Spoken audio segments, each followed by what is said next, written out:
Hello, heroes and villains. Welcome to Multiverse. If I'm to trust the evil YouTube, the live stream should be upcoming soon. So, if you guys want to be invited to the group, send me a tell. Of course, if you can hear me, also just say yes in the chat. But I don't see the chat just yet, so I'll see that in just a minute. But before I can see the chat, I have to adjust a few settings on my end. And today, we're not going to have a Shadow Lady with us. So, sadly, if you guys enjoy when Shadow is here, it's not gonna happen today. Although, if you don't enjoy the scratchy audio or the mousy voice, then time to do the happy dance. She's not gonna be here today, but she should be here probably next week. I assume. I guess we'll have to wait and see. So if you guys want to be a part of the group, send me a tell in chat. But I'll go invite the people in just a minute. I just have to finish my setup over here. And today the theme is Pink Lantern. I did announce it a bit late, although when we had the Valentine's season earlier this week, I did mention it in my video, but I kind of forgot to make a post about it until earlier this morning. So if you don't have a Pink Lantern ready, that's fine. We'll take whoever's there. Doesn't matter. But if we could have a nice Pink Lantern core, that would be nice. So this should do it. This should do it. So we're almost good to go. So let's see if the stream is working. Oh, so here we have Shadow Knight. It's easier for me to invite you if you just send me a tell. Otherwise, afterwards, I'm going to have to invite people at random when we go to Metropolis. And then I might not invite you guys. Oh, the Prophet. So let's go for the Prophet.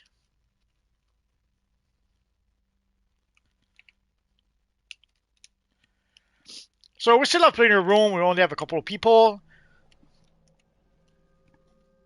So flight risk.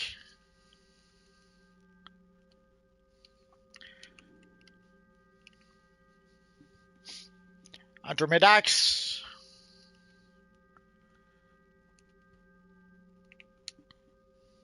So it's easier for me this way. Otherwise, I might end up not inviting you. There's only so many people I can invite, sadly. It's going good, going good. Also, today we're playing with hero characters. So ideally, you should be a hero to play with us. So we have room for one more. And let us go to Metropolis.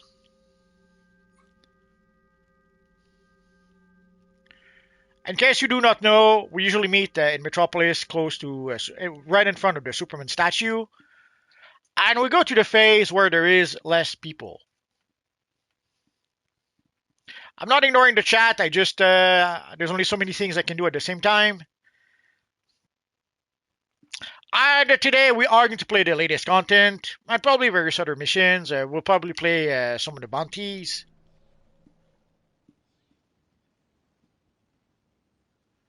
Oh, and here we have Jessica Cruz.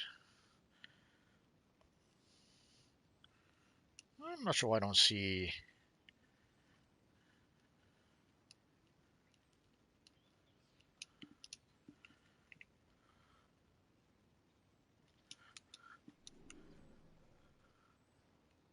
Where's Jessica? Oh, there she is. So if it is true that Jessica's been here since 4, she's been here for a while. Oh, she's only come back to rating 74 though.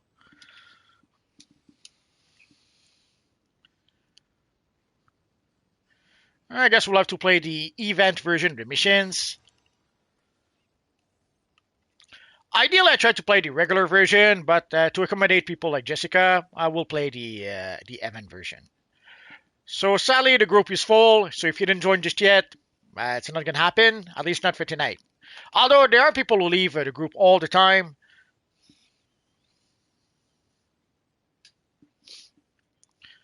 And let me go back with the chat a bit so you guys say yes, yes, hi. Oh, Shadow says I've not too fun, not too fun time. Mousy voice. Well, not so much a mousy voice as a mousy laugh. Although now I guess when she gets excited, she does have a mousy voice. Which remind me, Shadow, I saw you today. I don't know if you're still here. I saw you today earlier. I watched the Predator movie, and dang, I didn't realize you were in that movie. Jose says Phase 3. Ghost has been a while. David Sharp says Good Day Shadow and Multi. Oh, Good Day Shadow and Envy's mom. Sorry, you didn't say Multi. I'm not important enough, which is fine. Shadow's mom is important. XDBD, just want to come by and say hi. Hi, Shadow. Hi, Multi. Quick question. I think I have 3 or 4 days gone so far on the seasonal. Do you think I'll be able to get it done by the time it's over? Good question. Let's take a look. If we take a look at the event, we still have 9 days. So now you're not going to be able to make it. But play as many days as you can so that when you do use the bout option, it'll be less expensive. Like every day that you use a bout option, every day that you play the event, lowers the price of the buyout. Like right now, I have only 3 days left, and the buyout would be 600 marketplace cash. So it's basically $6. So play the event as much as you can to lower the buyout, and then afterwards you'll have no choice. You'll have to use the bout option. Shadow says kick all the butts. Oni Furia says I made it early. Shadow says it ends February 24th. Oh, the chat jumped on me.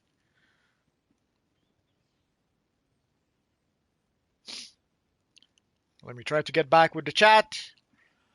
That girl from AU, great looking pink lantern. Absolutely.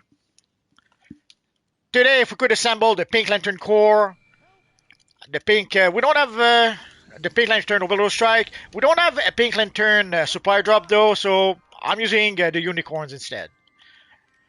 Within the context of the Sinners Online, you do the best you can with the styles you have.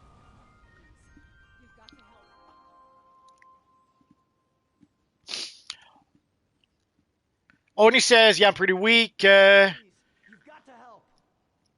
Tucker gives us an emote that's, I think it's a wavy emote. I'm not sure. Mel Cage, Too Late Shadow, we're having fun.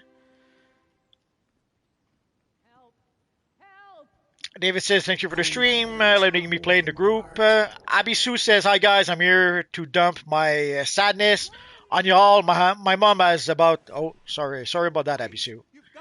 I lost my mom myself, so I understand how sad you must be. XDBD, I was talking about the Valentine's seasonal. Oh, then let's go and find out. Oh, too many seasonals. For Valentine's seasonal, you still have 10 days left, so you should be fine.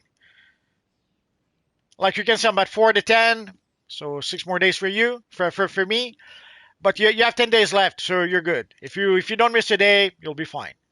So I guess we're good to get started.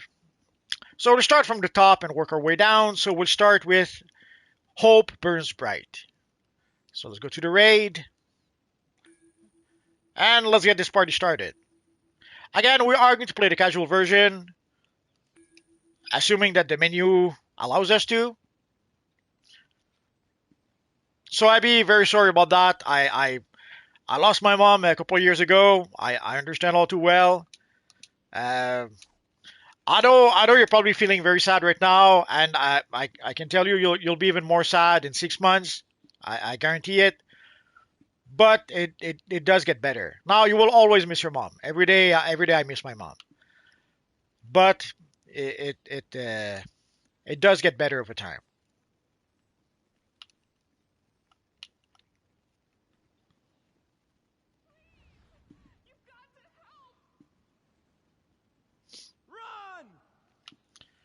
So we have Absolute Superman, who made a pretty cool looking Superman costume.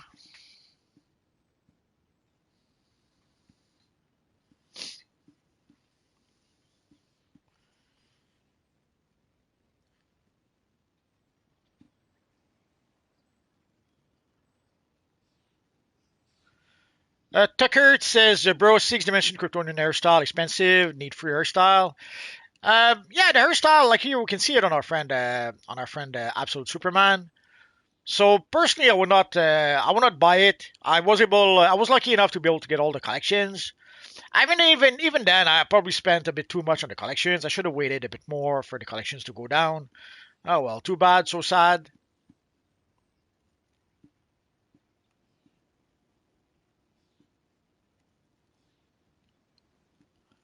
Lucifer says, greetings beyond the new DCUO. Give the bad guys a full serving of power of your love. Emir and Svegi. Hello, have a good stream. Oni Fury, sorry about that. Been working on some other characters. Yeah, I definitely need to work on my Stars of Fire. That's alright, don't worry about it. Melcage says, get Atlantean Emperor from Valentine's event. Yeah, it's a much better hairstyle, I think, than the new Superman hairstyle.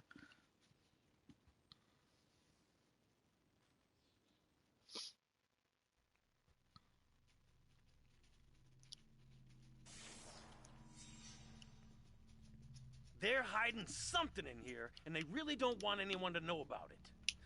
Too bad for them.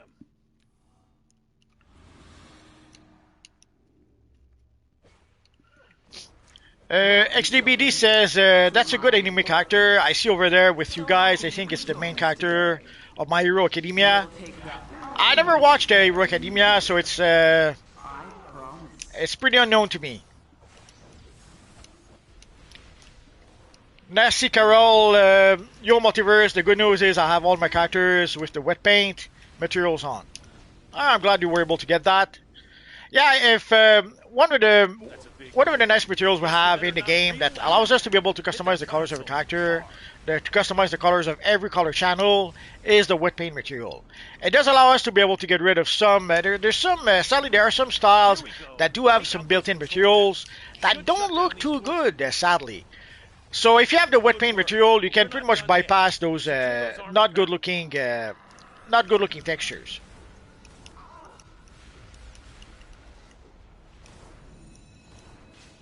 Red Knight says hello everyone, hello multiverse. Oni Fury says the creator from Japan who made My Hero Academia is Marvel fan.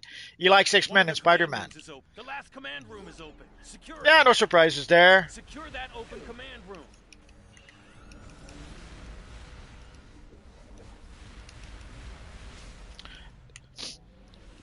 Shadow's mom says good day multiverse. Neck rub for Rocky.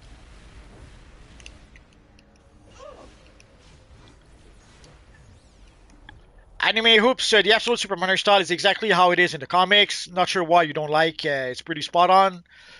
I think it has a bit more volume in the comics. That's the one distinction I can think of. Why it would look better. If not, I can't say that I like it that much in the comic either. Like way back when they gave us Mullet Superman, and wasn't the best choice.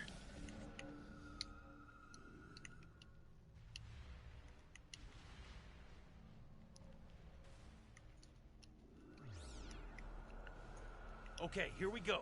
Head down to the lower level.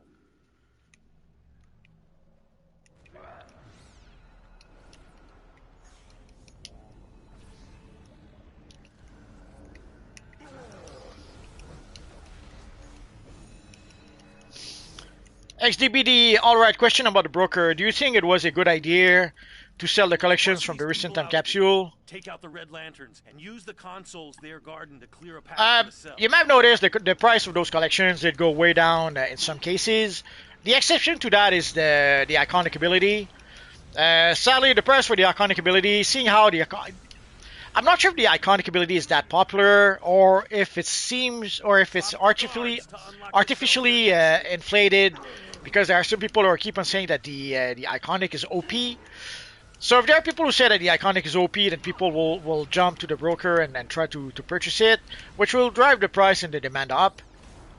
Which might be what people are after. Like if you're selling the collection for the OP material, then yeah, you are going to tell people that it is OP so that you can sell a collection for more money. I thought I was a goner. Thanks. So early on, yeah, the first couple of days, the first day or two, yeah, it was a good idea because you could get a good price then. Now, not so much. The price did go down quite a bit for a lot of those collections. Like last I checked, the you can get the Omega Prime helmet, not the collection. You can get the actual helmet for like 10 million. So for some items like the helmet, I would not even bother with the collection. I would just buy the helmet itself. They sent in a big one. Drop it. At this point,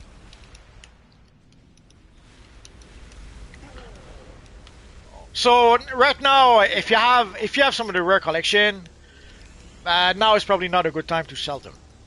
You might want to wait until next summer when the collections are a bit more rare.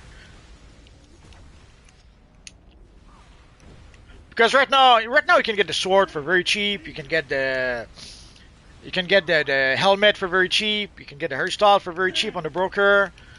The one exception again is the iconic power. That one is expensive. Again, is it expensive because it's popular? Is it expensive because someone keeps on telling people that it is OP, and then people rush to try to buy it? I don't know. Okay, let's get the show on the road. Don't let the villains win. Cease and desist at once. Not really in a cease and desist mood, lady. Sorry. Not sorry. Cease and desist. Who'd she think she was talking to? That girl from you says it's fun to play. The ability it doesn't seem OP to me.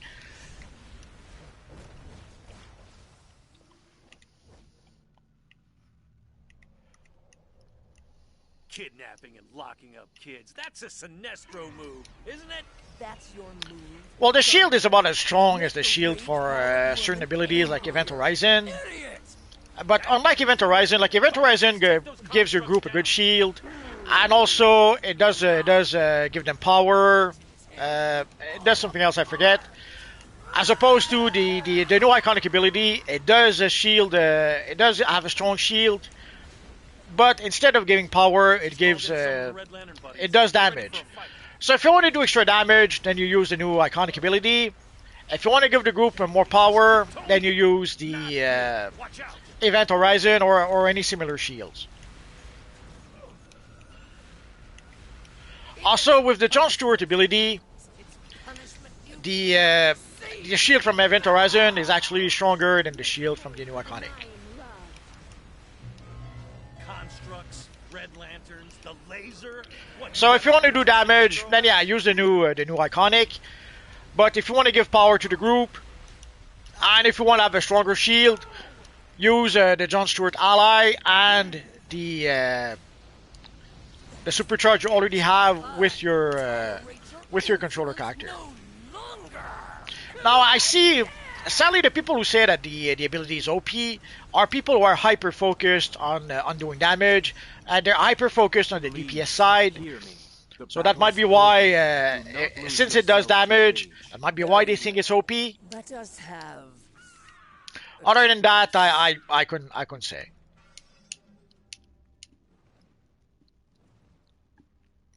Oh, Scroll says other shields cancel your White Lantern shield.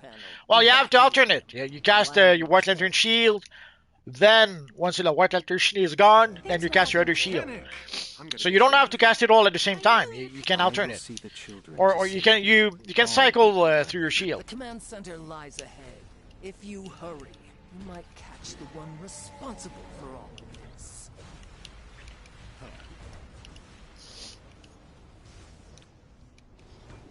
Those crystals are supercharging Atrocitus. Destroy them. Tucker says Exorcism Kit, 2 collections, new iconic power, can farm, collection trade. I want 6-dimension Kryptonian hairstyle. The 6-dimension Kryptonian hairstyle, sadly, that one will be expensive because we haven't had it. It comes from the survival mode, and we haven't had survival mode in quite some time. Although last year we could get the hairstyle from there was a Superman bundle for Superman Day. The thing is, we do not know if the bundle will come back. So if the bundle does come back, I would strongly suggest buy the bundle if you want the hairstyle. But if the bundle doesn't come back, or if you don't want to wait for the bundle, then no choice. You will have to get it from the broker. I have to admit, I'm not sure exactly how expensive it is on the broker. It's been a while since I looked it up.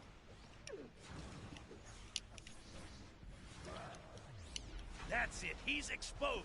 Pour it on.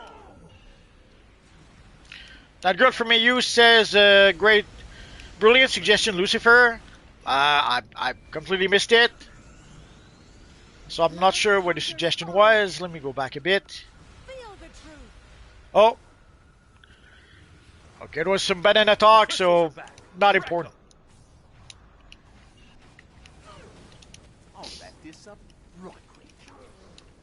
So I guess if you're hyper focused on DPS, then yeah, you might prefer the new iconic. If you're not, then you might prefer pretty much any of the controller shield we already have in the game, or the healer shields for that matter.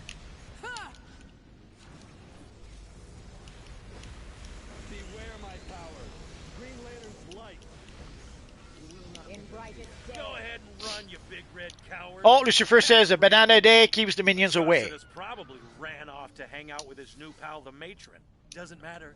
We'll find him and her and deal with them both. Bad luck. Oh noes! My inventory is full. I knew I should have done something before starting the stream. Too late, too late.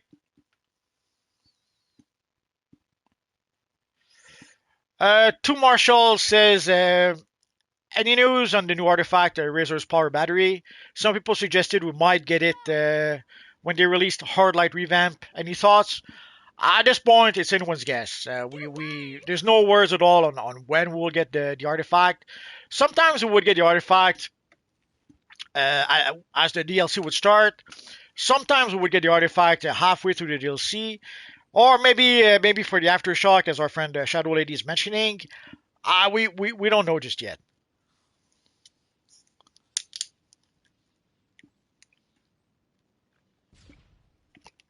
So sadly, the devs are not telling us anything. We have to play those guessing games to try to figure out when we will be getting stuff. Usually it's usually all we really have is an educated guess or an educated guesstimation, as I like to say sometimes, and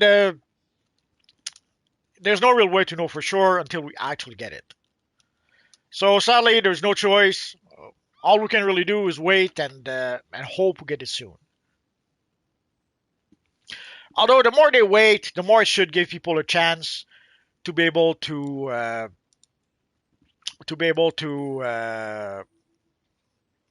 just a minute. Evil YouTube. Not sure why they're bothering me. So the more they wait, the more it'll give us a chance to be able to save up our ant metal for when the artifact does come out. Because one of the master strokes, I guess, they had with the White Lantern stuff, or the White Lantern ring, or the Blue Lantern ring, is that people had to spend their ant metal to rank up those augments. Sinestro and I have been working on a way to get Carol to I forgot this was the one. join us in this fight. She's a close So friend. people had to use up their ant metal for those augments. So when the next artifact comes by, people will have used up a good chunk of their ant metal. Interstellar teleporter can send it to Zamaron and Carol Ferris. So sadly, it's going to make it a bit challenging. It's going to be a bit rough. Like, we're going to need ant metal for the augments. We need ant metal for the artifacts.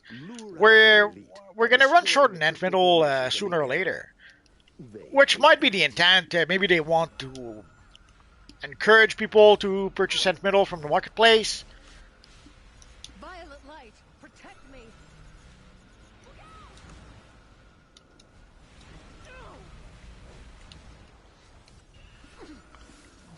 How dare you take my ring? You won't be getting this ring back.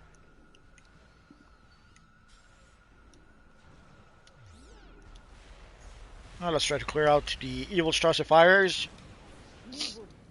So sadly, it's gonna be rough. We're going to need a lot of ant metal as time goes by.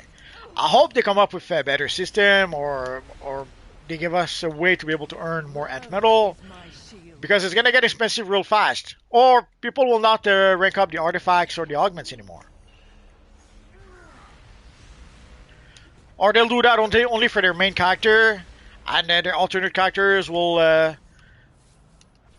not benefit from that. That hardly hurt. Munyon, it's Munyon. Munyon? They should have one other boss in there, that last boss. Yeah, I suppose they should, but too late, too late.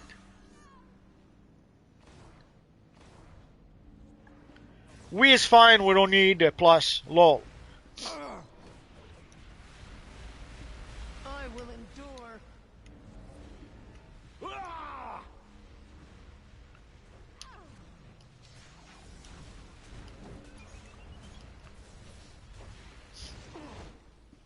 Tucker says, I want the Pink Lantern ring.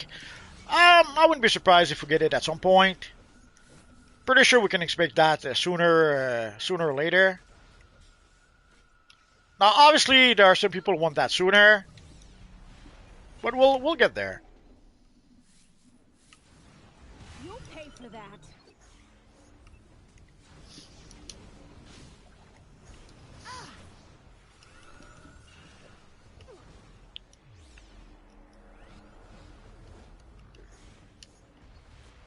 That hardly hurt.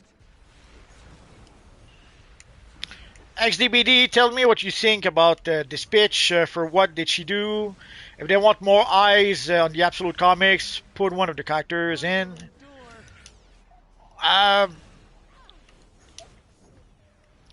Maybe. The thing is, we do not know the impact that the game has on the comics. Is there any people who play the game and then decide, oh, let's try the comics? I would think it's probably the other way around. I don't think people play the game and then go read the comics. If anything, I think people read the comics and then they want to play the game. But I could be wrong.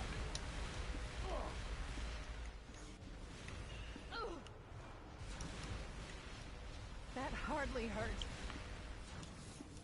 Love is my shield.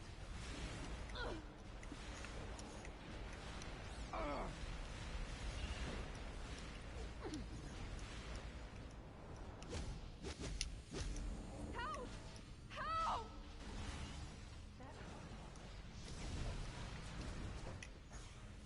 Oh, there's the... Oh, I guess I went the wrong direction.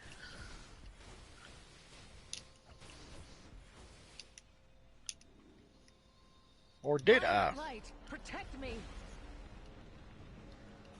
You'll pay for that. Oh, well, too bad, so sad.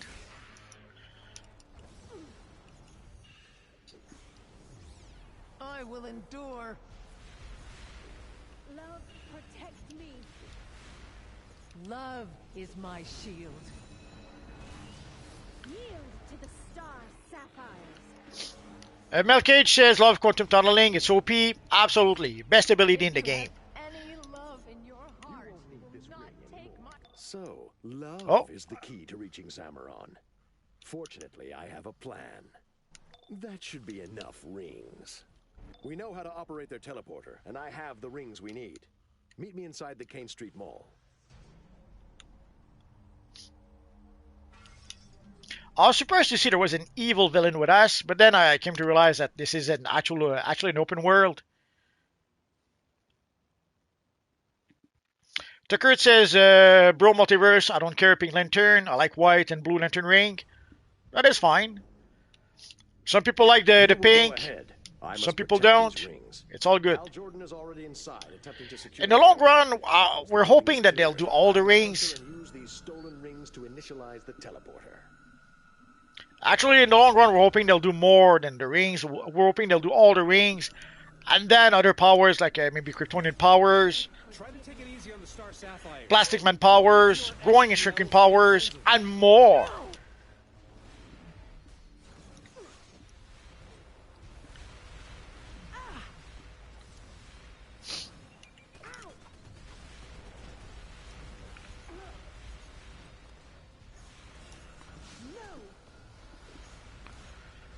Lucifer definitely will say the perfect angel wings are a must-have for any angelic characters. They are top tier. The top tier wings up there with arch dragon wings. The perfect angel wings are definitely my favorite.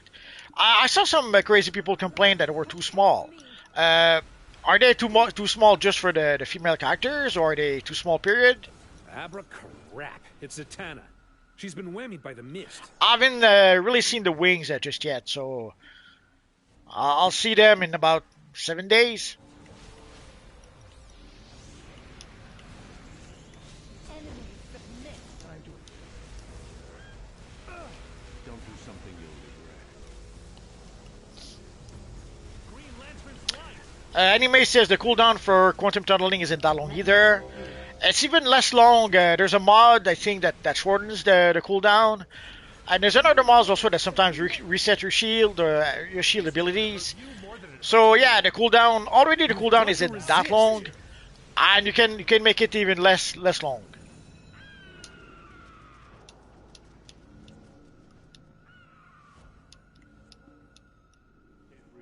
I've been watching.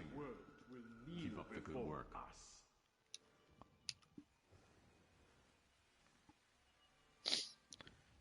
Emir says, is there a chance of getting Battery Remnant same at normal and elite version of the raid? What changes? I really don't know the difference. I don't know.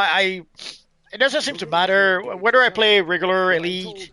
The freaking thing just doesn't seem to drop for me. Once in a while it does drop, but we need so many of those remnants, Make sure that when we get and they there, dropped. everyone gives me There's so time to few that reason drops apparel. Once that we hit the in order mist, to I really know be I able to can convince upgrade her to join the us. Omnipotence item, what you really have to do is that you have to play the content with multiple characters, and then you have to purchase the remnant from the vendors in the episode. So you have to farm and farm and farm for the currency, and then use your alternate characters to purchase That hardly hurt. the remnants. Okay, people, let's So hit if you the do that afterburner. only with one character, it'll take forever. You have to sadly do it with multiple characters. So you get the remnants with multiple characters, and then use your shared bank to give it to your main character. It's pretty much the only real solution I found to be able to do it. Otherwise, it just doesn't happen. You'll pay for that.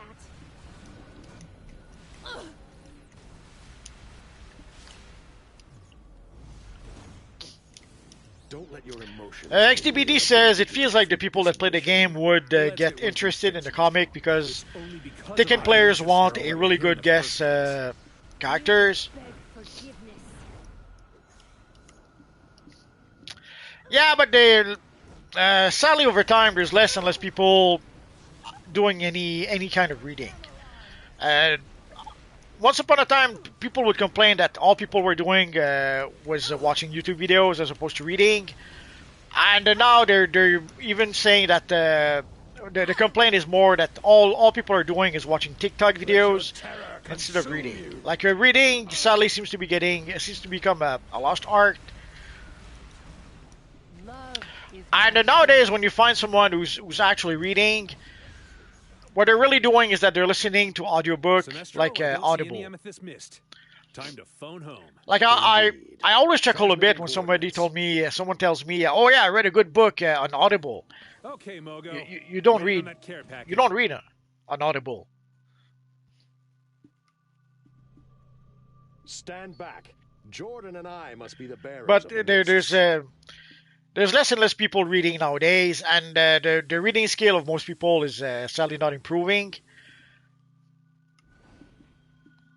So there's more chances that somebody would play the game. There's more chances that somebody would read the comic and then decide to play the game than somebody who plays the game would suddenly decide to read the comics, because by default a lot of people just don't read no more. And it's a bit also of a sweet irony, like with the DC Comics, they basically turned the DC Comics into a fighting game with the DCUO storyline. So it looks as if they're trying to appeal to gamers by having the comics almost be like a fighting game, failing to realize that but people who play fighting game don't read. Hold up, everyone. Like I remember Let's make already, sure the but way coast is back clear. when we had games like Baldur's We will Gate, use our mists where people to would help complain free us that there from the was too predator's much reading influence. because there was a lot of dialogues to read. We are not alone.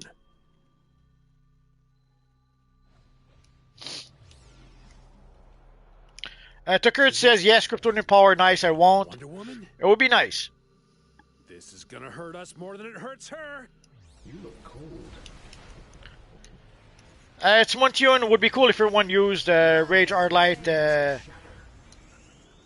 Blue Lantern Ring, What Lantern Ring for the new episode raids.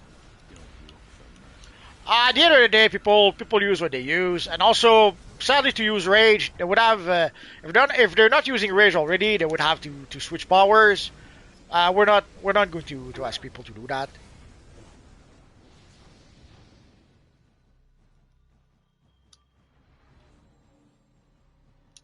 I got a bad feeling about this. Don't let the villain win. There is none. But never mind. You wouldn't understand. Wouldn't I? Hal, how dare you betray me by bringing him here? What? No. Carol, we've come to help you. Help me? You used your life. Squall says on PC. Oh, We're wasting time. Restrain her. Squall says on PC the broker the price is 2.2 million. And Sam Raimi says for some reason I saw the title and thought we got the Pink Lantern ring. Let's go. Nah, not yet. Sorry for giving you false hope. Feel the excitement crackling in the air? Nice try, pal.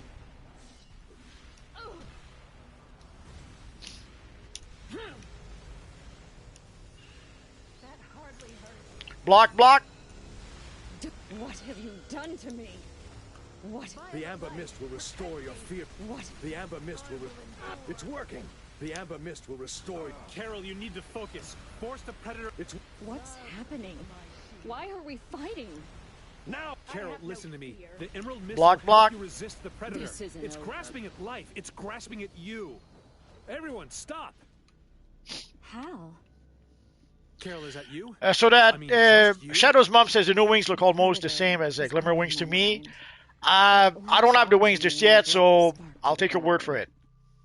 I'll get the word Otis out to Fury, South yeah, Side the audiobook so is not even reading, and you're just listening to it. I'm I'd sorry, rather but read a book. There's more than that. Yeah, sadly nowadays, a lot of people just don't read. I'm saying nowadays, but already way back when, I remember where, I don't know, when I was a young man, Pay a heavy price. I assumed that people who went to college actually knew how to read. Turns out that I was mistaken. I lent a book to some guy. It was the first book of the Death Gate Cycle saga. I forget the name of the first book. Dragon Wing, I think it was called. No!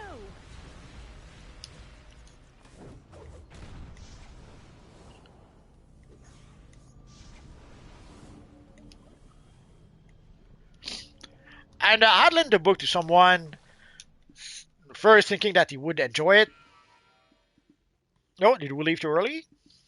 Did I do a boo-boo? So, and then I asked him if he had read the book, and he said no. He came up with a truckload of reasons. I asked him how far he went. He told me like he read the first, I don't know, 10 pages. And I asked him about a character called the Three Chop Nick, and he said he didn't know who the character was, but the book opens with Three Chop Nick, so I was like, he did not read the book.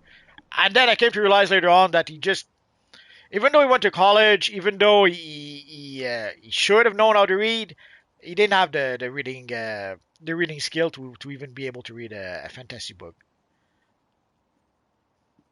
And Sally, I wish I could say it was an exception, but it wasn't an exception. It was pretty much a norm. I've known way too many people who went to college and came out of college barely knowing how to read.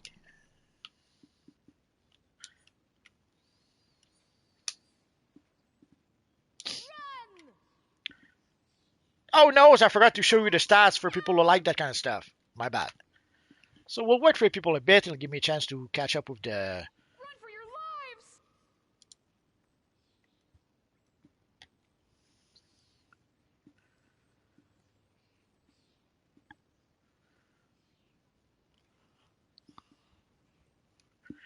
lives! To Marshall, I think it's the people who watch the DC movie who play the game more than the people who read the comics. Well, yeah, because watching movies doesn't involve reading. So you can switch from watching movies to playing the game. The game doesn't involve reading either. As opposed to if you're trying to switch to the comics, for the comics you have to read to do at least some reading, which sadly people do less and less and less. Now it's not their fault. There's a truckload of reasons why people don't read no more, and sadly it's not because it's not people's fault. It's just that they never learned properly how to read, and even more, they didn't learn that you like. I remember a time when I thought reading was boring because the books they were making us read way back when were boring, and I remember a time where I thought that reading was boring because of that, and it didn't occur to me that it was the book that were boring, not reading itself. Once I read. I'm fortunate. Like one of my uncle at some point showed me the book The Hobbit. Showed me The Hobbit, Foundation, and the third book I forget. I think Brave New World or something like that. And when I read The Hobbit, holy crap, did I enjoy it! Foundation, holy crap, did I enjoy it! And then afterwards, of course, I read Lord of the Rings. I read the entire Foundation series, which at the time was 5 books. Actually, at the time was 3 books. They added books later on. I read up to the 5th book, I think. Uh, so I that's when I discovered that reading, it's not reading that was boring, but in school they were making us read freaking books that were boring. So if you like, let's say, westerns, go read a western book. If you like action movies, there are books that are action that have a lot of action in it. If you like spy movies, there are spy thrillers. So it's not like watching movies. I'm sure if I showed a boring movie to someone, they might think they don't like movies, but they just don't like boring movies. So if you like science fiction movies, you might enjoy science fiction books. But in school, they do a not very good job first teaching how to read, but also encouraging people to read books that they like.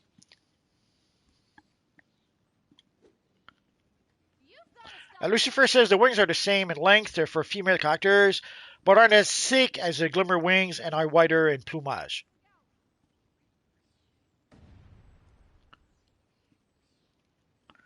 And Mel says, dang, the Nebula Aura slaps. Glad I bought it. Glad you like it. Lucifer says, sorry, Hal, Carol had a bit too much to drink. Anime Multiverse, the wings are the same ones as you do for the Valentine race. We'll find out in a week. To Kurt, I want the non-magical absolute Superman chest costume. For I need it for styles, and I have no time capsule left. You're gonna have to buy it on the broker. I would say if you want the regular version, it should be like it was 2 or 3 million on the broker last I checked. It might be less than that now. So you should be able to get it on the broker for fairly cheap.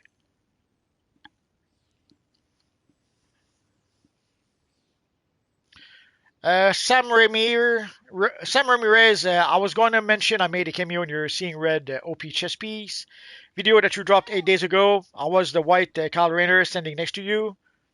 Well, nice to meet you. Ray Bans, sorry I joined late. How's everyone? XBDB, by the way, guys, near you, the one I was talking about earlier that I said looked pretty cool. The enemy looking character one, he has spiky hair. Is he still here? Oh, I assume you mean this one here. Armored, armored duty, armored DQ.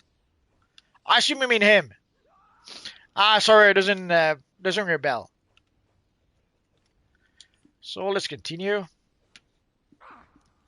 So we played Hope Burns Bright, so let's go to Raging Knight.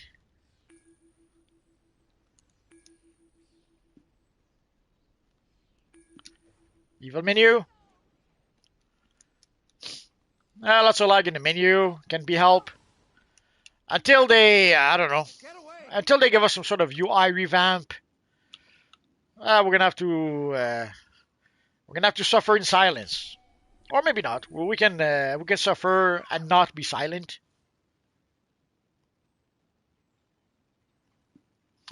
Tucker says I'm Dragon Rack. Dragon Rack. Where's Dragon Rack? Oh, too late, too late.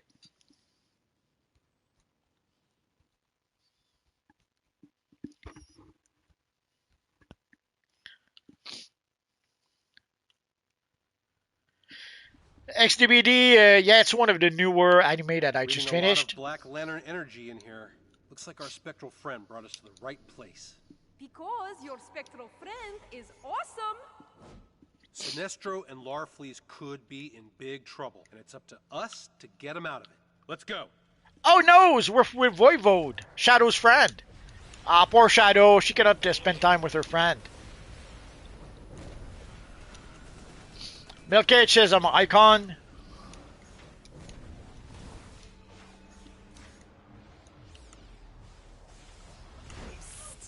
What's up with the giant book? We better check it out. Now that's a book worth reading. Damn, we're trapped in the Book of the Black. We need to find the other lanterns and free them.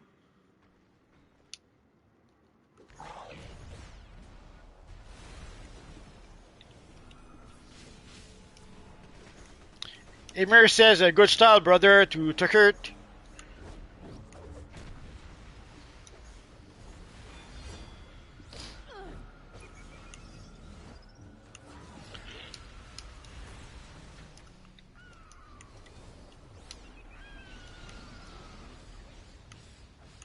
So yeah, so sadly people are reading less and less as time goes by.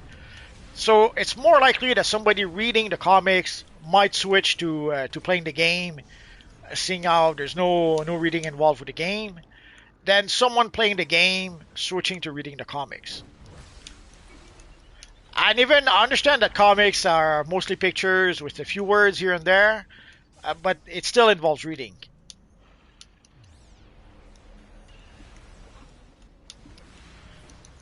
And it's not a new phenomenon. Like I remember way back when they first published the Harry Potter movie novels. Look, there's Sinestro. The lady publishing the novels thought she was writing novels for kids who were like 12 years old. That's the audience she was writing for, or at least she thought she was writing for 12 years old. It turns out that the reading skill of people is much lower than she expected, and it's actually people in their 20s and their early 30s that were reading her book. Like I know quite a few parents who bought the books for their kids. The kids never read a single page of those books. It's the parents who ended up reading the books. Because again, the kids didn't have the reading skill to be able to read the freaking book, so it's the parents who would end up reading them and who actually became Harry Potter fans. And that's why also the later books are more adult, you could say that, because she came to realize that our true audience was not so much the kid as the parents. I did a boo-boo, wrong place. Let's go over here.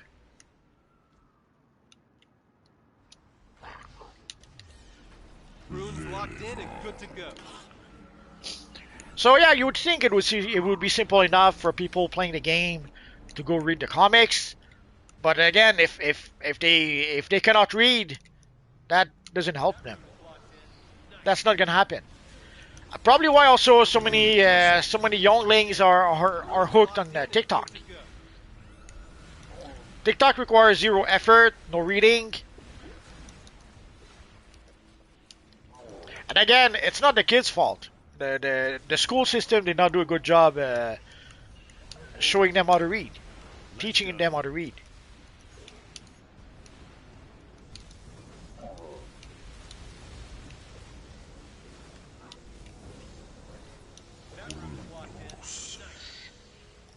The Peach says, "Where's Shadow today?" I forget. She told me, but I forget. She had something else, something more important to do. Can you believe it? So no Shadow today.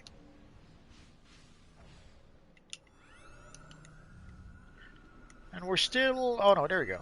Well, no, we're still missing one. That's it. We did it. Check on Sinestro. He's looking rough. Lisa, she'll pay for her insolence, for her betrayal.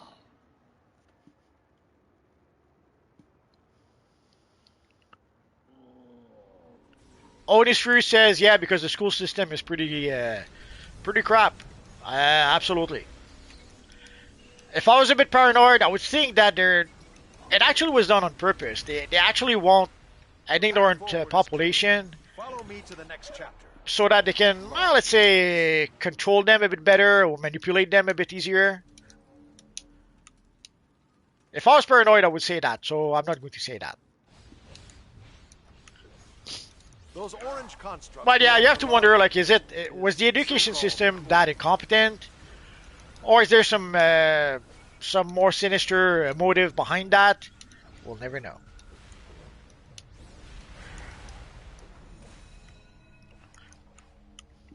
Because already in my days, they pretty much stopped teaching history in school. Whatever history I know, I sure didn't learn in school. And again, you have to wonder why they made those choices, why they removed pretty much any history classes from school. Even reading, why they made it so that you come out of the school system and still don't know how to read. So why would they do that? Unless maybe it's part of an evil master plan.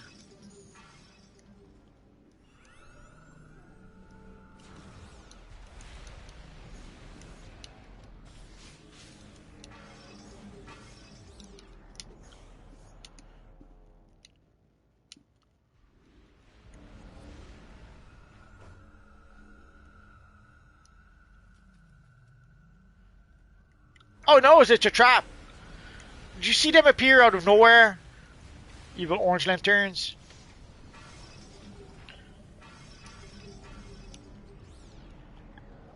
Emir says school system is crap everywhere, I guess. Well, in all the Western countries, they pretty much adopted the same system pretty much everywhere. And it's kind of hard to believe that all the Western countries, all of a sudden, by accident, decided to all adopt similar systems. It's kind of hard not to think that there's a bigger agenda, agenda involved, I guess. Because we see the same thing in Canada, we see the same issue in the States, the same issue in most European countries. It's not an accident, and it can't be a coincidence either.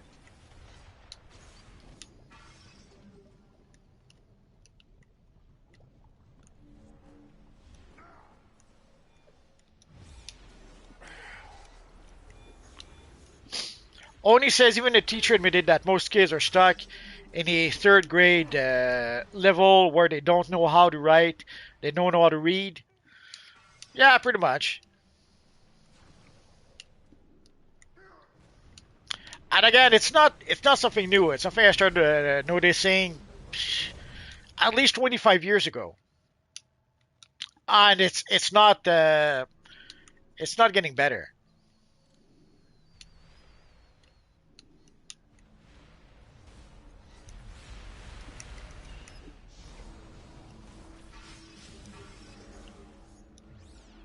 Tucker says, could you write a petition to the multiverse game developers? This is a request that would please everyone.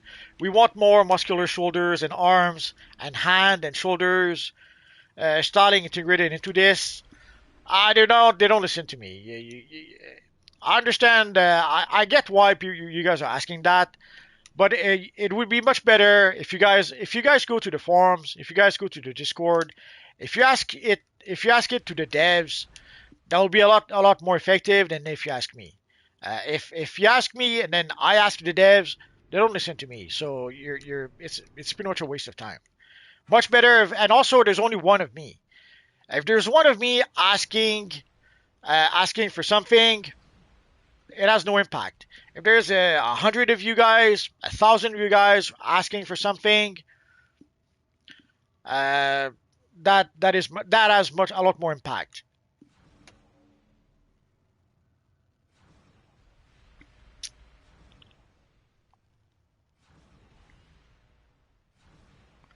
Emir says, I was kind of surprised. I live here in Turkey. The system in here very bad also.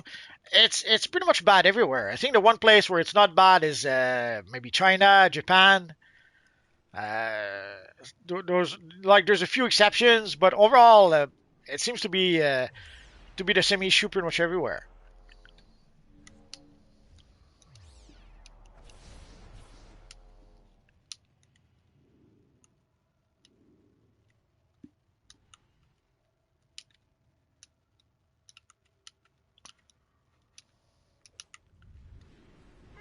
It must be the heaviest barrel in the world. I just couldn't pick it up somehow. I'm wheezing. I'm galactically secure. Relax. We'll find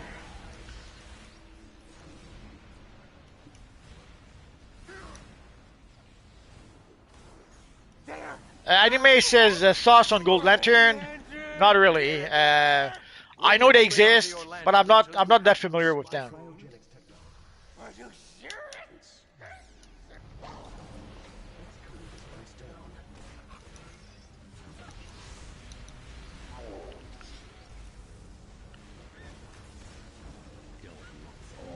Let's stick to speaking English in the chat, guys, please. It's time to escape this wretched tunnel. Use the portal. Melkesh says Macedonia, same thing. Oh, Emir says Discord is banned in Turkey. So you did, but you won't live to celebrate it.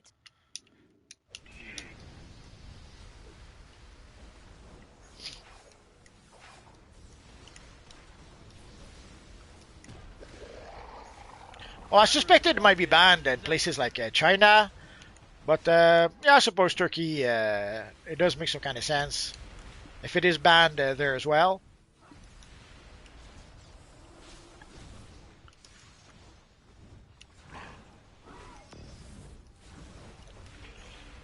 The vein.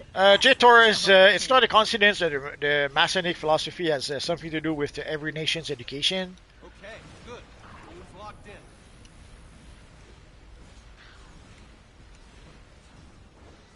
Rune's locked in and good to go. Steady says, are we doing PvP this Sunday? Maybe not this Sunday. I was thinking next Tuesday, next Wednesday. This week we didn't do it because this week obviously people were farming for the Valentine seasonal. I'm hoping that by next Wednesday most of the farming will be maybe not done, but people will have farmed quite a lot at that point. So because even myself, I've been farming the Valentine seasonal since it's been released. So if I'm farming it, I would expect people to be farming it as well. So it didn't seem to be worth it to start if half of the people were busy farming. So if all goes well next Wednesday, we might give it a try.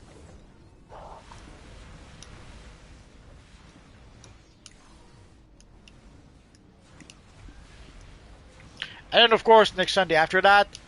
Oh, I didn't realize I'd picked up. Oh, not my symbol.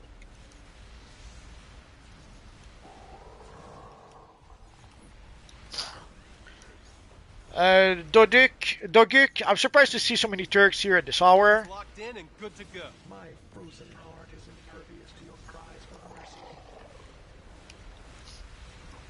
That rune is locked in. Nice.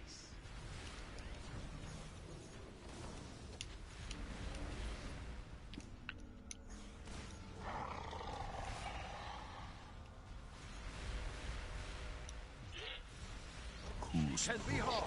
Do so immediately.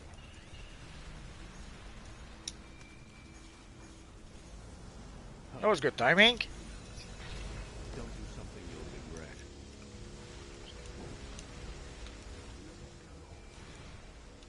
Attacking Lisa is useless. Bring runes to the Book of the Black. I am the author of your demise, fools. Unending suffering awaits.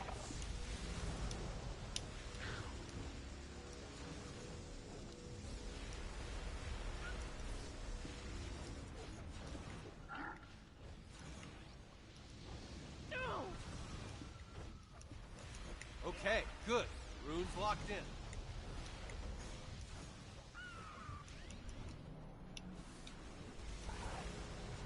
Runes locked in and good to go. Let love reign. Oh, I was too quick on the draw.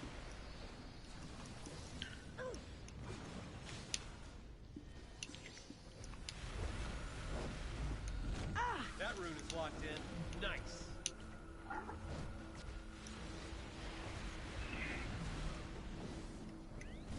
Violet reigns.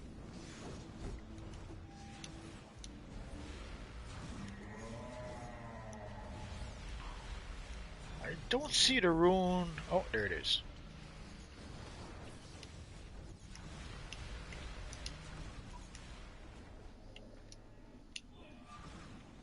Okay, good. Runes locked in.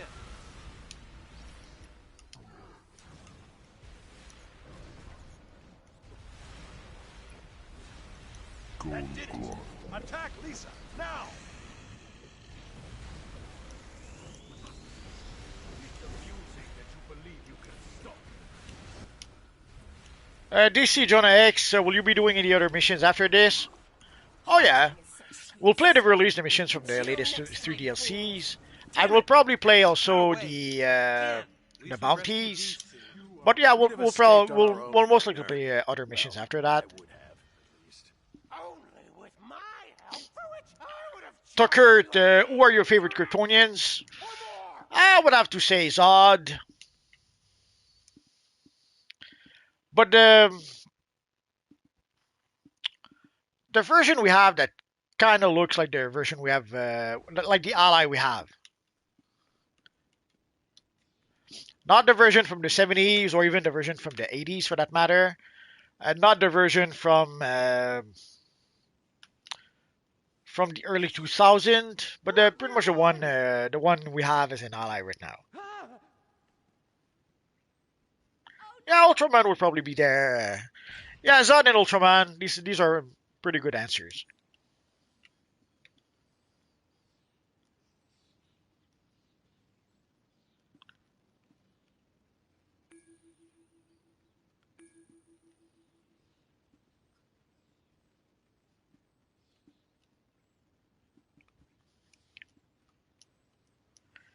It's just that after that, it also depends on who you consider Kryptonian. Like is Superboy Kryptonian since he's a clone. He's half a clone of Superman and half a clone of Lex Luthor. Does that count?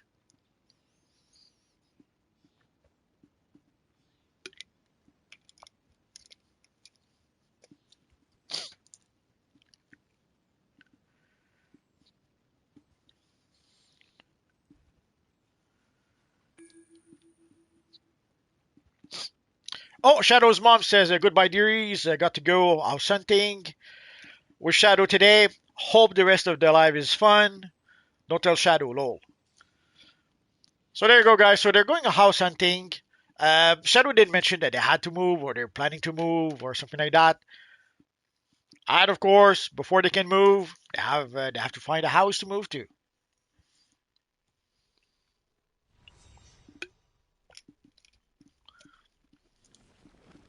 Now, it's poor timing on their part to go house hunting on Friday, but that's okay. We'll forgive them. You'll need to do better than that.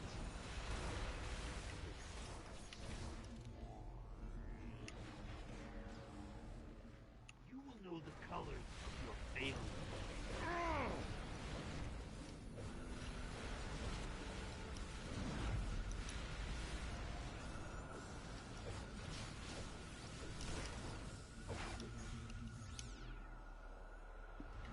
Here we go. Those machines are weakening Mogo. Take him out. HDBD multi-question. Is there any character from any franchise that if taken 8 guest characters, would you play the game? It could be DC characters if you want. Nah, I'm aware of Tekken. Never really played it. So nah, I have no real interest for that. now. Even when they Those are had, the at some point, they had DC characters with Mortal Kombat characters. Now, I played Mortal Kombat way back when, in '93, I think, when we first got the game. It was fine, but it's not really. I don't mind playing those games a bit, but I don't play it the way that some people do. Like I don't understand. Like the same with Injustice. I don't get how people can play those games over and over and over. And one, if you play one match of a combat game, of a fighting game, for me it's always the same. So I don't understand how people can play those games so much.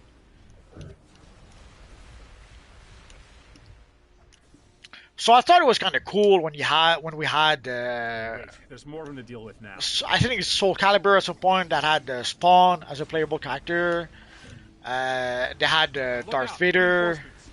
Yoda, and I forget what else. So there were some neat, and of course there was Mortal Kombat versus DC Universe. So these games were neat for about 5 minutes. Oh, my bad. That one is my bad. Before light. But I didn't care very much about those games.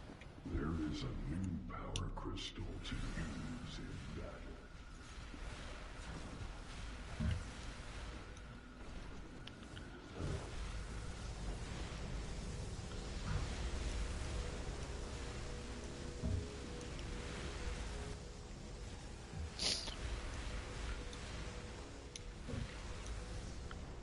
So even if we had these characters in the Tekken games, not sure I would want to play it. Or Minecraft. If you were to tell me that there are DC characters in a Minecraft game, I wouldn't play it.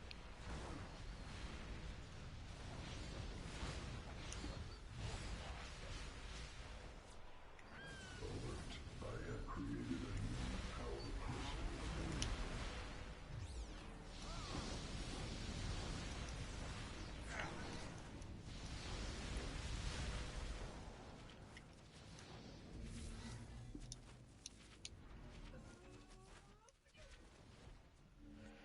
Tucker says recent updates are improving and enriching the game. Yes and no. I wish the story was better. I wasn't. I thought the story was getting better over time. I thought the second DLC was better, and the third one was a bit better. But then the fourth one, I didn't like the story with this one.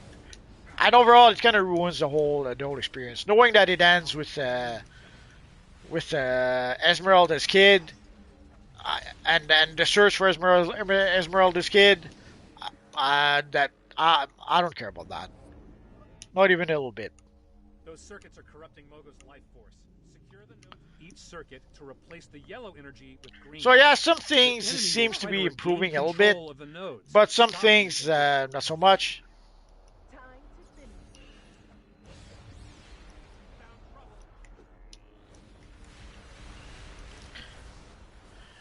Now it's nice that they've given us the White Lantern ring or the Blue Lantern ring. These were things that were highly requested for way too long.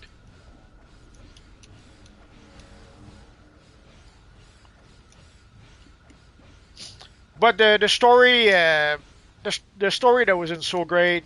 The reused content, like playing the one mission, the same mission for the solo, the alert, and the raid.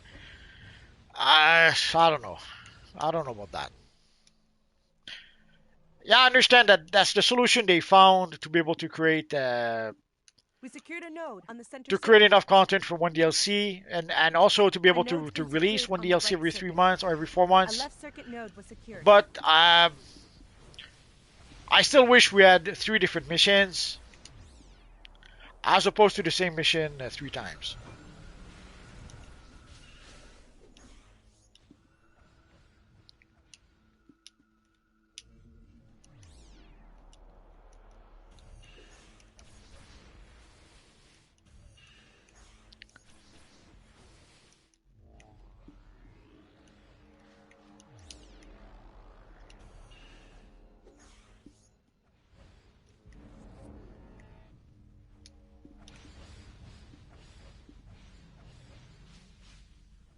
The center circuit's getting fixed. By Shadow Knight says Get it. MK11 had Spawn and Joker that were both fun to play.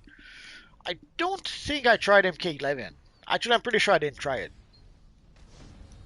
You'll pay for denying love. Feel the power XDBD of Multi, love. do you think it's a good idea to watch the Harley Quinn show with my parents? Do you think it would be a good show for my parents to watch? No, I don't think so. They're trying to be a bit edgy and raunchy with that show, so I don't think you want to watch that with your parents. Actually, I don't think you want to watch that period, but that's another debate.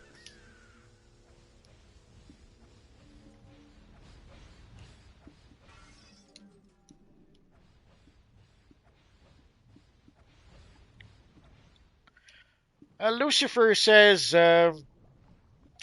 I've posted showcase on the new wings as well as the last Sun Aura on Shadow Lady's Discord for people to see. They look like before they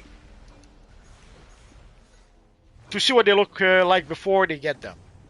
Well, people probably want to get them anyways, so it does come as a reward for completing the event. And you do get also other rewards, like just even assuming you do not like the wings. What's the other rewards? Oh. Even assuming you do not like the wings for reasons, you still get some. You still get some. Come on, you still get some Ant Metal. You still get some Mogo Sprouts. You still get some Ally Favor. You still get a skill point. Oh, and it is once per character. I think there was a boo-boo when I first made my video. It was saying once per account. It is once per character for the skill point. So, even assuming that the wings are the suckiest wing this side of the Mississippi, for all the rewards, people are going to get it. But sure, if people want to use the buyout option, yeah, better to see what they look like before. I'm gonna let people take care of the crystals while I read the chat a bit. DC Jonah Hex, I will admit it felt like the final arc was a tad bit short and lackluster. I'm surprised because it is the finale of this 4-piece story. Yeah, they overhyped the whole thing quite a lot. They were very, very proud of their multiple part story.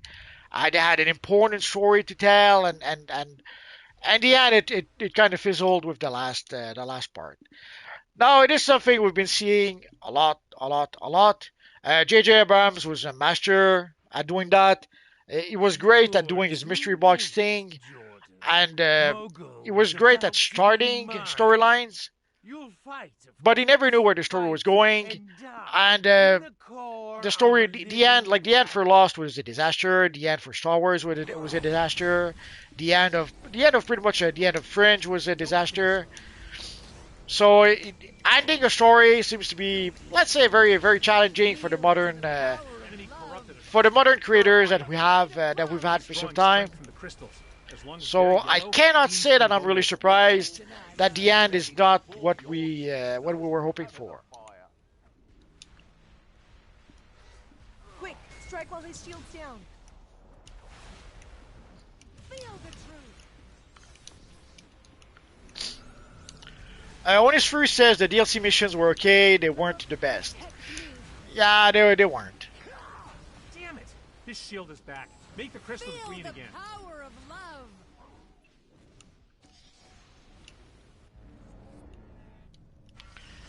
There was a strange delay when I teleported. Yellow says, I'm Multi, do you read DCUO? If yes, what do you think about it?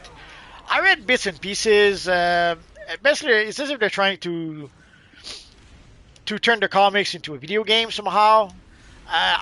It's as if they think using a storyline that would fit into a video game would attract video game players somehow, failing to realize that one of the reasons that people play video games is because there's no reading involved. You don't have to read a video game. And there are video games when there's lots of reading to do that people don't like because of the reading. So, I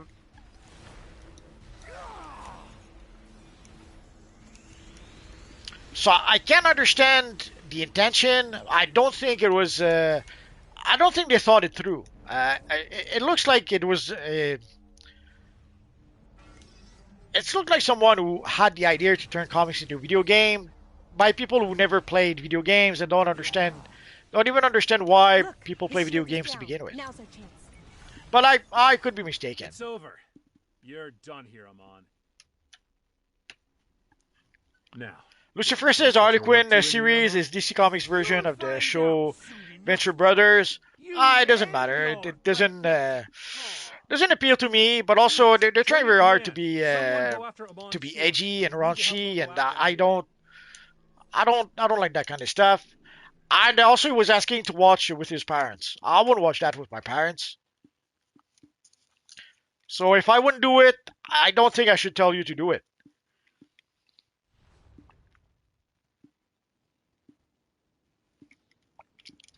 I would suggest to people to do something that I'm not even willing to do. Doesn't mean that you cannot. If I don't do it, you cannot do it. You can do whatever you want. Whether I do it or not doesn't matter. But if you ask me for my honest opinion, nah. If I wouldn't watch it with my parents, I certainly would not tell people to watch it with their parents. That's for sure. XDBD, by the way, if I was the Dez, I would just slowly work on a storyline based on the DCUO comics. Maybe like one that's not one to one, but like similar or just at least based on it. Well, you may have noticed we did have some storylines that were inspired by the comics, like the War on Light, no, the War of Light. I forget what the DLC was called. Anyways, we had storylines inspired by the Blackest Night storyline, but it doesn't exactly look like the Blackest Night comics, like the storyline that happened in the Blackest Night comics. So even when they do, or the Metal storyline, I guess that would be a better example. So even when they do copy a storyline from the comics, they don't exactly reproduce it exactly as it was. Oh yeah, we don't. Let's go to the casual. So let's start with Earth 3, I guess. Oh, did we lose someone? Oh no, we lost a flight risk. Let's see who else we can invite here.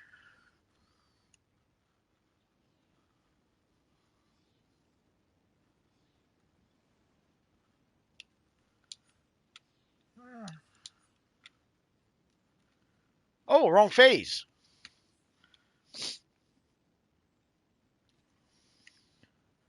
Oh, there's no one here.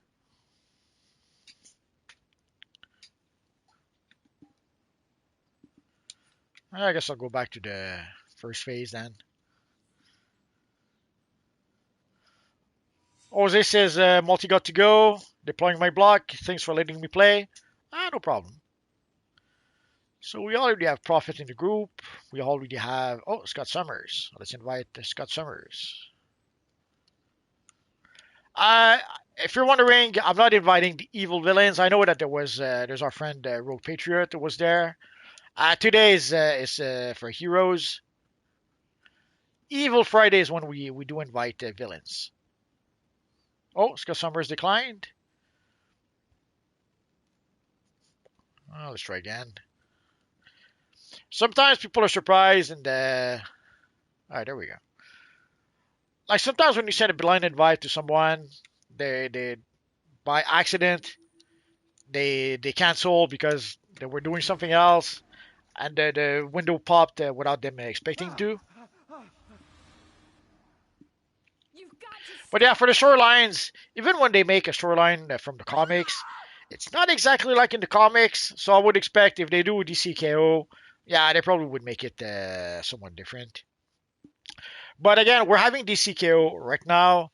In order for them to release DCKO, maybe for the next DLC, so in like 3 months, 4 months, they would have had to start working on DLC like 2 years ago. What was Luthor thinking coming here alone? So if 2 years ago DC told them we're having a storyline coming up, and they started working on the DLC right there and then yeah, they might be able to do DCKO for the next DLC. Sadly, I don't know if they had that much foresight. I don't know if they were already planning DCKO 2 years ago. What have you done with him?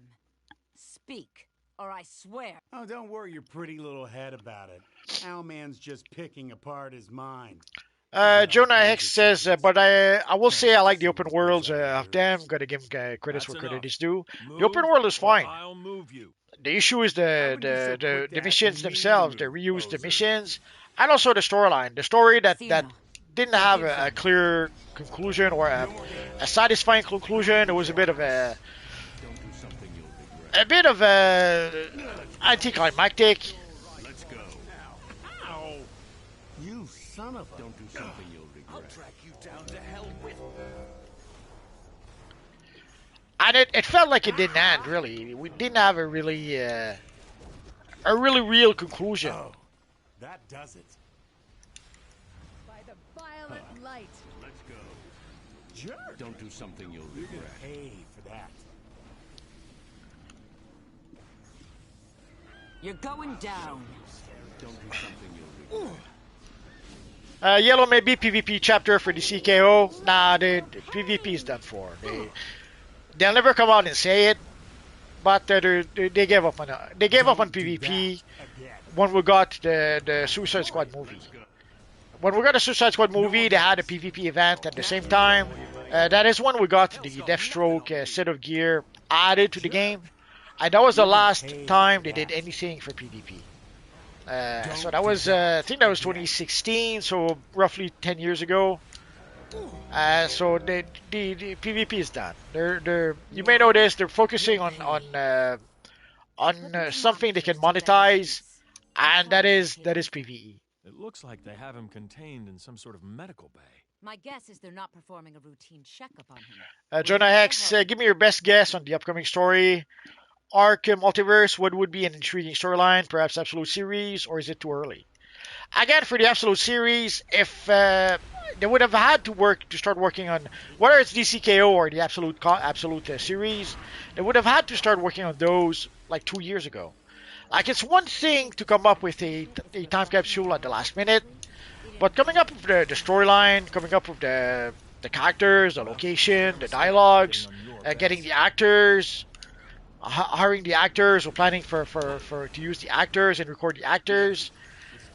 That takes time, that takes planning, that takes preparation. So if DC told them 2 years ago, hey, we're having this event called Absolute Universe, then okay, yeah, DC probably started working on that. But I don't think the DC themselves knew that they were making the Absolute Universe 2 years ago. I don't think DC themselves knew they were making DCKO 2 years ago. Like, in a nutshell, it takes roughly 6 months to produce a comic, more or less. So by the time you start writing, drawing, inking, coloring, and all that, by the moment you start working on the comic, roughly 6 months later, 5-6 months, the comic should be on the stand. So you can come up with a new comic storyline pretty quickly, and you can produce the storyline pretty quickly in the comics. In the games, you need 2 years. What are they doing to him? They're extracting information directly from his mind. It's torture. So I strongly doubt they were planning the DCKO comics 2 years ago. I strongly doubt also they were planning the Absolute Universe 2 years ago. But I could be wrong. I've already planned for this contingency. Parliament 184C, activate. Your loved ones will pay for that. Oh, David Sharp says, have a good night. Have a good night, David. Ragnar for Life is asking, did you watch the State of Play? No, I saw they were live a bit earlier. I couldn't do it. I couldn't watch it at the time. And it's something I'll probably watch either much later tonight or tomorrow. So no, I wasn't able to watch the State of Play. Any news worth mentioning? Good, but not good enough. I'm hoping there's going to be some sort of news about the PlayStation 6. Sadly, the latest news we had was that maybe 2017, maybe pushed back to 2018, 2017. 2027, maybe 2027, most likely pushed back to 2028 because of the microchips that are missing or something that are short on. What? Wait! Luther, wait, come back. We'll have to double back around. Jonah X says, oh no, not Jonah X. Oh, there was a message by Ragnar for Life, but he retracted the message. Unless YouTube retracted the message. There was something about the John Wick movie. Ah, there you go. There's going to be a John Wick game. They did some more stuff for Resident Evil 9, and they're remaking God of War 1, 2, and 3. For God of War, I'm a bit concerned.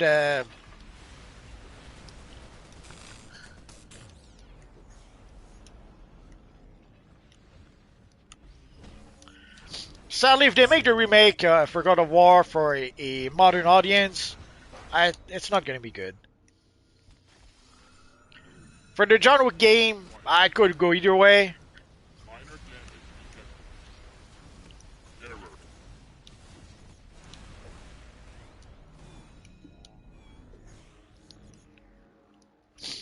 And Resident Evil 9, I never really played the Resident Evil game, so either way, I don't care.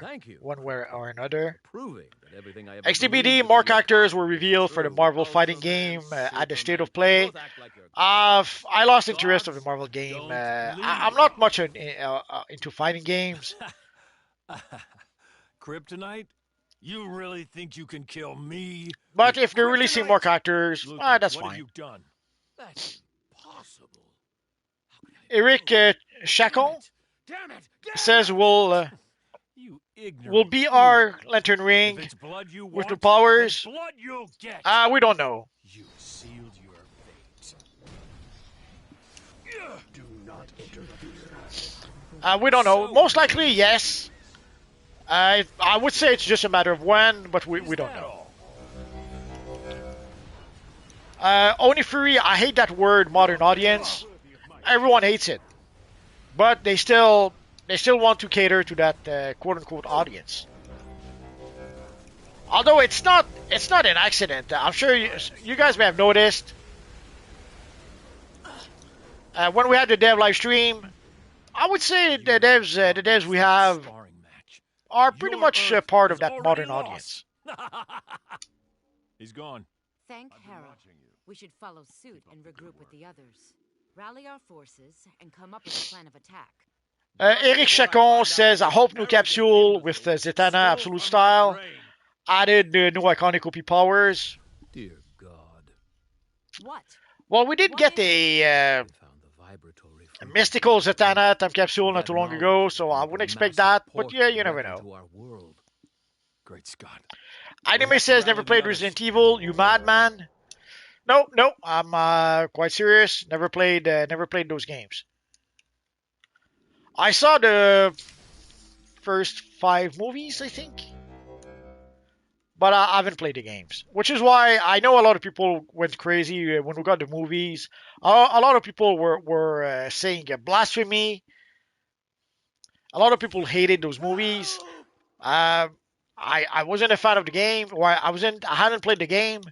So to me, these were just zombie movies with a crazy lady, and so I didn't have the hate for the movies that a lot of people have because I never played the game, so I wasn't attached to the game. So whether they followed the game or whether they did something completely different from the game or whether they broke the canon of the games, I was clueless about that because I haven't played the games. Who knows? Maybe someday I'll give it a try.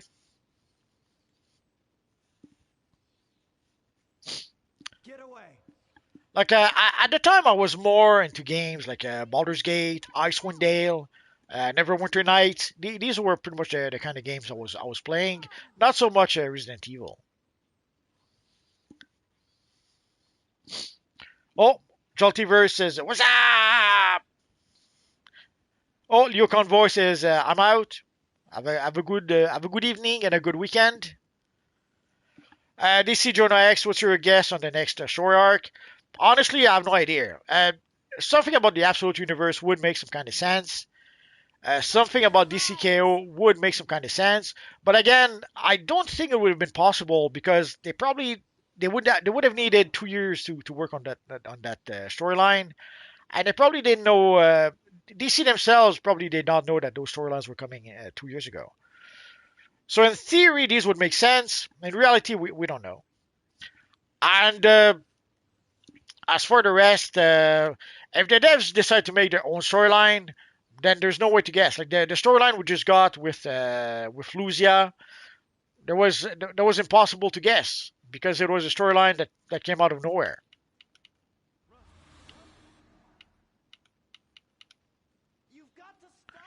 So we tried Earth 3, so let's try Earth 3 again, but this time, the escape.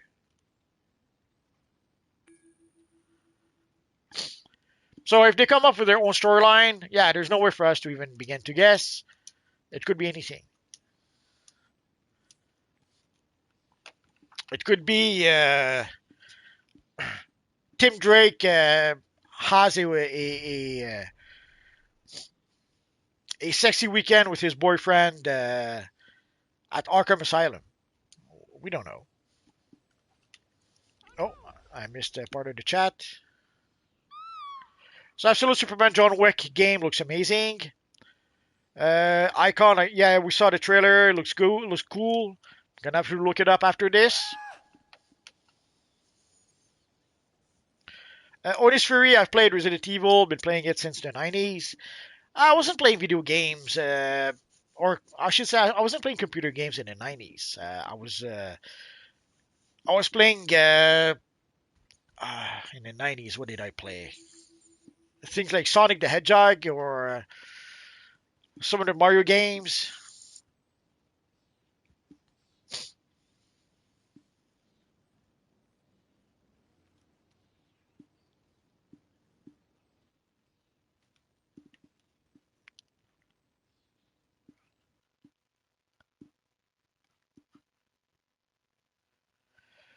Eric says the new John Wick video game. Hope the gameplay will be are like Batman Arkham Knight. But it was a team. And a shooter like Dome. You need to strike this crime syndicate from multiple fronts if we're going to stop them from coming to our Earth. Cyborg and I will lock down the security wing. Flash, you're with me. Quickly, to the power core. Superman, Lex, and I are with you. And a shooter like some kind of slow time to shoot enemies. We don't know.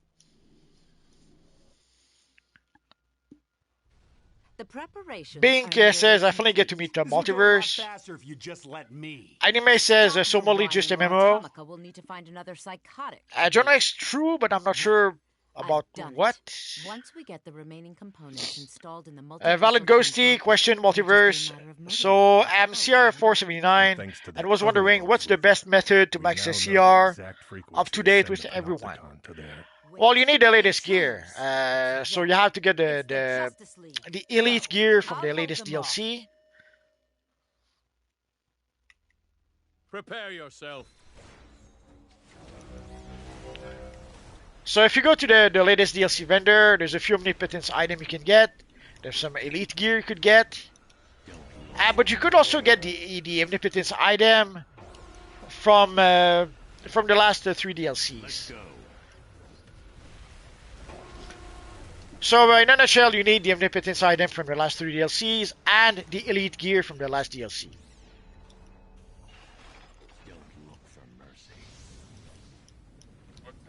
Oh, Scott Summer says, to me, my X-Men.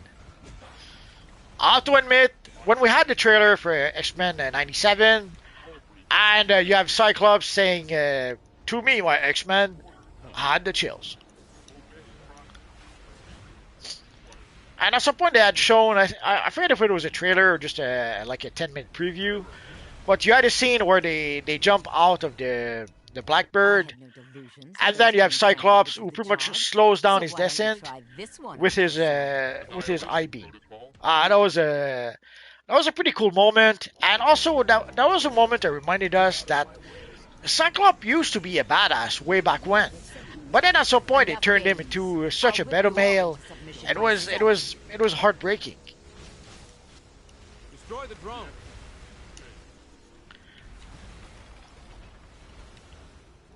Not to mention also the whole bit about him leaving his wife because Jean Grey was alive again.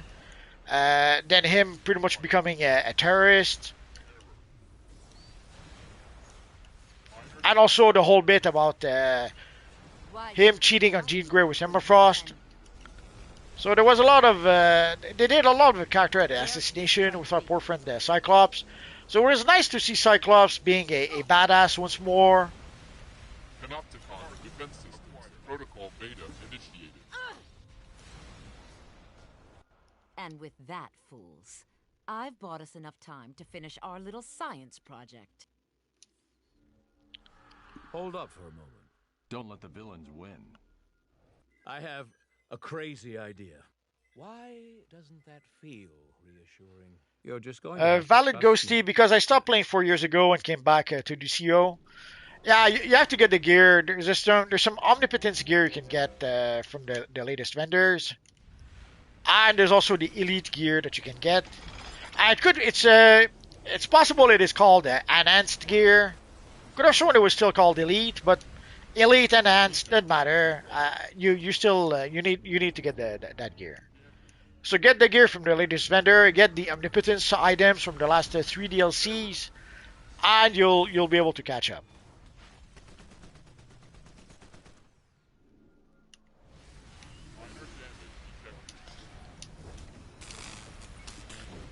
Shadow Knight says Gambit riding on Wolverine running. That was epic. There was a lot of epic moments in that trailer. We need this powered up now. Get running. Don't boss me around, Hootie, or you can power up this machine yourself. And this new Earth better not suck. Me and Atomica need some new playthings. Superwoman. Valid Ghosty, okay, thank you, Multiverse. I stopped playing this game 4 years ago, and I was like, whoa, with all the new stuff, and I was playing the new DLC yesterday. Also, I used to play with you back then, so yes. Well, welcome back, Valid Ghosty. Yeah, in a nutshell, if you want the best gear comes from the last 3 DLC, or mostly the last DLC. But even like I'm still using, let's hope I don't get killed doing this. Like I'm still using the face piece we got from a year ago.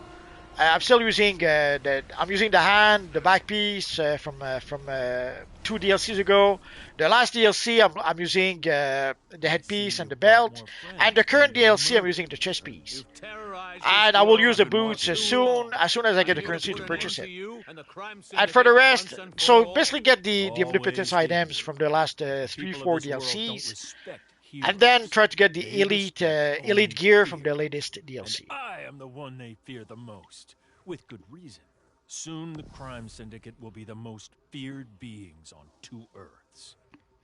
Anime says I'm a beta male. That's mean. That's okay. You're allowed to be a beta male. But Cyclops wasn't a beta male. Way back when, it's a bit strange the way the character evolved over time. Way back when, Cyclops was the cool guy. And I'm talking but way back in the 60s, like he wasn't supposed to be the nerdy guy. He was the cool guy, the leader, the confident guy. Well, halfway confident, let's say. Because they had to have him plagued with doubt sometimes to create drama. But Cyclops used to be the cool guy. And when I started reading him in the pages of the all different X-Men, he was the leader of the X-Men, and again, he was a really cool guy, a really competent guy. And there was one battle where he fought the entire team by himself to a standstill. But somehow along the way, they tried to create drama with him by first having him leave his wife to go back with Jean Grey, who was back from the dead, and then afterwards I'm done. they had him cheat on Jean Grey with Emma Frost. No, you idiot. And then The afterwards, portal they to turned their him into a Earth is not terrorist. fully open. So Their they had world all must those be weird ours. moves that It's turned him over. from a cool guy to sadly a beta male. It's fine if you're a beta male. Not everyone can be an alpha. What's happening? But Someone tell me what's going on. We that tore wasn't a hole in Cyclops our originally. universe, and some things coming through it. We're done for. Atomica, you seeing this, babe? It's like someone lit the sky on fire. It's frickin' beautiful. I have seen this before. It's the end. And to quote our friend Ulysses, There isn't anywhere you can hide from me. Return to your Earth. It's no longer safe here. You've done all you can. I will stay and attempt to stop this harbinger of doom. Go. Now. No, you'll die if you stay here. You heard what you said. We have to go, Lex. There is no other choice. and to quote our friend Odysseus from the Odyssey, it's no insult to say that a dead man is dead. It's not an insult to say that the beta male is a beta male. But that was in Cyclops way back when. A Luther is humanity's greatest hero. So it was nice to see that somebody remembered that. So when they made the new X-Men '97 TV show, someone remembered that Cyclops was a leader, was a competent leader.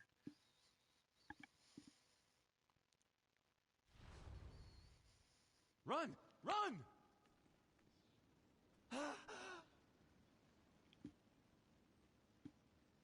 Oh, I think the chat jumped on me. Just give me a minute. So XDBD says, what's the name of the aura you get from the recent time capsule? Can you remind me? It's the Last Sun aura. I can even show it to you. Didn't make a video about it just yet. Just couldn't find the time.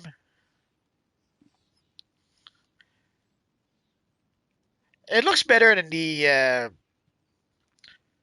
looks better than what we had seen before. Sadly, let's say there are people, or even the devs, that don't do the best job when it comes to the time to showcase certain styles. For this style, when I saw it before, I thought that I really didn't like it, and also it didn't seem to be animated the way it is right now. Could be that I'm pretty sure maybe the devs did show us only a still picture. That might be why.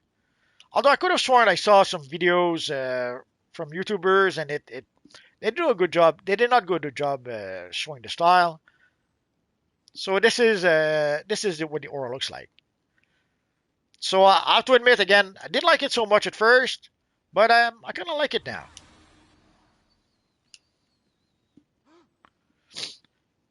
Sadly, showing styles is an art. And not everyone knows how to do it. The devs certainly don't know how to do it. But also, it's not just a matter, and I understand that people seem to think that it is easy enough to show off styles. But way back when, there used to be the mighty Obsidian Chill. For a long time, Obsidian Chill would not show styles. It would just show loadouts or builds or that kind of stuff. And then one day he decided to try to show off styles, probably to be able to create more content for his channel. And sadly, I think he quickly learned that showing styles is an art, is a skill on its own. Oh, let's go for this one. Yeah, I don't like the Atlantean missions very much, so I'm saving them for maybe next summer. So even the Mighty Obsidian Chill would struggle to show off styles because he just didn't know how. Again, it seems simple enough. It's easy enough. You just show the styles. Nah, you have to do a bit more than that, and also you have to know what to show and what not to show. You have to know not to put the style black because black hides the textures of the style.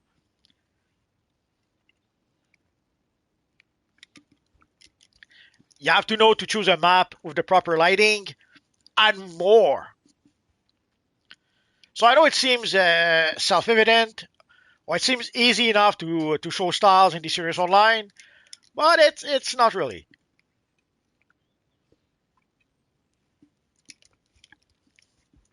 So when you see someone like Iconic, who does a great job showing styles, uh, it's not an accident. There's actual skills in showing styles.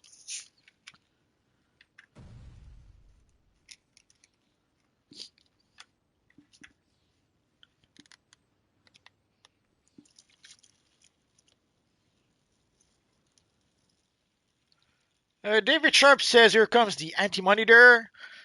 Sorry, I'm not sure what that's referring to.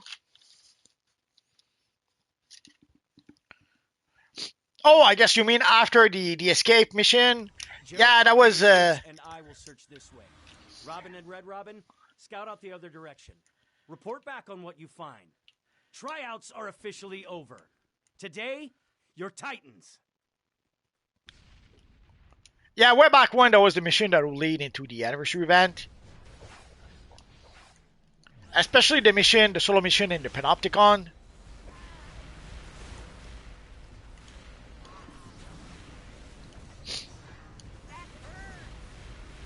Onis Fury says Alexander Luthor pretty much doomed the Earth. Almost. Luckily, we were there to save the Earth and the world. Mel Cage says he let Logan poop on him too much. Yeah, that was part of the. They tried to have this drama between. For a long time, they tried to have this drama between Scott Summers, Jean Grey, and Cyclops. Yeah, Cyclops. Scott Summers, Jean Grey, and Wolverine, Logan. And then when she died, they gave up on that for a while, and they had Cyclops settle down with Madeline Pryor.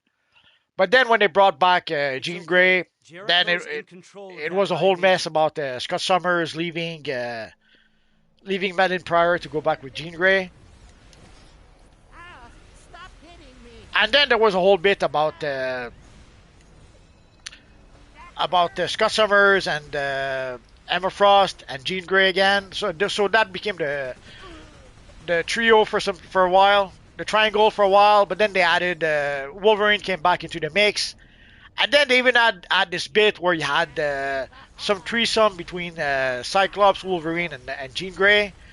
That was not Marvel's finest moments,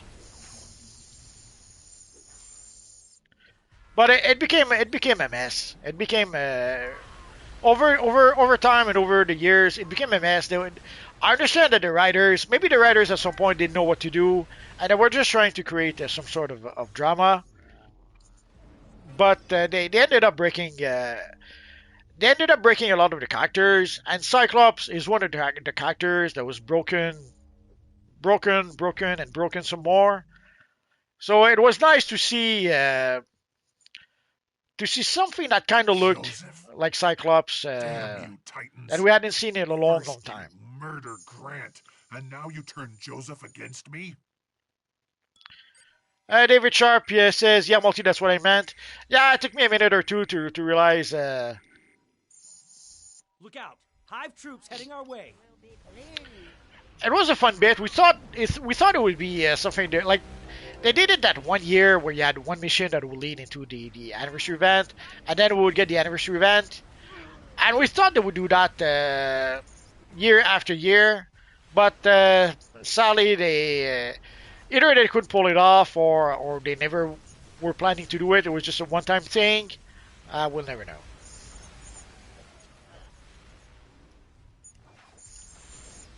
But it would have been cool because technically the anniversary event, we fight the Anti-Monitor and we send him 1 year into the future. That's why also the combat rating of our character is higher because we have the combat rating. In theory, we have the combat rating of 1 year in the future. Oh, we lost someone. If somebody wants to be invited into the mission, send me a tell and I'll invite you. Let's see. We had someone before.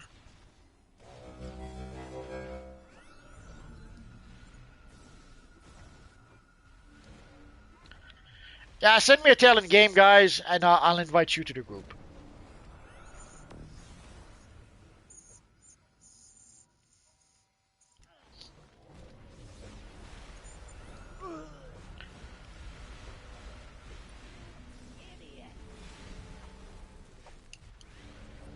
Mel Cage, me and Scott standing out from the Pink Lanterns.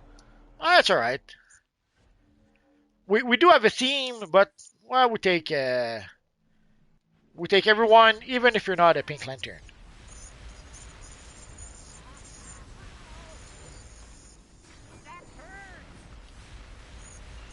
This better be worth it.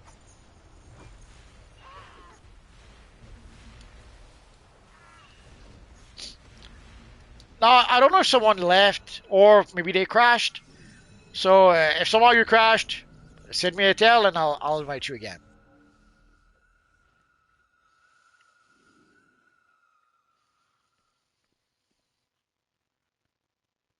End of the line, Titans. Where are they, Deathstroke? Where are our friends? Why don't you ask Tara where they are? She was so eager to play her part in your team's demise. Like putty in my hands.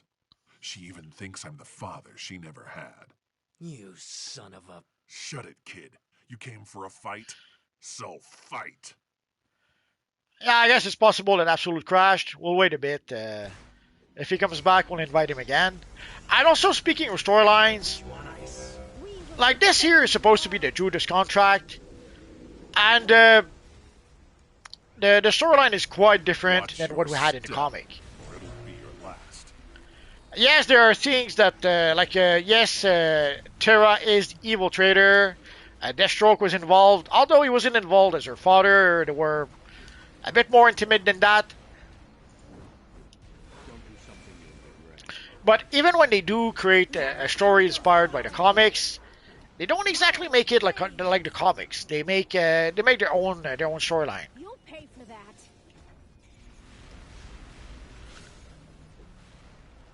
Let's go. Joseph, don't. I did what I had to do for honor. One day you'll understand.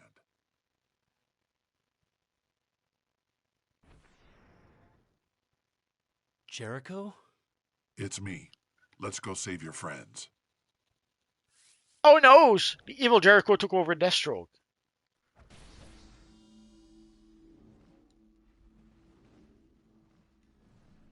The master will stretch your neck. I'm looking a bit loud. Had a rough night. Okay, it says we lost Absolute. Yes. Oh.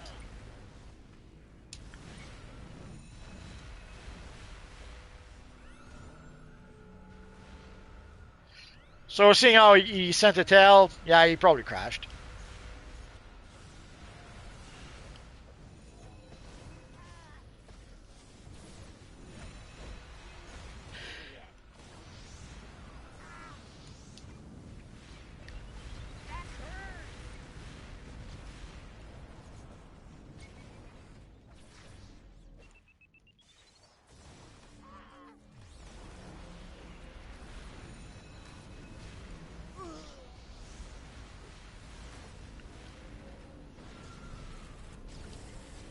After this mission, we'll go find some bounties a bit. We'll start with the bounties from the latest DLC and work our way down. So we'll start with Frozen Mogo.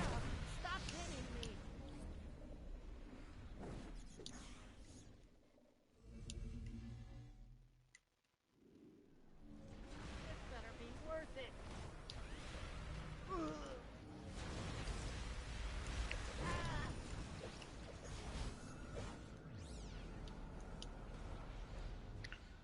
It's about time. We've been sitting here forever. What is Slade doing with you? It's me, Jericho. I'm in control of his body. Deathstroke hired Terra to betray us. Damien, I want you to take Jericho and the rest of the recruits and go after Terra. Red Robin and I will rescue the Titans. That is the best tactical decision you've made yet. Oh, Superman says he disconnected. Well, if it isn't Batman's bratty little bastard. Evil Terra. Think you and these rejects can stop me? Get real, creep. I'm done holding back. You're dead. Good thing I brought reinforcements then. No, that's us. Slade? What the hell are you doing with them? We had a deal. We were a team. partners. Did you think I would partner with a weak little girl who cries for her daddy? Ugh. No one wants you, Terra. Not the Titans, not Slade, not even your parents. Shut up! He said I was his princess. He said... Oh yeah, Mel Cage says maybe we get a couple of minutes to offload the inventory. Yeah, I assume, yeah, people's inventory must be starting to get full. So sure, if you wanna do that, we'll take a couple of minutes to do that. With you, your precious family won't be able to identify Keep the body. moving. The fewer of us she traps, the more likely we are to survive. The more angry she gets, the more power she expends. Sorry about that. It's been a long day. Actually, it's been a long week.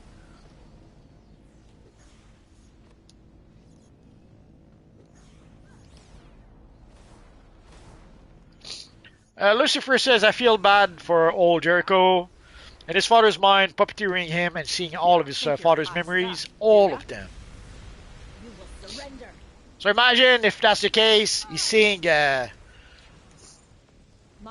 his father doing the wild thing with Terra. At least in the comics, that's what he sees. Here again, he mentions being some sort of a father figure. Oh. Lucky shot, jerk.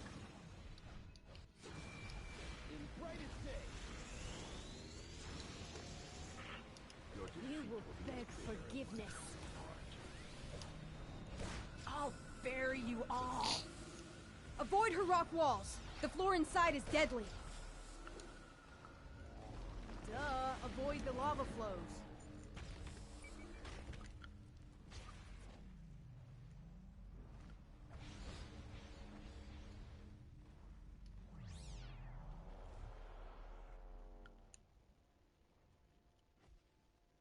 Earth to dipstick. You're so dead.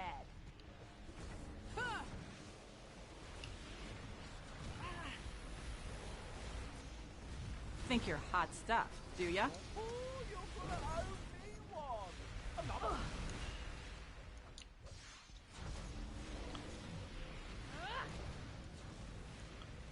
That gas is killing us. Plug those craters. That's sulfuric gas, in case you were wondering. Oh, yeah? You're gonna pay for Use that. the rubble from those rock monsters to plug the crater. Her anger feeds her powers. She's pulling magma from the foundry. I'll bury She won't be you able all. to maintain these power levels much longer. Do I need to tell you not to step in lava?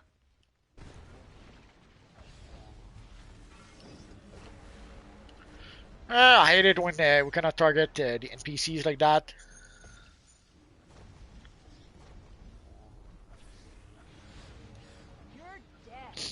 I would say it's kind of like cheating, but it's not. It's actual cheating.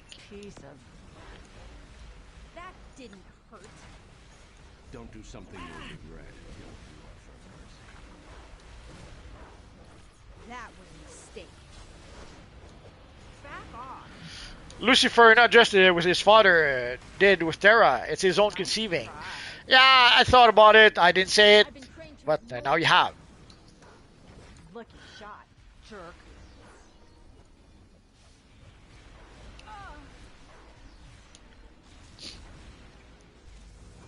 Think you're hot stuff, do ya? You won't walk away from this.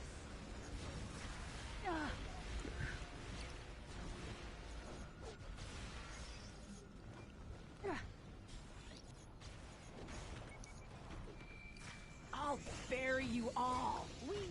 She's leveraging the environment to her advantage. Evasive actions! The floor is lava!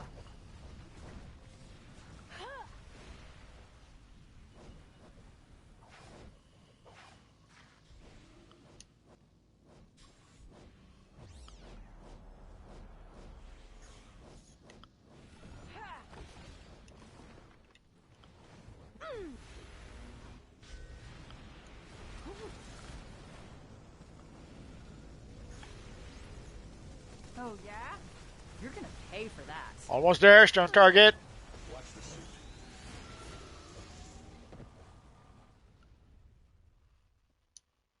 It's over, Terra. Give up. You need help. There is no dishonor in it. Let the Titans help you. Over? This isn't over. This doesn't end until I see you, Slade, and all the Titans in hell! No! Terra! Stop! You'll... Oh, noes!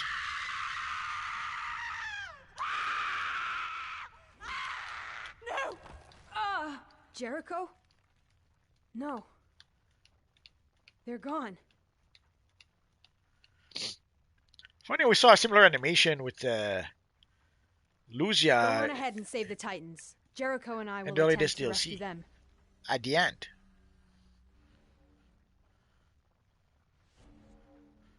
Oh, noes! Prophet gave more power than I did. I'm very disappointed now. So let's get out of here.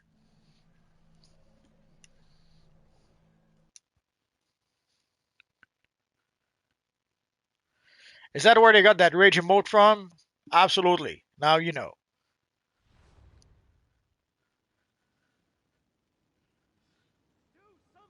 So guys, if you want to go empty your inventory, we'll wait 5-10 minutes. So you guys do that. Let's go to... Oh, we're already in phase 3.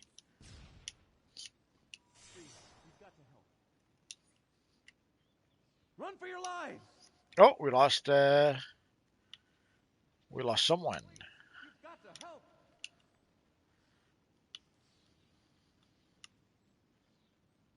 Ah!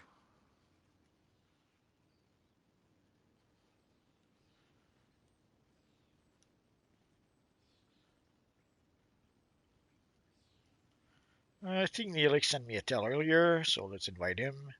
You wanted to join for the bounties? So go empty your inventories. And also, since we're going to play the bounties, doesn't matter if you're in the group or not.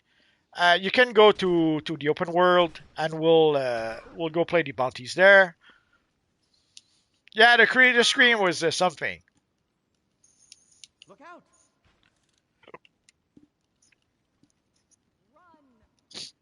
So we'll start with Frozen Mogo, then we'll go to Mournful Mogo, then we'll go to Mogo, Mogo.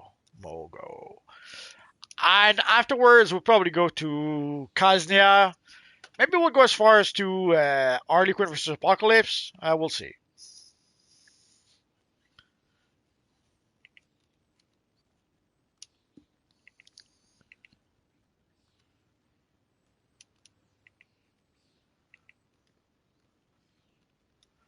Fifth time this charm.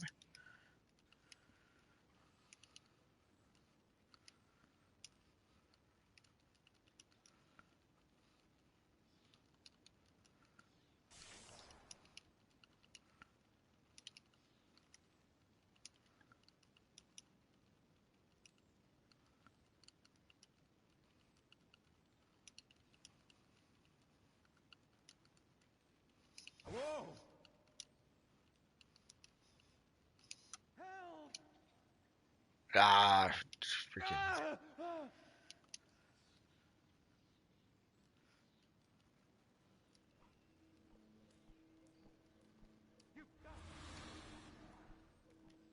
Get away!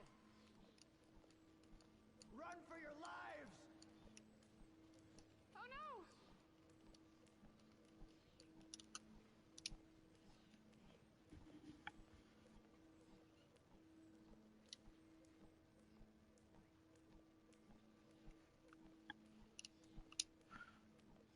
Oh, it's Absolute Superman we were missing. Sorry, my bad.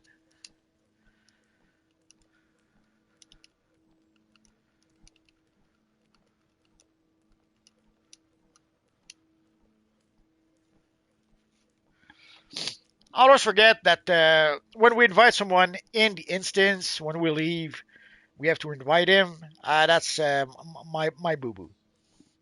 Doesn't really matter because we are going to go to the open world, so you don't have to be in the group.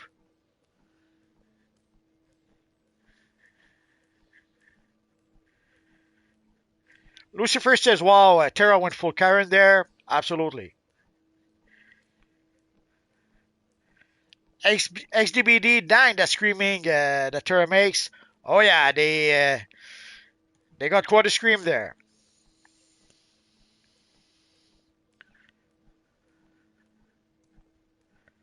Oh no, we have an evil Yellow Lantern with us.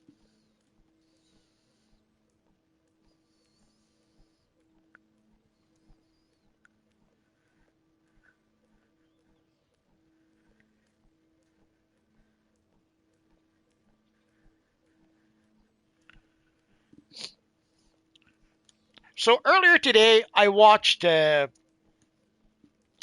new Predator movie, Predator Badland, and holy crap, I was surprised to see that Shadow is in that movie. If you're wondering, there's this little lady robot that talks and talks and talks a lot, and she has that mousy voice sometimes, especially when she gets excited. So I was really surprised to see that. Holy crap, Shadow is in that movie. And I wish I could say it was a great movie or even a fun one. It was. There's a good movie in there somewhere. Sadly, it's behind all of Crapola. That kind of ruins the whole thing.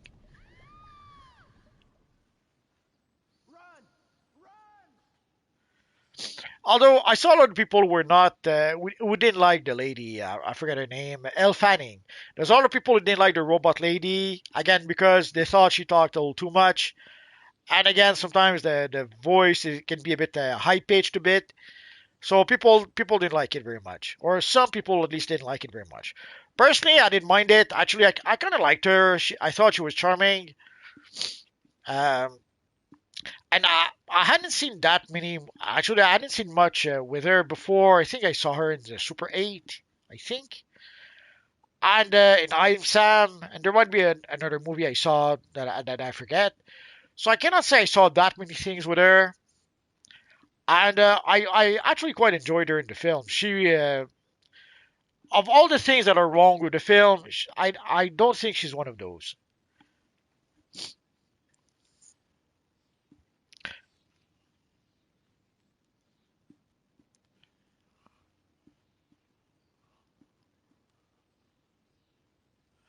Mel Cage is asking, what piece is that with an emblem?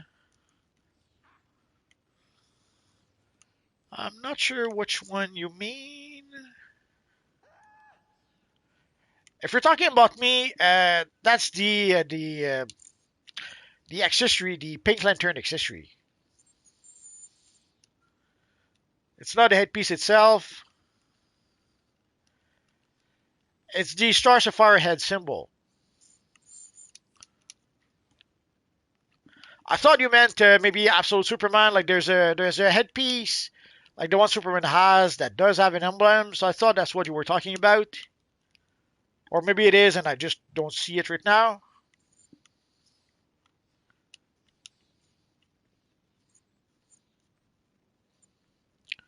Okay, mine. Yeah, it's not a. Let me show you a bit more. Like if I remove the headpiece, you can see the accessory is still there. It's not a headpiece. It's the accessory. Help! Run! Run! So let's go to Mournful Mogo, and we'll play the Monties. Oh, wrong. It'll be easier if I go this way. You go this way, I go this way.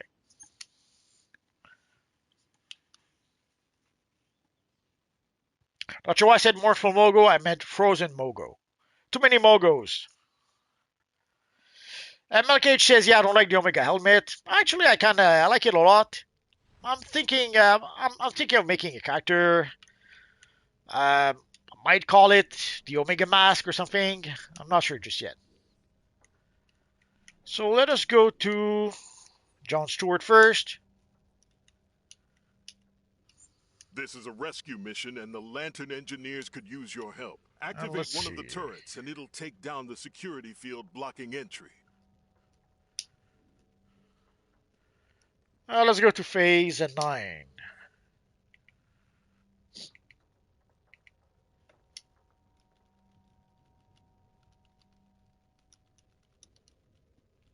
So if some of you guys are not in the group, you can still join us in phase 9. So we can play those together even if we are not in the same group.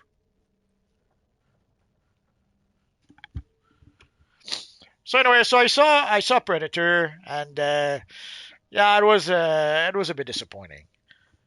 It's a bit sad that the first Predator movie was, I think it was rated R, and it was full of machismo. It was full of testosterone.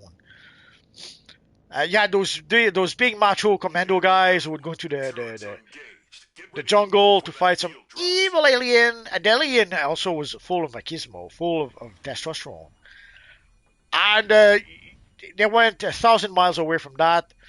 They made a Predator movie that's PG-13. The only blood you see is alien blood. You see the robot blood, or whatever that you could call that, like the white milk the robot have is blood. Because all you have in the movie, there's no humans in the movie. It's either alien creatures or the robots. Of course, the message, the movie has a strong anti-patriarchy message, anti-toxic white male message, which kind of ruins the whole shtick. It's obvious that it's made for an audience that is not the Predator audience. That is crystal clear. They're doing a bit like they did with Star Wars, where they're trying to make the movie more female friendly, and not so much for the toxic males. And it's pretty much what ruins the whole thing. The engineer is hacking Terminal 1. Cover him. Again, I thought I thought the robot was charming, but I seem to be in the minority. I saw a lot of people complain about her. Personally, I thought she was fine. Actually, I kind of liked her. Again, I thought she was charming. But I understand if people, if especially Predator fans, were not too happy with the choice.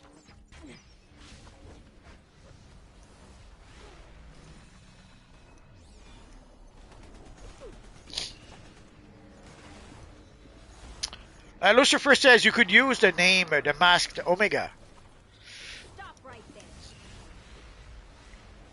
Yeah, the Masked Omega or Omega, the Omega Mask, or something like that.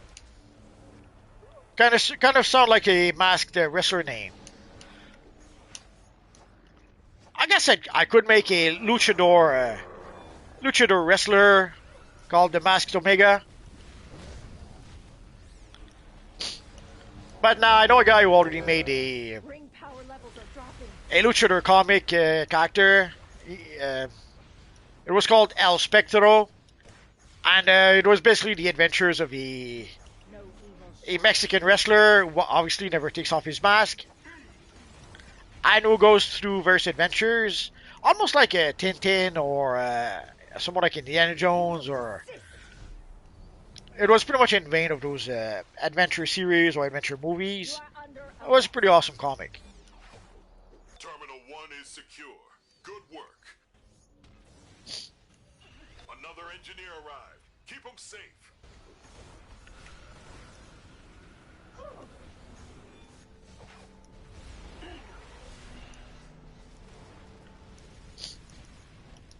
But yeah, so for the Predator movie, there is a good movie in there somewhere, especially compared to some of the latest Predators movie we had.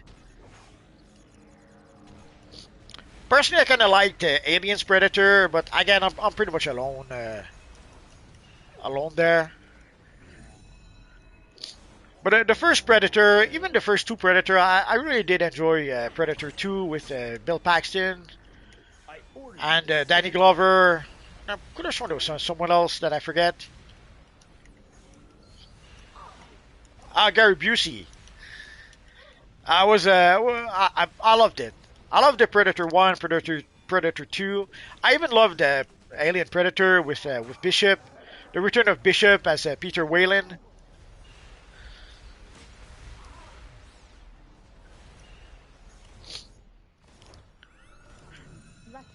Which kind of explained why Bishop looks like what he does in the Aliens movie. And of course, Aliens. Those were pretty awesome movies. I kind of enjoyed Alien 3 a little bit, even though I understand it was a mess. It was a mess on many levels. And Predator 4, that was something else.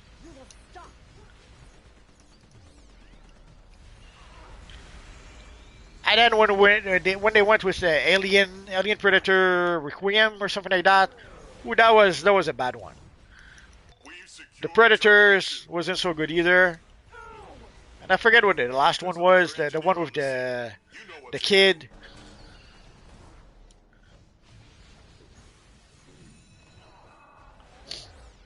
Oh yeah, there was the Prey movie also in between.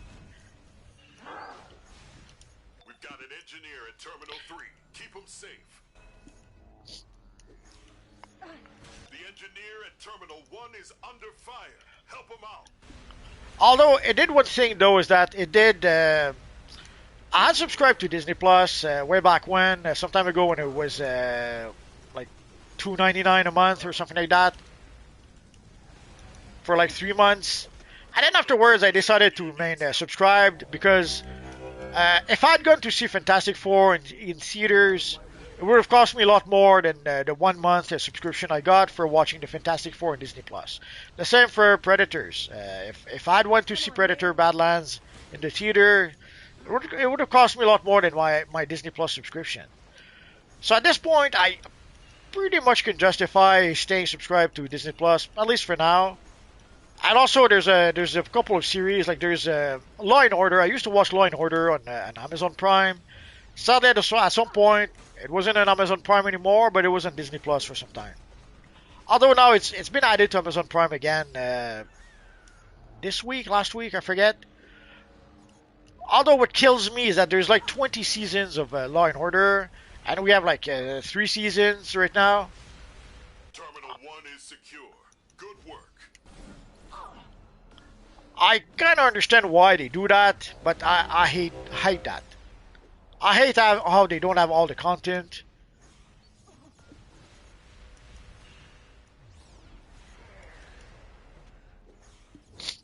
Oh, Uncle says I made it. Terminal 3 is secure. Excellent. We did it. All of the prisoners are free. Nice work, everybody. Real nice work. We did it. Nice work out there today. That should be the end of it, but you never know. They might try this again sometime. Give us a hand if they do, okay? Let's go to...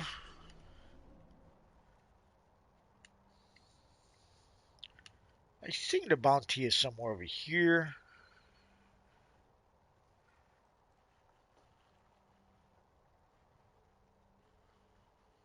Oh.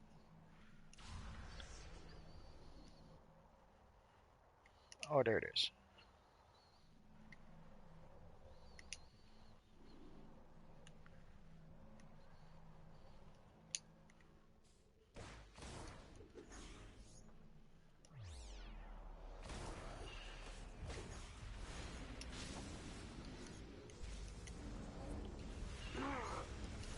Oliver says that's what I don't like about streaming services, because they can never have anything that I'm looking for, that I'm always end up buying all my physical DVDs and Blu-rays.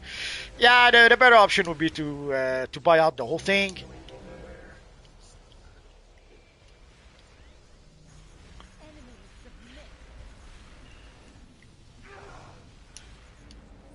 Sadly, right now, the only device I have that could actually watch movies, watch like Blu-rays or DVDs, is my PlayStation 5. And you have to wonder, like, once they decide to finally give up on physical media, how? Let's assume you have a big DVD collection or a big Blu-ray collection. What happens when there's no more Blu-ray players?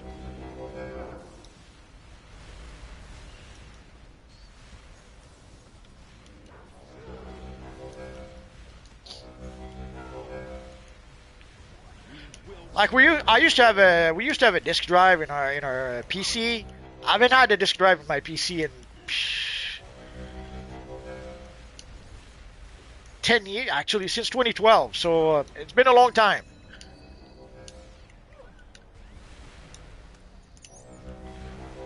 And even the PlayStation eventually will not have a. Like right now, we have the version with a disc drive and a version without the disc drive. What happens when there's no more versions with the disc drive?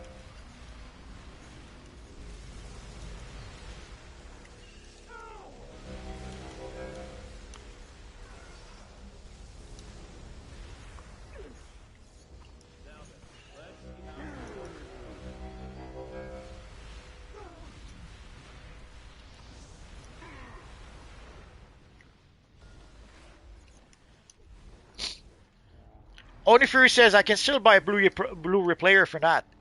Yes, right now. But what about in 5 years? What about in 10 years? Are you going to play your CDs?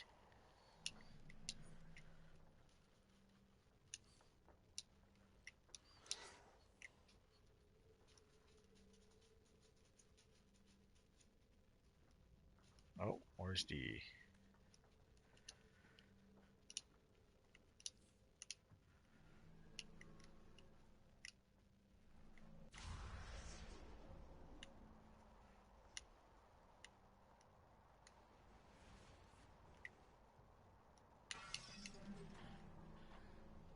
That must have been rough. Vice is no pushover. If he gets loose and rages again, I hope you'll help us deal with him. So let's go to Mournful Mogo.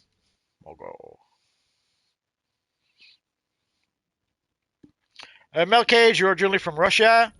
Nope, never been to Russia. The refugees need protection. Set up fortifications and take down any hostiles in the area.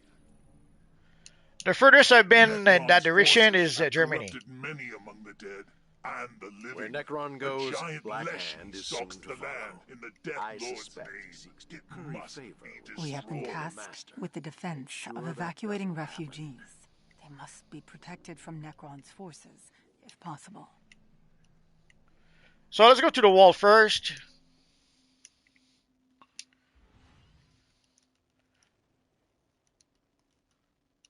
So we'll start with the wall, then we'll probably go. Oh, I've got the wall up. Take out the zombies. we'll have to do the wall again. We're only halfway through.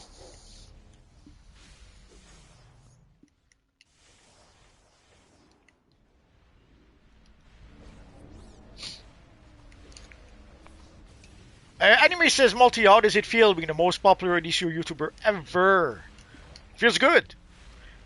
Enemy forces Never. are assaulting the western wall. Hold the line.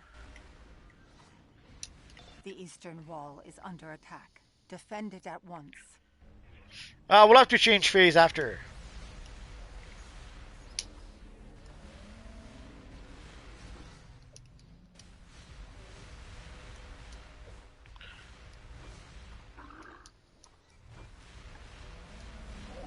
The enemy attacks the central wall. Protect it immediately.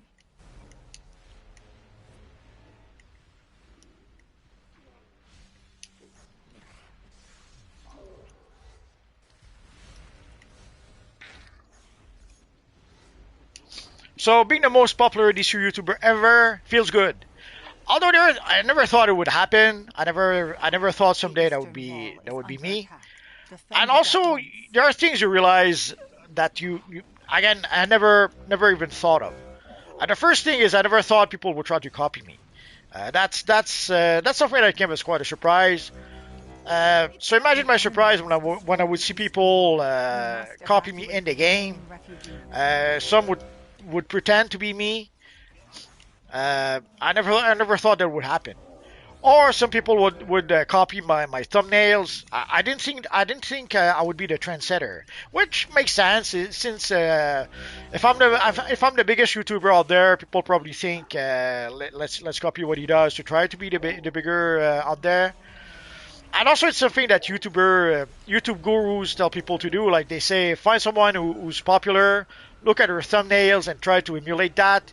Although they usually say emulate that, but I've seen people who literally copied my thumbnails. And not to mention, one time there's someone who literally used my thumbnail. So that was quite a surprise. I didn't expect that. Also, it made me understand brand confusion. Like when there's someone who was literally copying my thumbnails, people would confuse us. People would think I was him or he was me, or so there was. Not sure why I'm stuck in combat. I hate when that happens.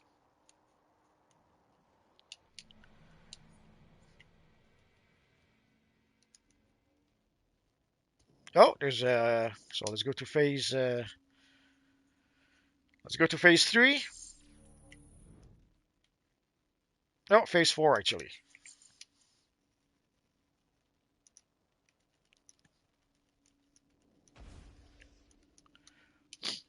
So it really showed me the meaning of brand confusion, where somebody literally copies what your stuff looks like, and then people have a hard time telling you apart. So that was educational. Almost ready to receive evacuees. Prepare to move out. And of course, also when you're the king of the hill, when you're on the top of the mountain, there are people who try to push you down. It's sad, but it happens. So that was that also came as a bit of a surprise. I never thought that would paint a target on my back, and some people would actually try to come after me. That was unexpected. But despite it all, yeah, it's a good feeling.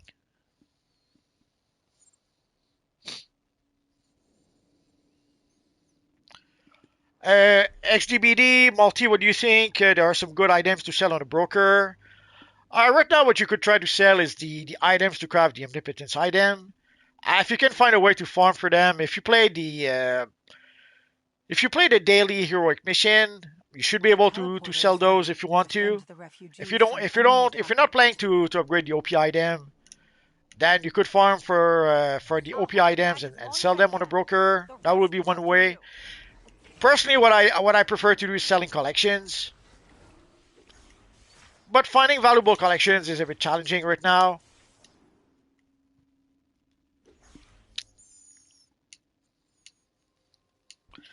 And you could try to farm for some rare items like the Ultraman Cape. Sadly, to get the Ultraman Cape, you have to play the Elite Panopticon mission. And good luck getting the Cape. So first, good luck getting a group who would be willing to farm that mission over and over again. And random is random. If you're not lucky, you're going to play the mission a lot before you actually get the cape. Assuming you even manage to get the cape. So quick like that, it's all I could really think of.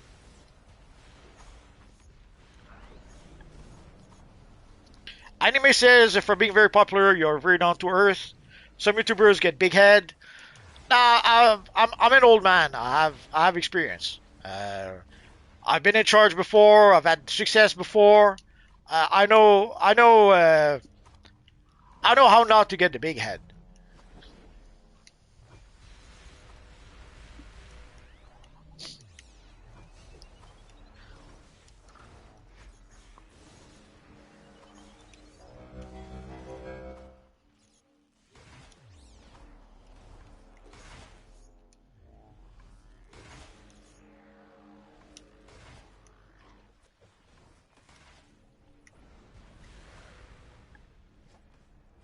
Refugee Group Alpha has been evacuated.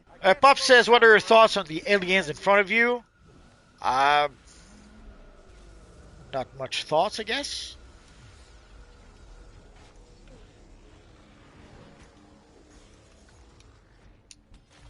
Milk Cage, honestly, when I search for a material or aura, I search for your videos. first, then other pages. I know you got one of whatever I'm searching for. I have over 3,000 videos, actually probably maybe close to 4,000 by now. So yeah, odds are if you're looking for something specific, I probably already made a video about it. Now some of those videos are probably a bit outdated and some might be obsolete, but a lot of them are probably still somewhat, at the very least, somewhat relevant. The enemy attacks the central wall. Protect it immediately. Astra says, Malti, hello. Onifuri, how come I never see chrome materials being sold on a broker anymore? Anytime I try to look for them, they don't show up. Well, it's been a while since we had them in the game, so sadly over time they become more and more rare, until eventually no one is really selling them anymore. It could be also that some of the players who had like 100 of them in their inventory, could be maybe that some players who had a whole bunch of them are not playing anymore, or are taking a long break from DC Universe Online. So there's a whole bunch of reasons, but overall, the supply, we probably exhausted the supply of whatever chrome material we had at this point. Enemy forces are assaulting the western wall. Hold the line. But don't despair. We might actually get some chrome materials again in the future, or an alternative, like way back when we had the cosmic material, and then at some point they give us the bright cosmic chrome material. It's not the same as having the cosmic material, but depending on the styles you use, you can almost recreate something that looks like the cosmic material using the chroma. So at some point they might release a new chroma or a new material that kind of looks like what you're looking for, even if it's not the exact same thing.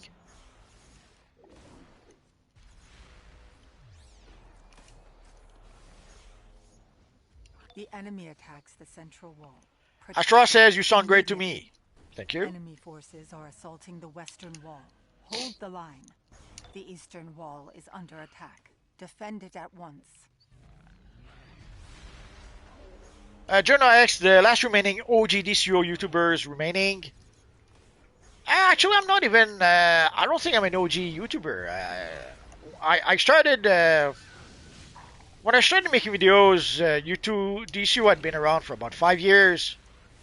So whoever was making videos before me, these are the actual OG.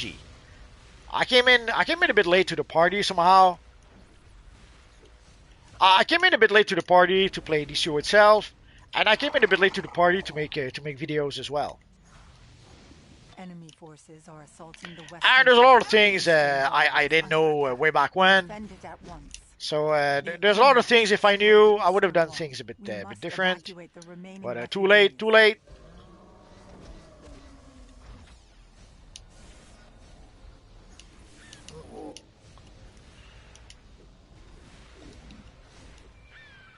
Can't hold it. There's too many. Too strong.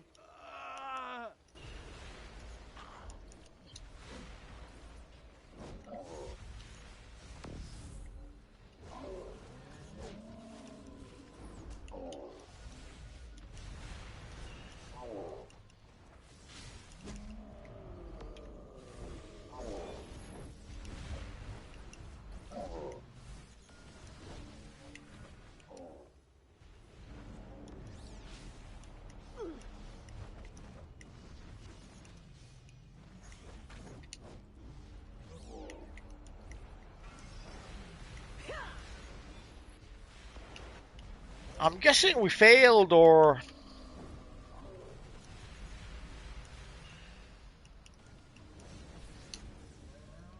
we'll see soon enough.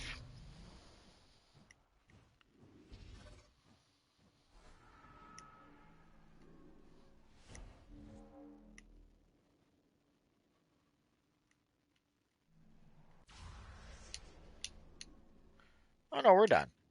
Let's go to let's go collect our reward first before we forget.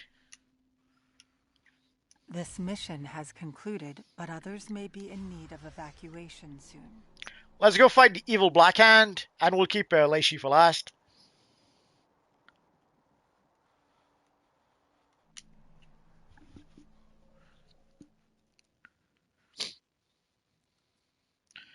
Astra question: what are your thoughts on DCKO? Honestly, I think they could do better, but let's see if I can stick to the landing. There's some good ideas in there somewhere, but it's a bit strange. It's as if they're trying to turn the comics into a fighting game. They seem to think that video games are popular, fighting games are popular, so what if we made the DC Comics into a fighting game? And I think they're pretty much missing the point of why fighting games are popular or why video games are popular. And the first hint is that there's no reading involved. It's all meaningless. Yes. But sadly, I don't know how well it's doing, and the devs, I don't think DC are very honest with the numbers. I think they kind of have a habit to overinflate the numbers to try to look good. The light blinds me. We'll see.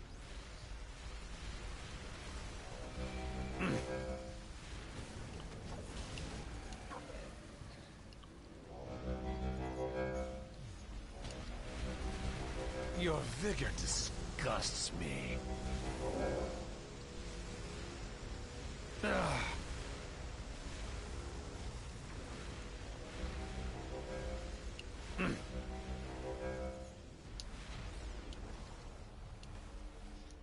So let's go to Laishi next.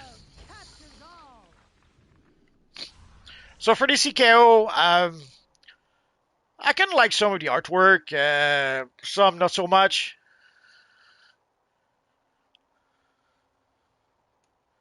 But again, for the story, I'm not sure if I'm not sure if they truly understand the appeal that people have for video games. And trying to translate that into a comic, I don't think they really get it.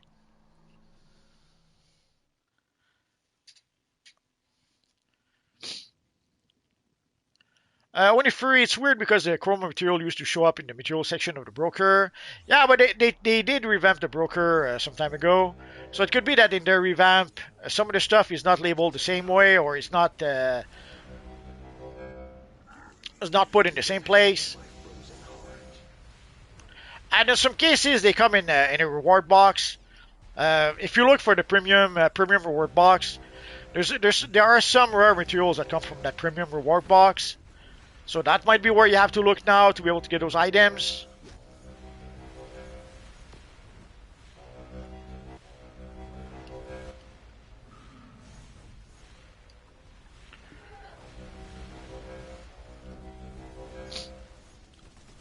Anime says, I don't know if you've noticed, Multi, but the emissive eyes don't glow, have that glow effect anymore.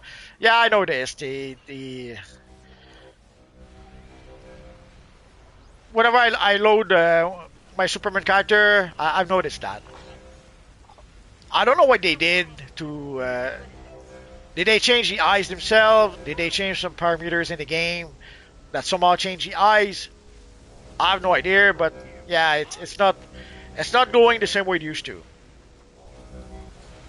Now, there are alternatives now that if you really want to have glowing eyes, there are other options you can use other than the emissive eyes.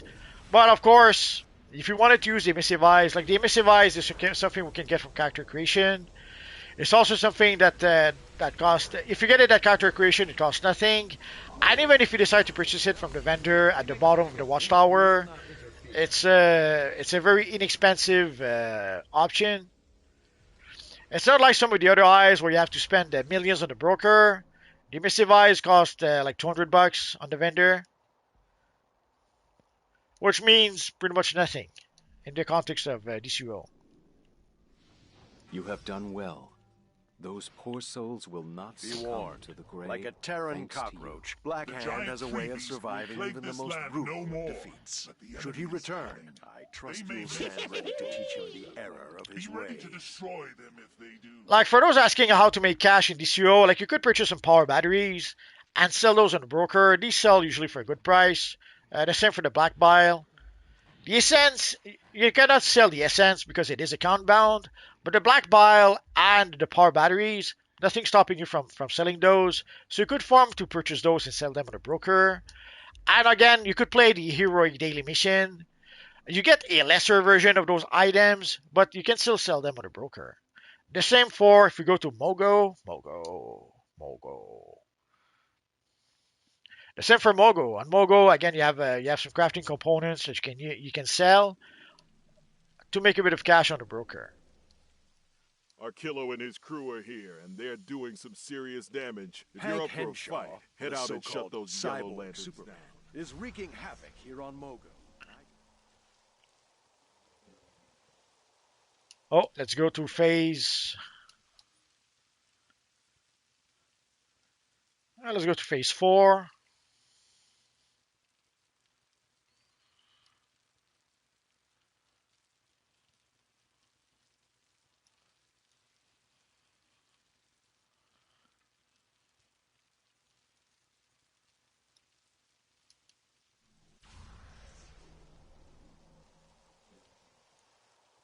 I might as well pick up Kilowog at the same time. Listen up. There's refugees in need out there. We probably won't play that mission, but I always forget to pick it up. So I might as well do that now. So here we have the evil Archilo. But we'll go fight Archilo a bit later. Normally we do the train first. Then we go fight the evil Ankenshaw. Quarians are taking advantage of the situation with Mogo. They're planting. And we end with We have Archilo. energized several Mogo crystals with the blue wreck their energy tech, of hope. rescue the Yellow civilians. lanterns are corrupting them with the power of fear. So let's wait for people a bit. Let's pick up a mission first. Got a minute? A squad of my fellow lanterns are patrolling a region here on Mogo, and they could use some backup. We've placed 3 control towers along the patrol. Oh no, it's absolute click on So we clicks on need to take NPC. them So back. mean. Good luck.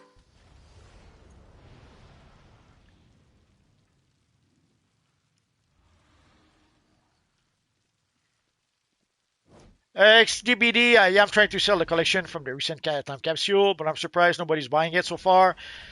I thought somebody would buy it. Nah, the price of those collections went down like a rock.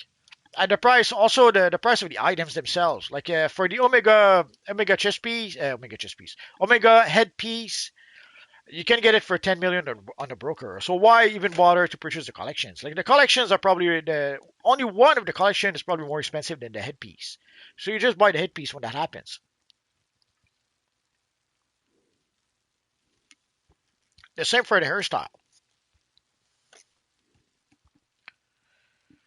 So if you see the headpiece, let's say for 10 million on the broker, why would you buy the collection for 15 million, 20 million on the broker? Makes no sense.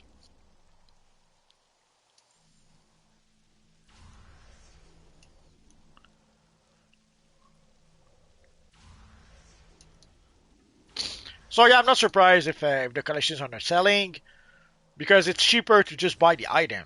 The sword is pretty cheap. I did show that in some videos. It went as low as 400,000 quite a few times, and I expect it will go back down to that price sooner or later.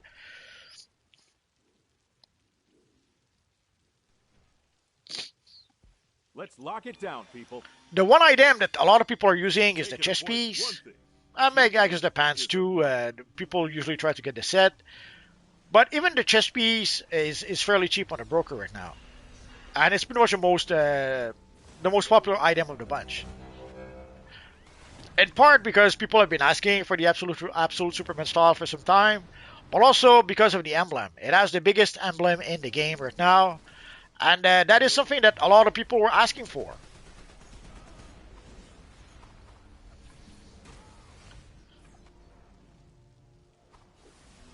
Astra says Dan Mora's art is really good. Yes, he is good. He's pretty much the best artist DC has right now. There's him and there's another guy whose name I completely forgot. There's like 2 of them who really do solid work.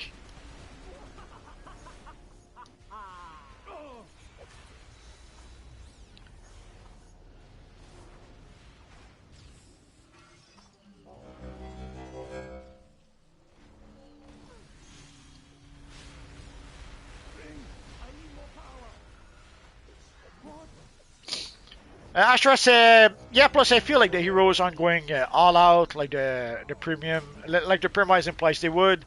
That's the writer's fault. Like when you had the fight Wonder Woman versus Red Sonja. Wonder Woman is supposed to have super strength, super speed. She flies. Red Sonja is just a normal lady who can use a sword and a shield. Wonder Woman should have wiped the floor with her in like 1.1 second. But the writers wanted to have an actual fight, and they wanted to make Red Sonja look good, so they actually had a fight.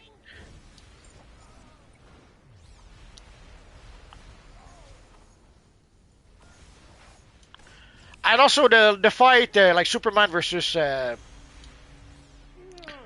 Homelander had no real definitive winner. It pretty much ended up.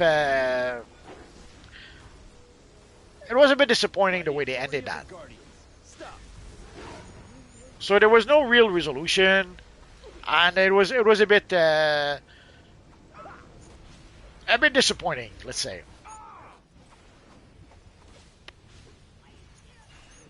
Astra says a question: my PS4 has been out for about 5 months.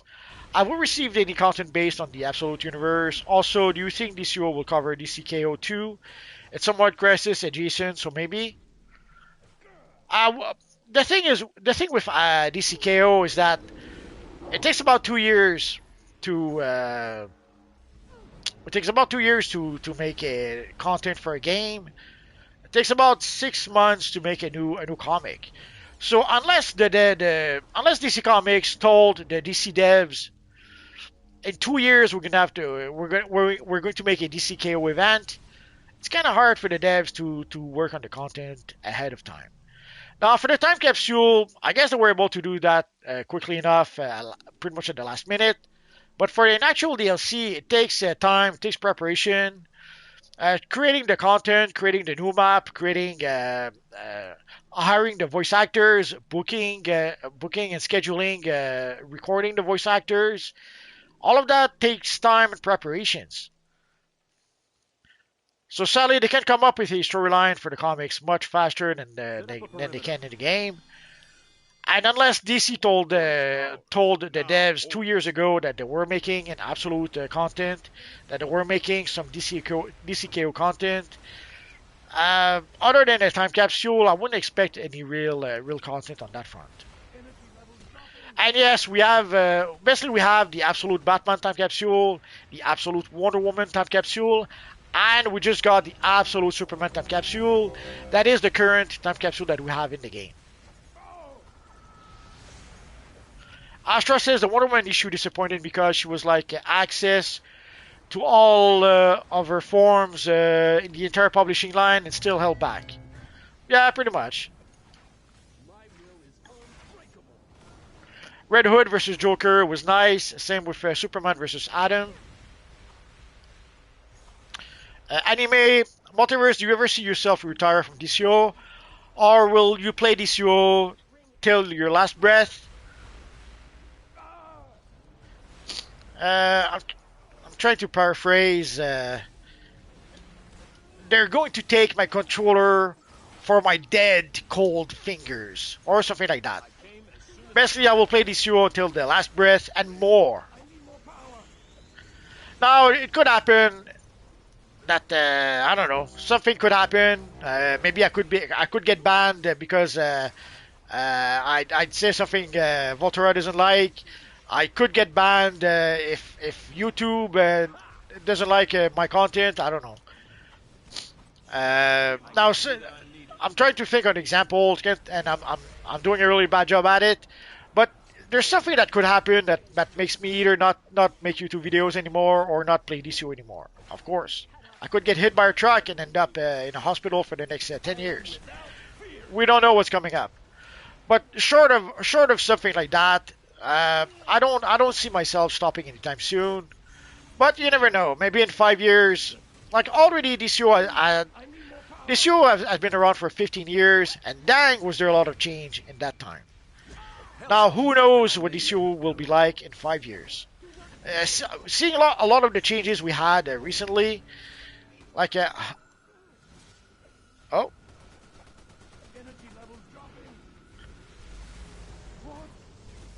I think we are glitched. Another point secured. Good job out Oh, actually we're not.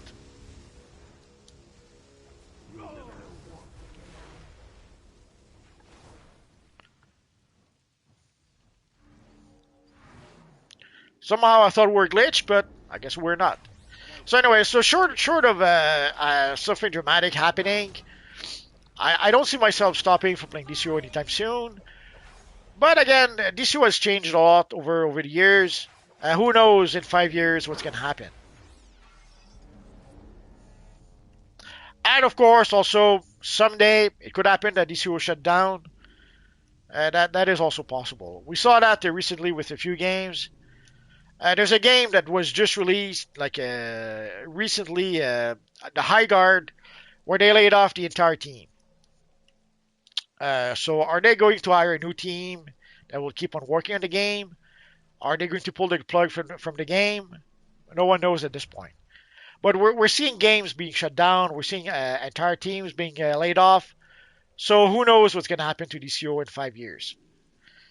Actually, what I'm really waiting for right now is the investors report. I thought we would have it last week. I thought we would have it last year. We got it around February 7th. I thought it would be the same this year. Turns out this year it's February 17th or something like that. So we're gonna have to wait a bit more before we can actually see the investors report. But I'm really curious to see what the investors report will look like for the basically it's going to be the year-end report for 2025. That would probably tell us a few things.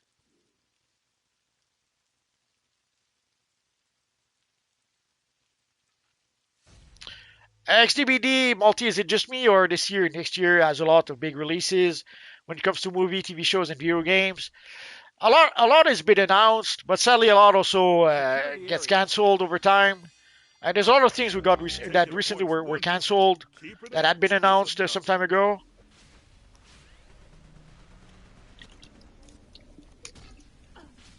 Jonah X says, same here. I'm already invested too much time in this game at this point. I'm gonna be here till the wheels fall off, and even through the ups and downs. Well, there's something also I mentioned some time ago. Like at some point, some people were wondering, like if there's a point in time where we had no communication from the devs. We had no idea what was coming up. They were not telling us anything about the new DLCs. So people are wondering, like, why do you even stick around if it's that bad? And the thing is that this is our game, Yes, the devs are the one making the game, but we're the one playing it. And some of us have been playing the game longer than any of the devs who's been there. Actually, it's not so true. We know it out there. There's at least one guy that's been there for 29 years. But overall, like most of the guys, most of the ones who have been there the longest have been there for 10 years. Maybe like Glitter and Red 5 have been there for about 9-10 years. There is a couple though who have been there. Like there's one IT guy who's been there for like 29 years or 24, 29, I forget. And there's another lady who's been there also for pretty much since the beginning. Although she was there, she wasn't there, and then she came back. So does that count? But overall, this is our game, our game. Yes, the devs do supply us the game, but we decide how we play the game. We decide what to do within that sandbox. And some of us have been here longer than most of the devs. And we are going to be here long after the devs are gone. Like already we've been through, at the very least, three groups of devs. And actually, I've been here for 3 groups of devs. But when I started playing, they had already had a big turnover. There's a whole bunch of old of devs that came up with the game that pretty much left before I started playing, and they had been replaced with a whole bunch of new people. So already by the time I started playing the game, a lot of the devs who had been there for since the beginning were gone already. That's it. We did it. Nice work, everybody. Nice work. But again, this is our game. We've been here for a long time, and we're going to stick around for a long time.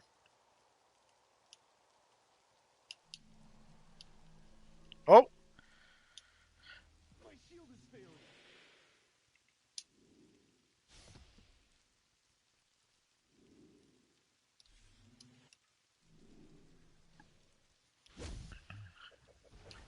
The chat moved a bit.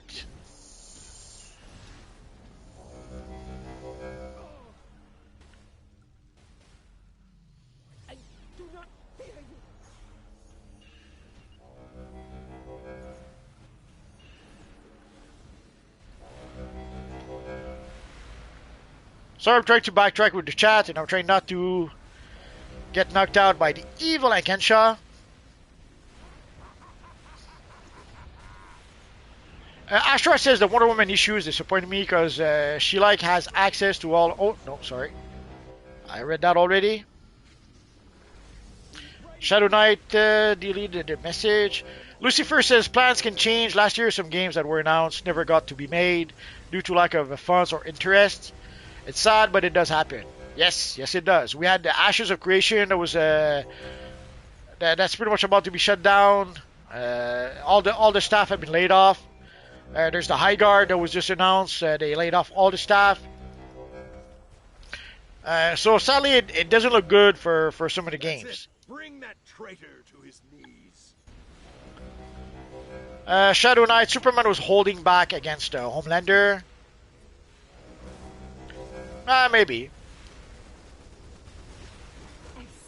The real squeaks, the game suffers heavily from crunch. Wouldn't you agree? It's hard to know exactly why. We can assume that some of the issues is because of the crunch. Some people, I think Shadow did mention that last week, I think. Some people seem to think that some of the issues we've had with this DLC is because the devs were not ready. And they were not able to implement everything they wanted to implement. That's why we have basically a storyline that doesn't really end. We don't really have a satisfying ending. It pretty much ends to be continued with the the rescue of Esmeralda's child. If they do.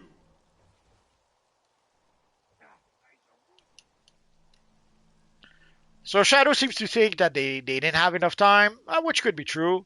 We also see it with there's Bleeze. If we take a look at they gave us a new model for Guy Gardner.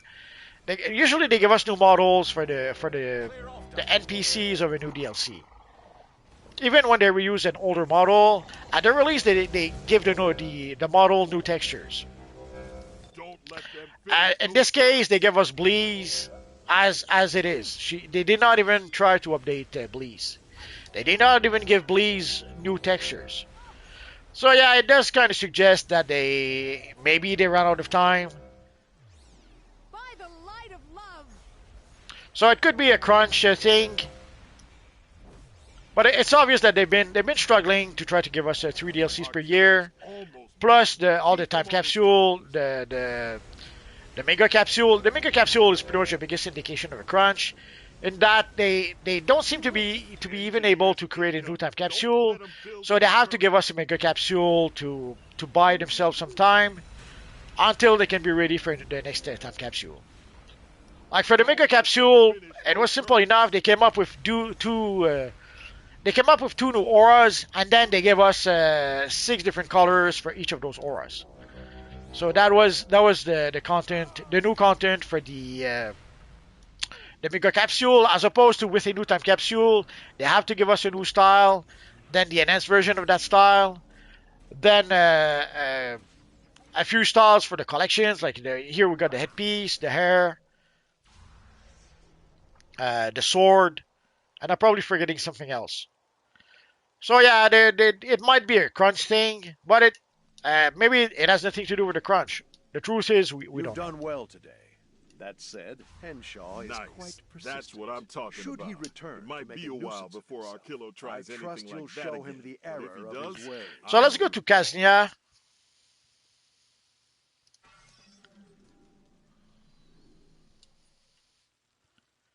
Let's go through the House of Legends. So it could be a crunch thing. It could just be they're struggling to give us the content. We don't know.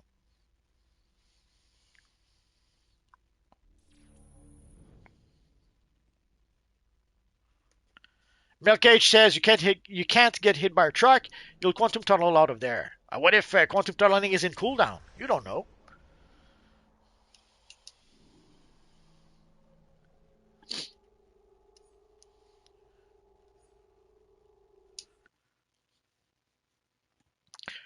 John O'Hex, same here. I'm already invested too much. Okay, I read that one. Lucifer says none of us truly know what dear old dad has planned for us all. All we can do is move forward and hope for the best.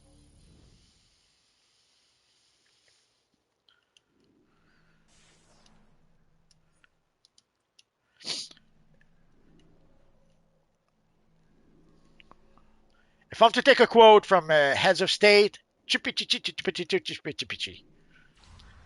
loosely translated, the quote was for everything that happens for the best. So let's start with oh, it's already started. I'll obliterate your squirming, screaming soul.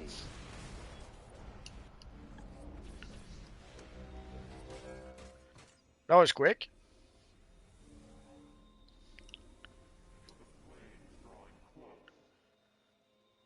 Oh, let's go to... Oh, there's room enough for everyone.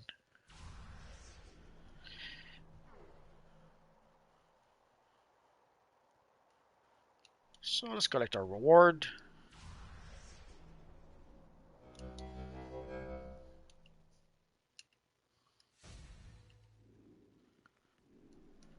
Let's go to Grundy unless the demons are there first. Oh, the demons are there. Is it so much to ask for a quiet graveyard? Someone needs to do something about these demons and agents. Superman missed Neron, so we'll go again.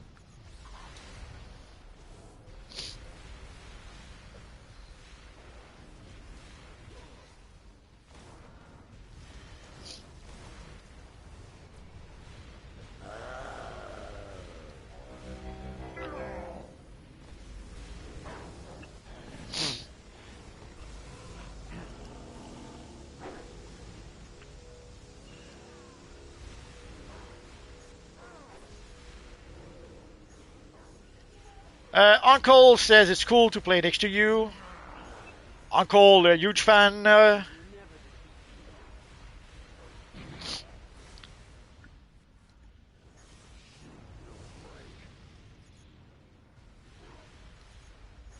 Astra says they laid off the team but are offering them a different position in the company.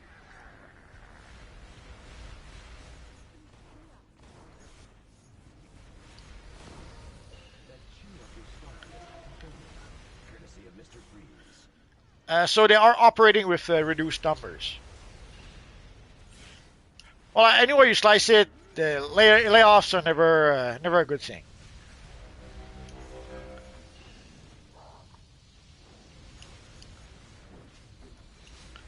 Anime says, do you like the new direction? Do you like the direction the new devs are going with DCUO? It's nice that they're finally giving us the White Lantern powers, the Blue Lantern powers. It's nice that they're giving us iconic powers. The not so nice is the story, the story of the last DLC. No, please no. And also, so the story for the last DLC, and also having iconic powers inside within Time Capsule. Now, if it was Open 25 Time Capsule, yeah, okay, do it like that. But sadly, it is the uber rare collection of the Time Capsule. And also, even if you manage to get it by some small miracle, you get lucky with the Time Capsule, or you play the broker and purchase the collection or purchase the ability for 500, 600 millions on the broker. That is for one character. So if you want to be able to have the ability on multiple characters, good luck. It's not gonna happen.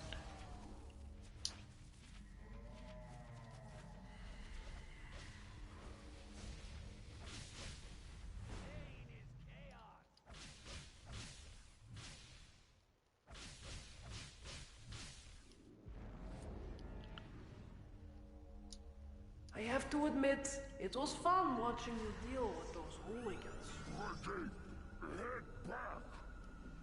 So let's pick up the quest first.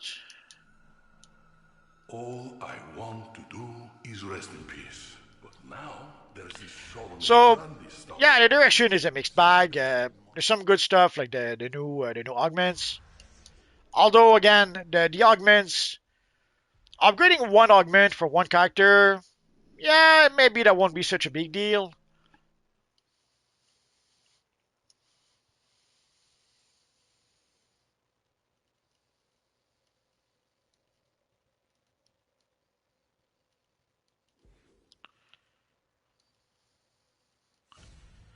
Upgrading the augment for one character, not too bad. It's not too big a deal. Sadly, if you have 39 characters, upgrading the augment for all the characters, that's not gonna happen. So unless they come up with some sort of augment of wolf pack for the augments,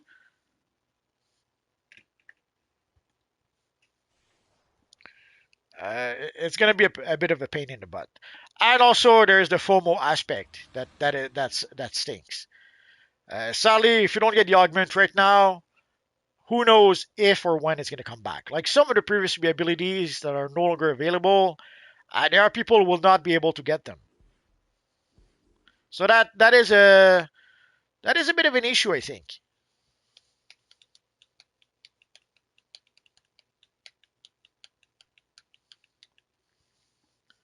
So there's some good things. The fact that they're giving us new powers that people have been asking for. Yeah, it's not new powers, it's augments, but it's pretty much comes down to the same thing. So the fact that they're giving us a White Lantern ring and a Blue Lantern ring that people have been asking for, that is a good thing. The fact that it's available for a limited time, and the fact that ranking it up on multiple characters will be a pain in the backside, that is not a good thing. So it's pretty much a mixed bag when it comes to the new devs.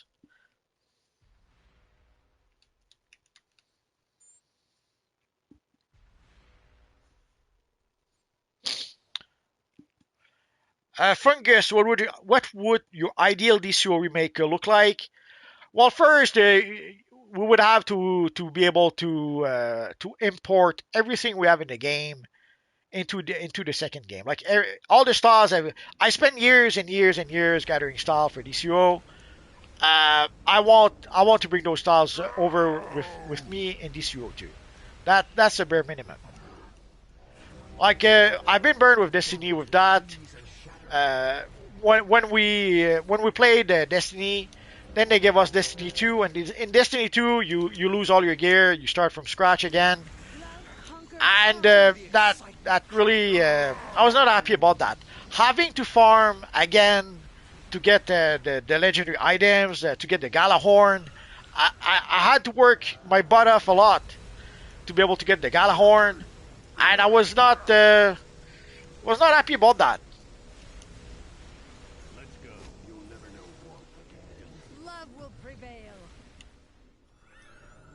So losing everything for Destiny 2, and having to grind again to get the Galhorn back, to get my gear back, that was too much for me. So that's what I gave up on the game. And also at the time they were planning to basically relaunch Destiny every 2 or 3 years. So the idea that I would have to grind for my gear again every 2 or 3 years, I did not want to do that. Now, jokes on me because they kept Destiny 2 forever after that. Like as far as I understand, we still have Destiny 2 right now. So if I'd kept on playing Destiny 2, I would have played it for like 10 years. Too late. Too late.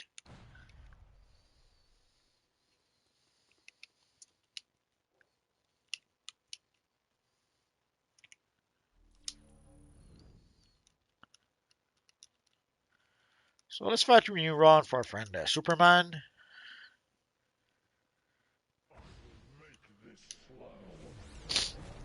So yeah, so for DC Universe Online 2, yeah, we would have to be able to keep our styles.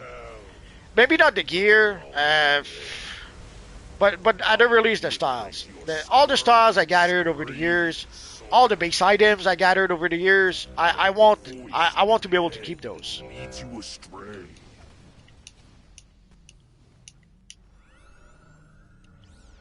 Like I wouldn't I don't know if I would have the strength to farm for those all over again.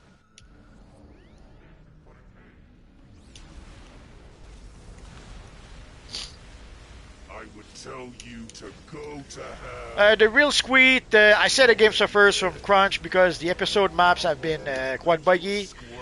Like with the Lantern Assault, one-sided bug.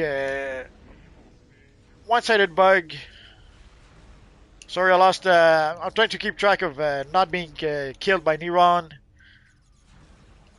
while I read the chat. Guess I'll have to defeat Neron first and read the chat next. I would tell you to go to hell, but you're already there. Alright, there we go.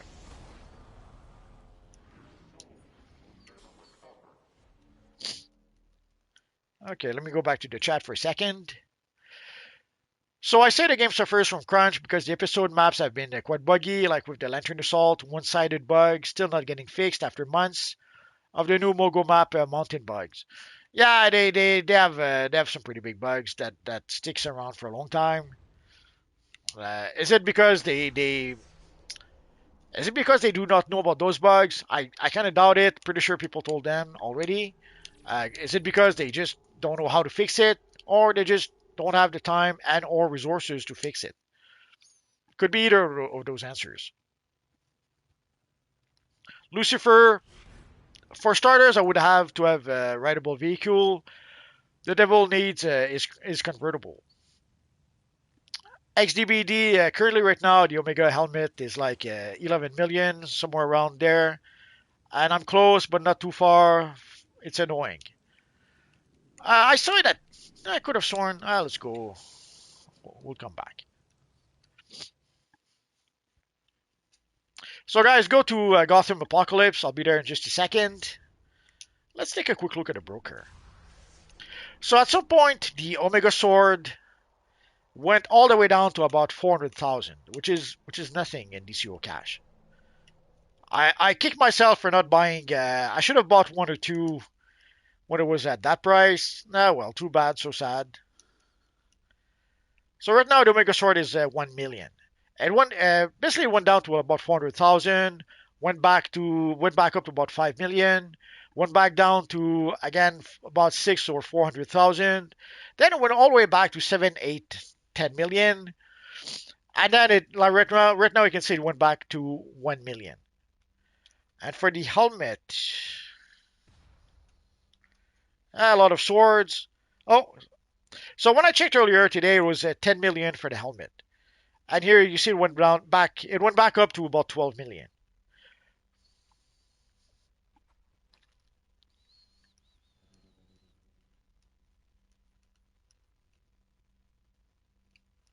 But if we take a look at the collections, I don't know the name of the collections. Too bad. So anyway, sadly the price of the broker changes all the time. And you have to try to get it when the price is low. Sadly, you never know if the price is still going to go down or if it's going to go back up. You can sort of guesstimate it, or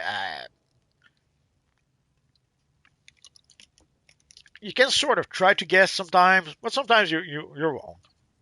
Sometimes you see it for very low. You think that the price will go down some more, and it goes back up. As a weapon of mass Or sometimes you buy it thinking that it's as low as it's going to get, and it goes even lower.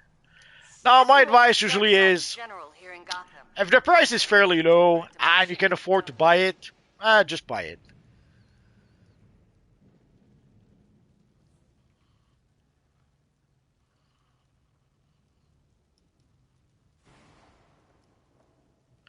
Wait.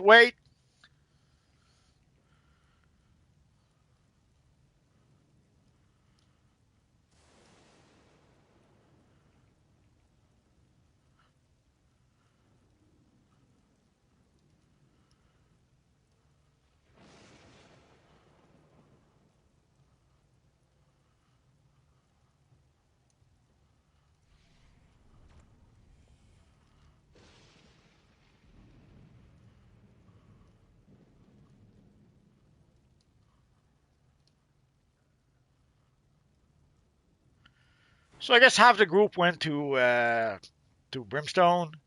We'll just wait.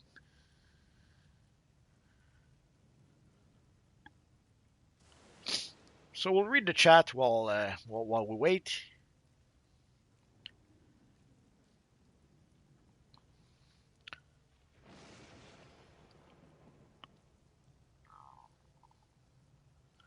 Lucifer says they didn't update Guy Gardner's look in Doom, the Washington open world. That's possible. But usually they at least upgrade the textures, but I have to admit, I didn't notice at the time. Binky Bink, man, I wish I can join y'all, but look like it's full. Well, there should be room in the open world right now. Like there's 16 out of 40. There's not even half of the phase right now. So you should be able to join. Astra saying they still claim a profit at the end of their product. What then? How about eating into those profits to keep people on? You're losing nothing. Sally trying to get a producer to spend 5 cents is nothing but a small miracle.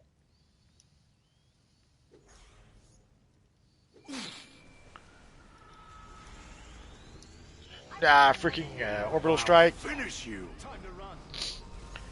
So trying to convince a producer to spend some money. Good luck. They usually want to spend as little as possible. And even if we try to convince them that it would be good for the game, it would bring 1,000 new people.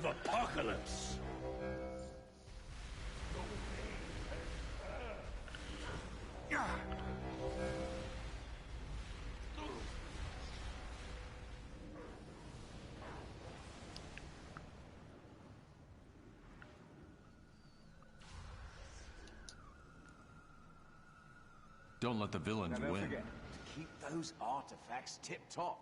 I can always help with that. Steppenwolf out of the picture. Enemy command chain has been disrupted. Nice job.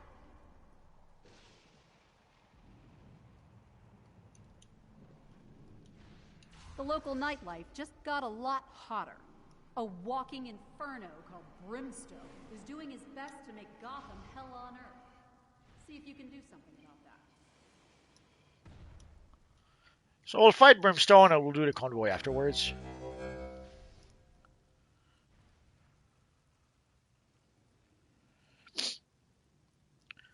The real squeets, I much dislike the fear of missing out direction. It's one thing to have FOMO styles, but OP gameplay mechanics that'll never return is bad. Yeah, the fact that we have iconic abilities, elite henchmen,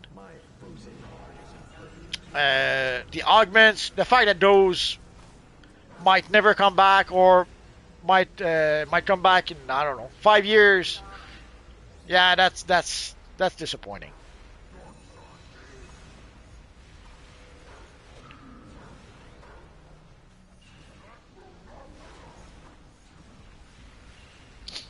And I remember when they were very proud to mention how they were very good at finding ways to monetize a game. You don't have to be rocket science to put items for a limited time and expect people to spend money for those items. So I'm not sure I would have bragged about that if I'd been the devs. Takes a lot of guts to go after a giant nuclear fire monster. Takes skill to pull it off. Color me impressed.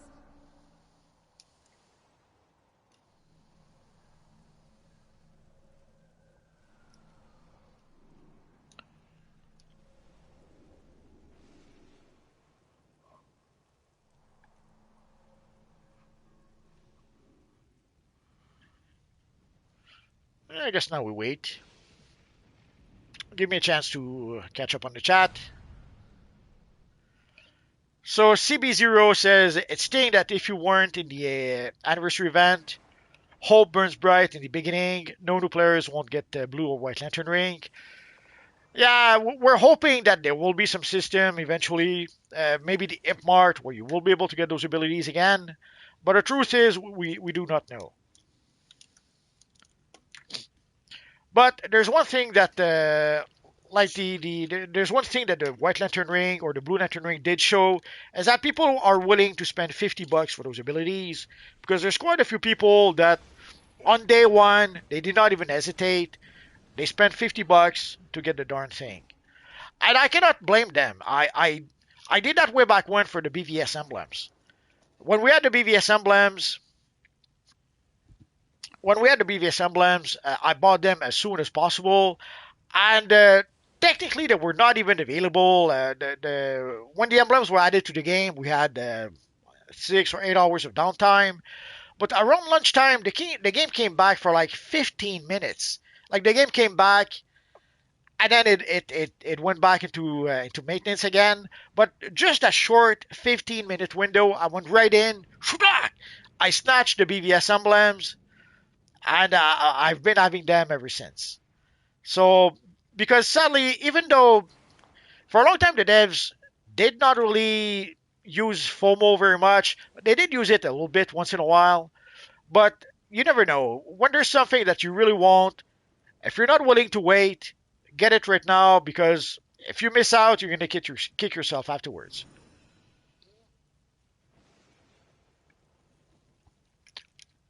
So in the case of the BVS emblems, I knew that I wanted to have those emblems.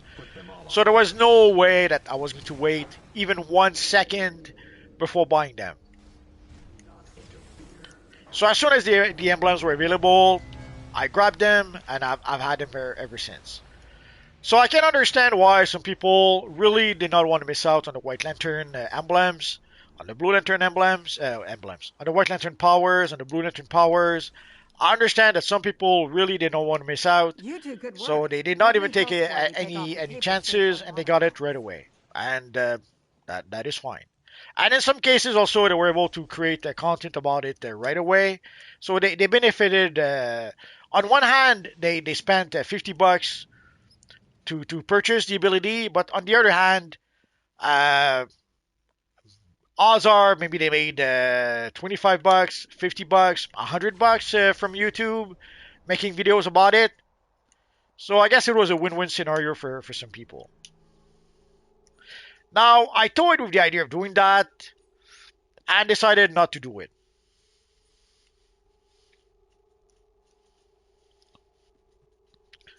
So let's go to the bottled DC, and I think that's going to be our last stop for tonight.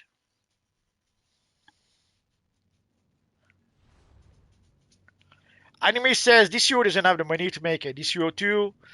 Um, Even if they had it, Just keep smashing until there's nothing left but subatomic they particles. whatever money they had, they spent on buying Washington, D.C. is relying on Palia, us. Palia. Whatever money they had. Brainiac's best is no match against my hand-picked representative. Well, let's talk Mental about freedom NPCs is first. paramount. Please, we must move into action. Brainiac's not gonna like this ring and everything that comes with it. I could have sworn there was something else we could pick up. I guess not. So whatever money they had, they spent to buy Palia. Well, not so much Palia, but they bought the studio that owns Palia.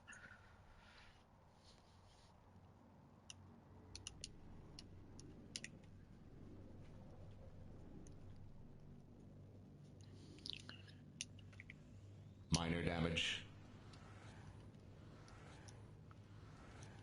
Critical damage. Oh, someone started the fight already. Failing.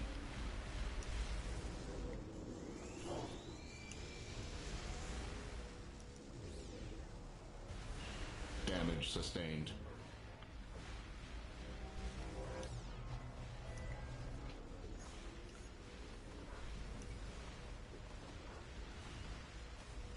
Status critical.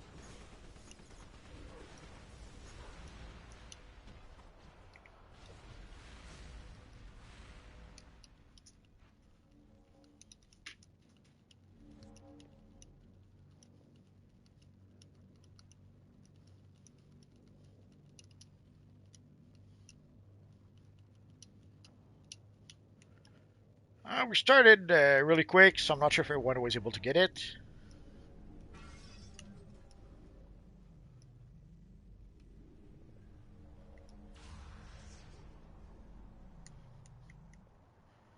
Okay, so let's go to...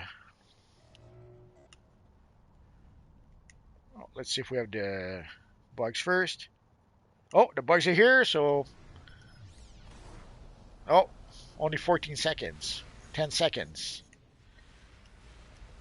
We'll come back.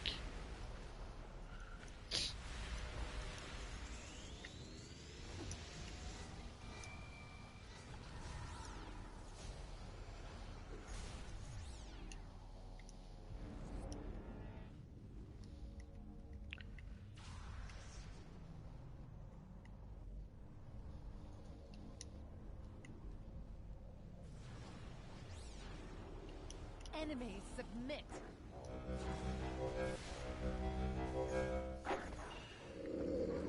So for DCUO, they've already spent the money they had to purchase the studio that owned Palia, and they also spent roughly 30 million on a new shooter game, on a new shooter looter game with Cold Iron Studios. The rumor is that it's going to be an Alien game, but we don't know for sure. It does sound likely that that's going to be the case, but we don't really know. So whatever money they had, they used it up for those games. So I wouldn't expect a DC Universe Online 2 anytime soon.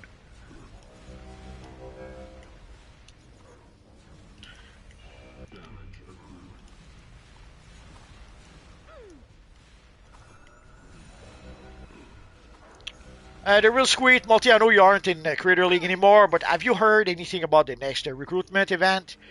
We're due especially with players in flux after anniversary event. There's a few... I'm going to speculate here a bit, but sadly to be part of the Creator League, you have to give DCUO a lot of personal information, and you have to sign an NDA. So there's a procedure you have to go through, and I don't think everyone is going to want to go through that. A lot of people who want to be part of the Creator League, maybe they did not know that you have to jump through at least a few hoops to be able to join. And I almost didn't join because of that.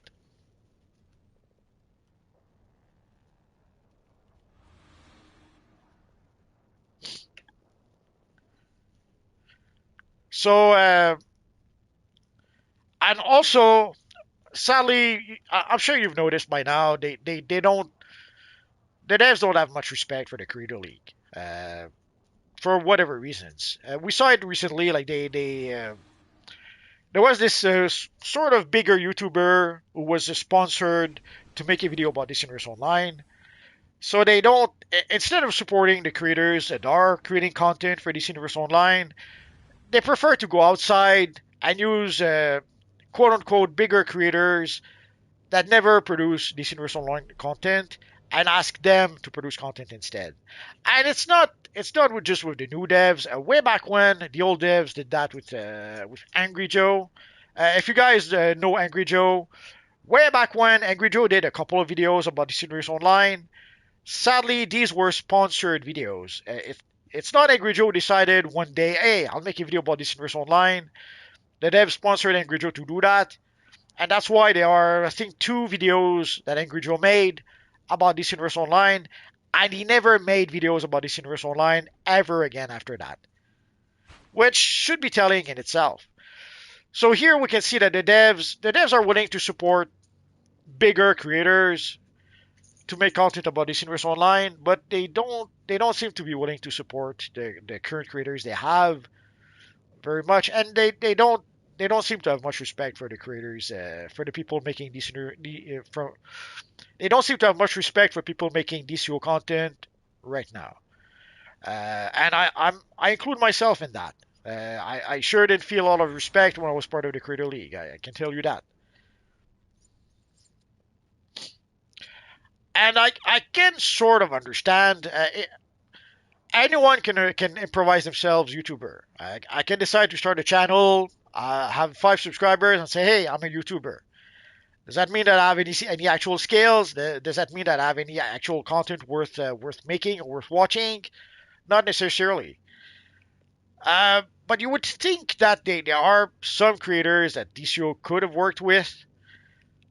Maybe those creators are not willing to do it. That's quite possible. And sadly, I remember there's some guy at some point who was trying to, well, let's say, be a bit insulting and say that because at some point I mentioned that well, the benefits from being part of the Creator League were not that that important, let's say. And then he started sort of trying to insult me by saying that no, that's the whole point of being when you're supported by big companies, you get a lot of perks and it gives you a lot of exposure.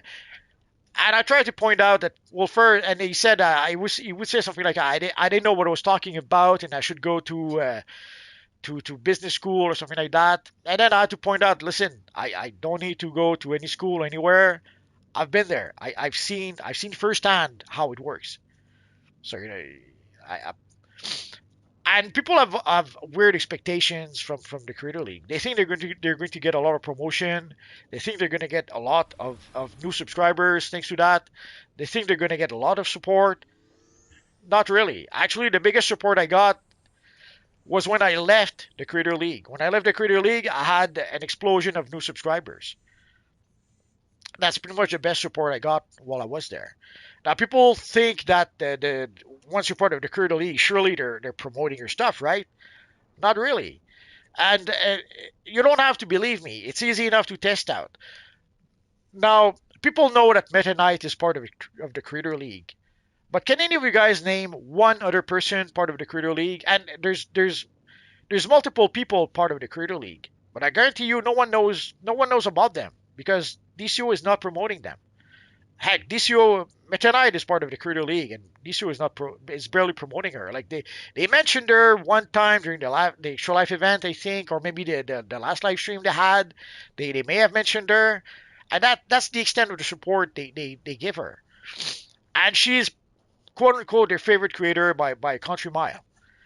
And you don't know any of the other content creators because they're not promoting them, and they sure were not promoting me when I was there.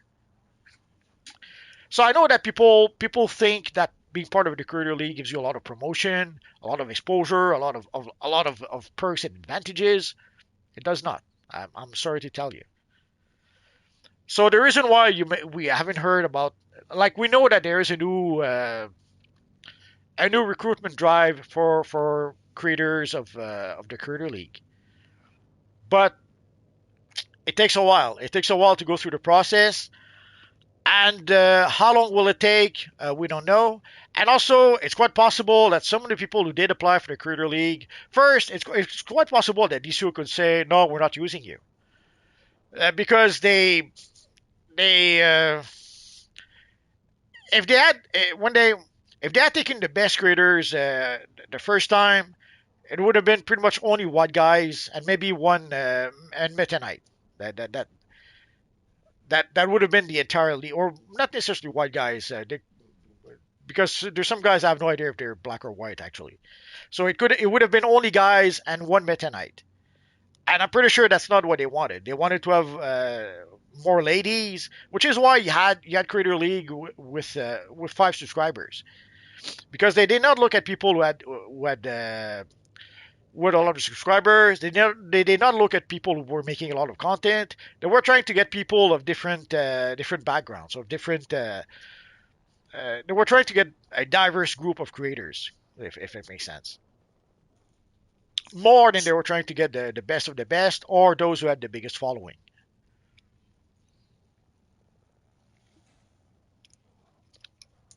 And my guess is that they're still trying to do that, but I wouldn't be surprised if all the people that are applying for the Creator League right now, as far as I can tell, they're all white guys. Although there's some like a Hezi, I don't know if Hezi applied. That's why I'm. It could be that there are other guys. Those that I know of are only white guys. So if all they have is white guys applying for the Creator League, They probably see that as a problem. And if I know there's Gabe, there's Hezi, there's a few out there. Did those guys apply for the Creator League? I have no idea.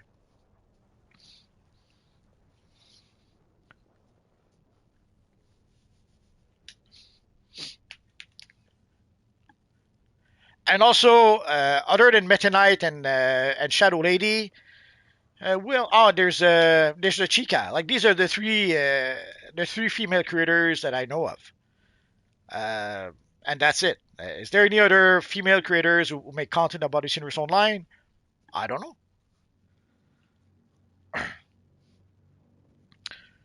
And again, for the people who did apply, once they realized that they had to give personal information to DCUO, maybe maybe they changed their mind. Once they realized that you have to sign an NDA, maybe that they change their mind.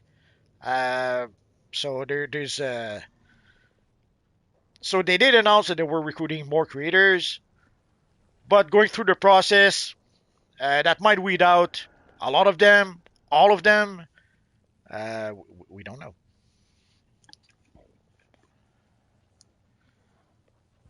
So for the Creator League, yes, they did try to recruit more people, but we don't know anything about the process right now, about the if people are doing anything right now.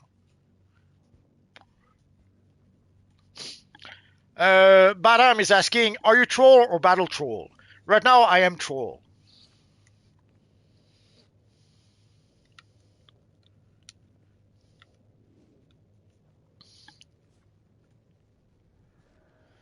Ashra says, all right, my phone is about to run out of power, so I have to catch you later.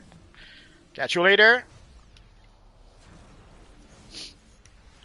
David Sharp, I left the group, heading back to base to take care of inventory.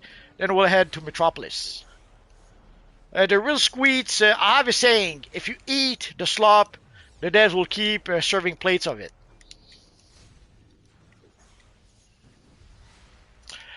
Whether you eat the slop or not, if that's what they're serving, that's what they're serving. I know people think, there's this saying, vote with your wallet.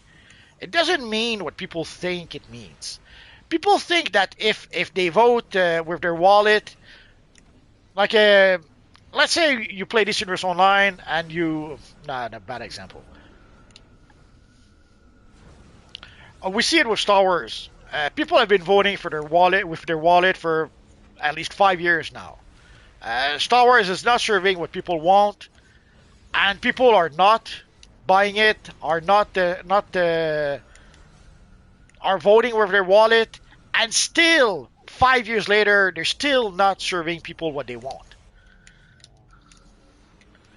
Now, even though people for years and years, people have not been buying what what Star Wars have been serving, they still serve them. They still serve them Kenobi. They still serve them Acolyte. They still serve them. I forget what the latest one was, or even the same with Star Trek. Like they've been Star Trek have been serving slop for years and years now, and people have been voting with their wallet, and still they serve them Star Trek Academy. So voting with your wallet only means that don't spend your money on something you don't support. But don't think they will change they would change the slop because you're not buying it. It doesn't work like that. Like you could decide not to support DCUO thinking that they're going to start giving us the Superman emblem. It doesn't work like that. Now, if you don't want to support DCUO because they don't give us the Superman emblem, that's fine. Your money, you decide what to do with it. Very happy. But did I not? But if you're voting for your wallet thinking that they will stop making slop, no, it doesn't work like that.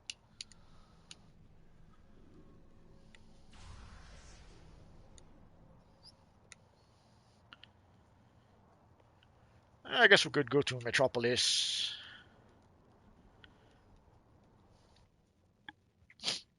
So yes, if you don't like the slop, yeah, don't support it. But if you even if you don't support it, that is a slop they're serving. So if you don't like the slop, then yeah, don't eat it. But even if you don't eat it, they're still going to serve slop, whether you eat it or not. Now let's go to phase 4. So at the end of the day, all you can do is, do I spend money on that slop or not? Now in the case of DCO, you can decide not to buy the slop. Like you can decide to eat the slop, but not give them any money. You can do that. It is a free to play game after all.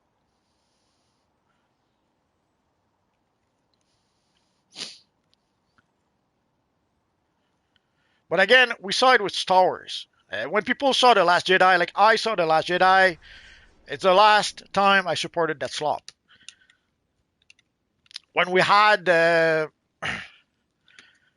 when we got the Rise of Sky, when we got the Solo, I didn't go see Solo. When we got the Rise of Skywalker, I didn't go see the Rise of Skywalker. When we got the Mandalorian, I did not subscribe to Disney Plus. I saw that through some other means.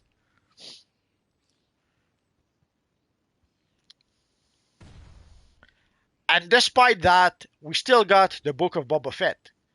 Despite that, we still got again Kenobi. We still got Ahsoka. We still got the third season. Was it the third season of Mandalorian with the red, blue, and the colored bike, or was that Boba Fett? Anyway, either way, so we still got Kenobi. We still got the acolytes. We still got, even if we did not buy the slop year after year after year after year, they still serve the same slop. So I understand, like, yes, if it's your money, don't spend it on stuff you don't like. But again, don't think that they will change it because you're not buying it.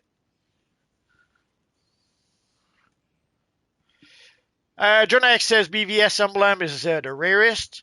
I don't know if it's the rarest, but it's up there because it hasn't been available for years and years now. Get away. Run for your lives!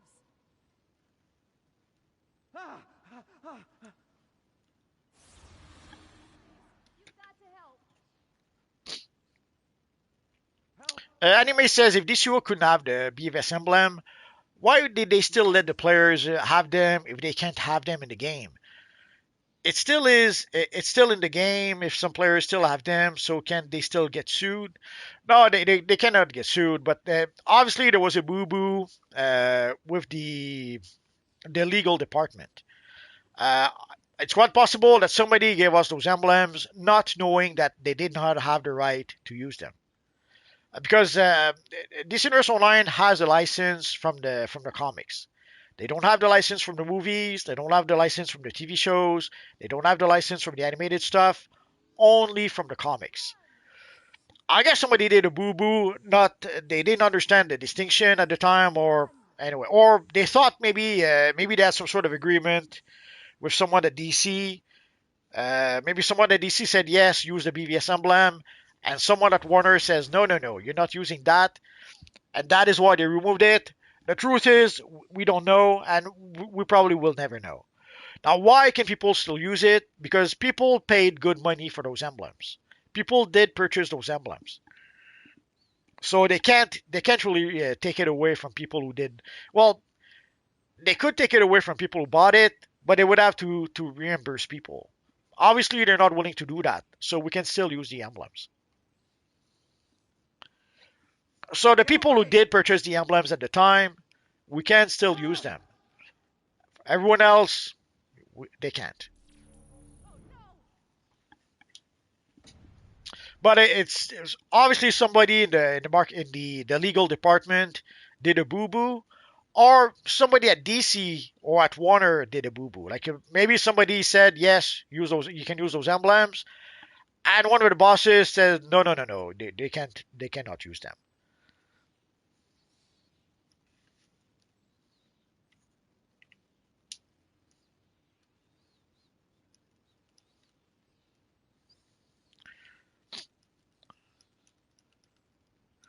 The same for the Supergirl Legend character. We had a Supergirl Legend character modeled after a Supergirl from the TV show.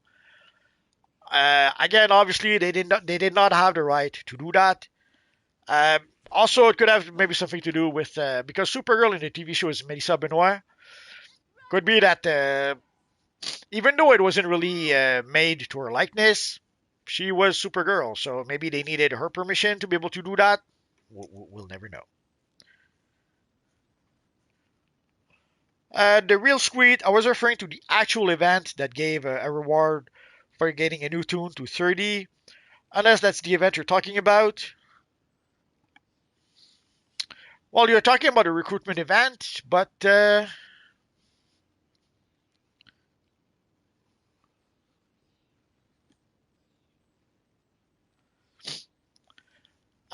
those events, for me, the real reward is the extra character slots. Getting the extra character slot is what I value from those events. It was kind of nice to get the good at the one event. I think we got an aura. Another one we got I forget what the reward was. Sadly, for the last one, the reward was not very inspiring. But again, all I really care about is that we get a new character slot.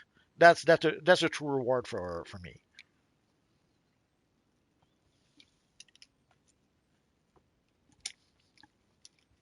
Only first says it's because a lot of those corporations don't like the old fan bases and they want to cater to new ones who were never part of these franchises to begin with. Yeah, there's probably something like that going on. Uh, Sadly, there's nothing really we can do about that. Now we can decide not to support them. That is quite true. Personally, when I saw the Last Jedi, I knew that I was done. The moment that Luke Skywalker turns towards the camera, takes a swallow of green milk, and then you see also the milk dripping from his mouth in his beard. I was like, what? And then he does a face to the camera. He does a face to the audience. I was like, are they trolling us at this point? And that's the moment I knew that okay, I'm done. I'm done. I'm checking out. I'm not watching that slop anymore. So for afterwards, when we got for Solo, I did not see Solo in theaters. I saw it much later on. I think I had a friend who had it on DVD or something. So that's when I saw Solo. Hated every seconds of it. Uh, then I saw the Rise of Skywalker again and through some other means like that. Hated every seconds of it. Uh, which is a bit sad because I remember when I saw The Force Awakens. With The Force Awakens, holy crap, I couldn't believe it. I thought like they remade Star Wars: A New Hope. Are you serious? The one there's a few things I kind of liked. I kind of liked Daisy Ridley. I thought she was charming. John Boyega I thought had potential. It was nice to see Han Solo once more, even if it was a grumpy version and a deadbeat dad version. But I remember I was a bit insulted by the end of the film because they had teased Luke Skywalker in the film, that Luke Skywalker would play an important part of the story, that he would play an important role, that he had such a pivotal, important part. And I remember reaching the end, and you see him on the island. He turns around, takes off his hood, and doesn't say a single word. So we see him for 30 seconds at the very end of the film. Does not say a single word, and I could not that I couldn't help I couldn't believe it. I thought like, holy crap, are they trolling us at this point? Are they giving us the moving finger, literally like that? And then when I saw and still I gave them some credit. I thought surely there's an explanation. Surely the second movie will be better. And again, the moment he turns around towards the camera, takes a drink of blue milk, and you see the milk dripping on his face, and then he does a grimace, a face towards the camera to the audience. I was like, okay, I'm done. There's nothing left here, and I've been done ever since with Star Wars. That was the end. With Star Trek, I gave Star Trek Discovery a chance for the first season, and I remember for the first season we thought that surely there's going to be a reveal that this is the mirror universe. That what we're watching is not really Star Trek. It's not really the crew of the Discovery or the people from the Star Trek universe. We thought this is actually the mirror universe.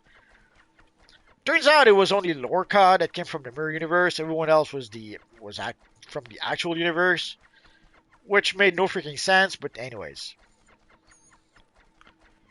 so some of us were hoping against hope that it would be revealed to be the mirror universe, and that wasn't the case. And that was by the time I reached the last episode of the first season of Star Trek Discovery, I was done. And even then, I gave them a chance. When we got Picard, I saw a lot of people praise Picard. Picard was so good, and it's a return to Star Trek and whatever. And holy crap, when I saw Picard, I was like, I was done. I was done. And even then, for the third season, people were saying that the third season is so good, so good. So I watched the first two episodes, I think, and I couldn't believe it. They were remaking Wrath of Khan with the Next Generation. I was like, are you serious? Run. So for Star Trek, I gave them. I fell into the trap a couple of times where people said, "I have to see it. It's good now," and it wasn't. Luckily, I saw it on pay TV, so I did not have to pay anything extra. I had pay TV at the time, and it was part of a Crave on the Crave channel. So it's not like I had to subscribe to anything to watch Star Trek Picard. But still, I still cannot believe it. Look out!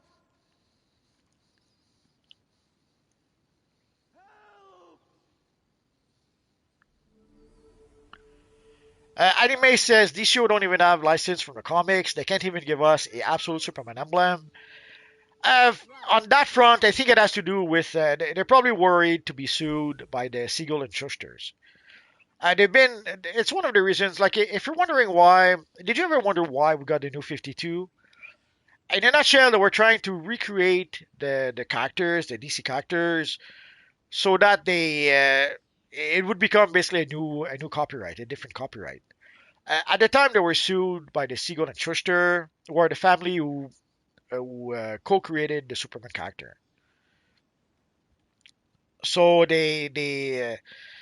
basically they tried to create a quote-unquote new Superman that would be a different license, so that it wouldn't be involved in being sued by the Siegel and Schuster. Didn't really work, and in the end they ended up got rid of the new 52 Superman, and they brought back the classic Superman. But the absolute Superman seems to be another attempt at that, at creating a Superman that is detached from the original version. Sadly, even then, they might still be worried that they could get sued by the Siegel and Schuster. Also, for the use of the Superman emblem, odds are whenever they use the Superman emblem in the game, they have to give the Siegel and Schuster some money. How much? No idea. We don't know. So it could be that even if it is the emblem of the absolute Superman, it could be that it's close enough to the classic Superman emblem that they still would have to pay some money to the Siegel and Schuster. Now, that is speculation on my part. I don't know for sure. But if I was to take a guess, I would say that is the reason why we do not have the absolute Superman emblem, because they have to pay money to the Siegel and Schuster.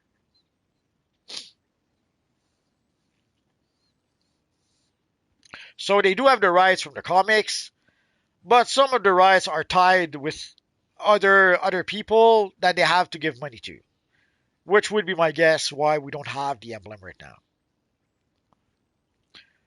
Now, could be something else entirely that we don't know about. That's the whole thing. We don't know. Anime says not sure why Clark has shoulder pads on his Superman. Superman doesn't wear shoulder pads. Go figure. Why did they feel the need to give him shoulder pads? Was it to look so that it would look more cool and edgy? We'll never know. You would have to ask to whoever designed the costume. He's the only one who could really give you an answer.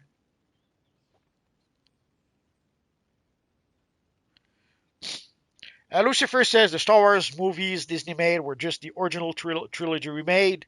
It's worse than that. It was the original trilogy remade in a much, much, much worse fashion. It was a much inferior version. It was a new version and a much inferior version of the original trilogy. Only Fury, I know a lot of people over here in the West may not want to admit it, but the Western entertainment industry is pretty much dead, and everybody is migrating over to Asia's entertainment industry. Yeah, it's pretty much. I don't know about the migrating part, but yes, if right now Hollywood is not willing or is now unable to give people what they want. People want entertainment. People want good movies, and Hollywood doesn't seem to want to do that anymore, or cannot do that anymore. Like they chased away a lot of the old white guys, thinking that they could replace them with more diverse creators, and thinking that somehow would be a good thing. Turns out that they chased away a lot of people, a lot of the talented people we had, a lot of the talents. They chased away a lot of the talents, and they replaced them with not so talented people. And suddenly we see the result. We see slop that is unwatchable. Star Wars is unwatchable now. Even the Mandalorian that started well with the first season and that ended strong with the last episode of the second season. Like I remember when we got the last episode of the second season with the episode with Luke Skywalker, people thought that holy crap, Star Wars is back. Like there's this meme where you see all the people in the bar cheering, and on the screen you see Luke Skywalker destroying the Death Troopers. Holy crap, was that such a that was the moment. That was the moment that all people thought Star Wars is saved. I wasn't one of those people because I knew I wanted to love the moment. I wanted to say, holy crap, Star Wars is back. But I could not do it because I knew deep down in my bones that they were going to pull the rug from under our feet, and they were going to try to quote unquote subvert our expectations again. And it didn't take too long. It took like 2 days before the Star Wars people started insulting Star Wars theory. Like Star Wars is important for him for a whole bunch of reasons. And when he saw that moment, he cried. He openly cried. No, he wasn't ashamed of it. It meant a lot, and he cried over that moment. And then the staff, the people from Star Wars, came after him, called him a loser, and a whole bunch of crap because he cried seeing Luke Skywalker once more. Because sadly, we saw some making of about Star Wars, where you saw in the offices of LucasArt, of Lucasfilm, the employees had a picture of Luke Skywalker, and they had a big red X. That's how much they hated Luke Skywalker. That's how much they hated the old Star Wars, and that probably also how much they hated the fans. So again, when I saw the scene with Luke Skywalker, I could not even rejoice because I knew they were going to pull the rug from under our feet, and they did just that. And even worse, then afterwards we got the Book of Boba Fett, which was terrible, and then we got the third season of The Mandalorian, which was again terrible too. And now we have the upcoming Grogu and the Mandalorian, or vice versa, Mandalorian and Grogu, and people are already expecting a disaster. And based on what we got before, how can anyone expect any different?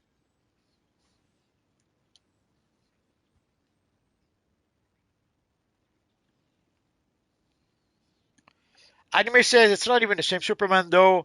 It doesn't matter. It is derived from Superman. An argument could be made that if you did not have Superman, you would not have Absolute Superman. So Absolute Superman is based on Superman, whether it's a different character or not, probably doesn't matter.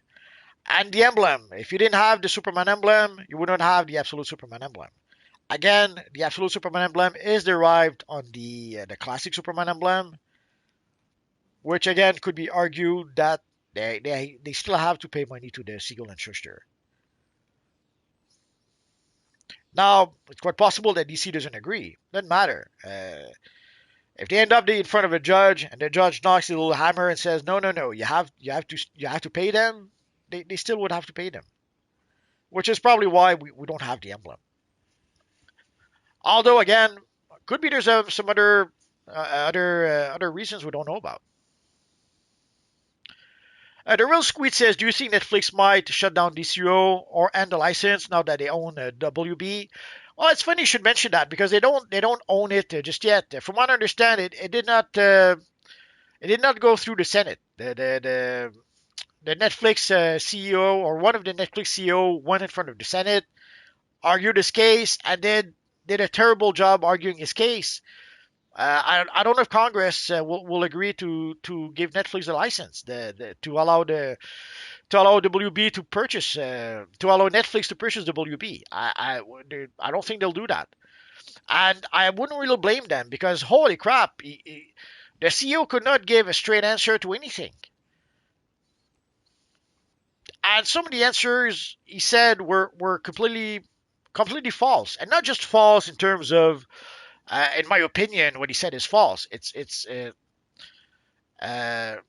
data showed that what he was saying was false.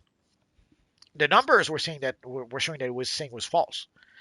So sometimes he was arguing against numbers, saying that no, that's not the case. But the senators had the numbers, and then the Netflix CEO was arguing that no, that's not true.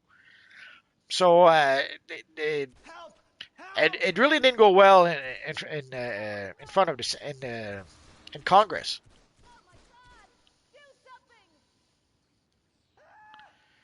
So there's rumors that Paramount might actually make another bid now that maybe the Netflix deal might not go through. We don't know just yet, but if Netflix does purchase Warner, yeah, I wouldn't be surprised if they pull the plug. They probably wouldn't pull the plug right away, but they probably wouldn't renew their license either, because from what I understand, they do have their own gaming division. But you have to remember that DC Universe Online is the only DC licensed game that is still around. Like Suicide Squad versus Justice League, that game is gone. What's the other one? And they tried also with Arkham Knights.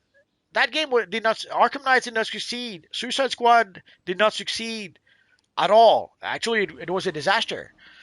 There's probably something else. There's another game probably that I'm Multiversus. That was a failure. The Wonder Woman game that was supposedly coming up, disaster.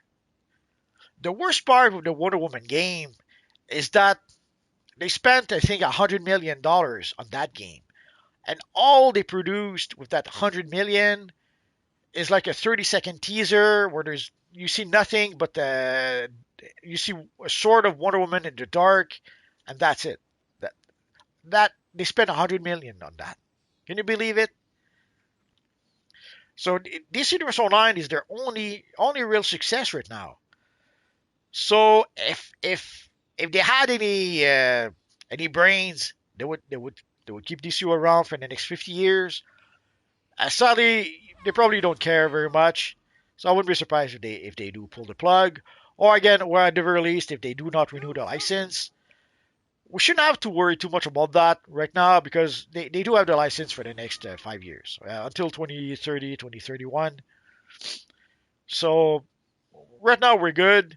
But yeah, sooner or later, uh, uh, someday, hopefully many years from now, DC Universe Online will shut down. Is it going to shut down in 5 years, in 10 years, in 23 years and a half? We do not know. But we can pretty guarantee that sooner or later it will shut down. It happens to every game. Now, I'm hoping that if it does shut down, it is in 25 years, but we don't know. But at the very least, we should have the game until 2031. So right now, we shouldn't even worry about that. Anime says that family is horrible. G-Rod says, "Do you know how I can get the Lobo boots?" Absolutely. Go to Doom Metropolis. There's a little vendor over there, and he will sell you the whole, not just the boots, the whole Lobo style. The real squeets, that Luke scene with the Death Trooper wasn't even Mark Hamill. They use they used AI to make it look like him. It's very noticeable. It doesn't matter if they used AI or not. It doesn't matter if it wasn't really him. It was a cool scene. If it's like the Darth Vader scene at the end of Rogue One. I remember way back when we got Rogue One, people were sitting in the theater watching Rogue One, and people were bored. The film was a mess. They were changing from scene to scene with no rhyme or reason. They were all over the place. They were going all over the galaxy. Uh, for most of the movie, people didn't care very much about the movie itself. And then something magical happened for the last 2 minutes of the film. We had Darth Vader going through a whole bunch of rebel troopers. And that scene single-handedly saved the film, and maybe saved Star Wars at that point.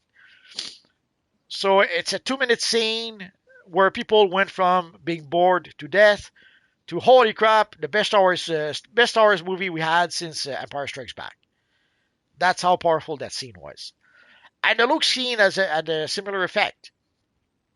It came as a surprise. It was a great scene, and ironically enough, also it was a mirror scene to the Darth Vader scene. So doesn't matter if it wasn't Mark Hamill. Doesn't matter if it was made using AI. It was a great scene. Sadly, people were hoping for Sebastian Stan to play younger Luke Skywalker.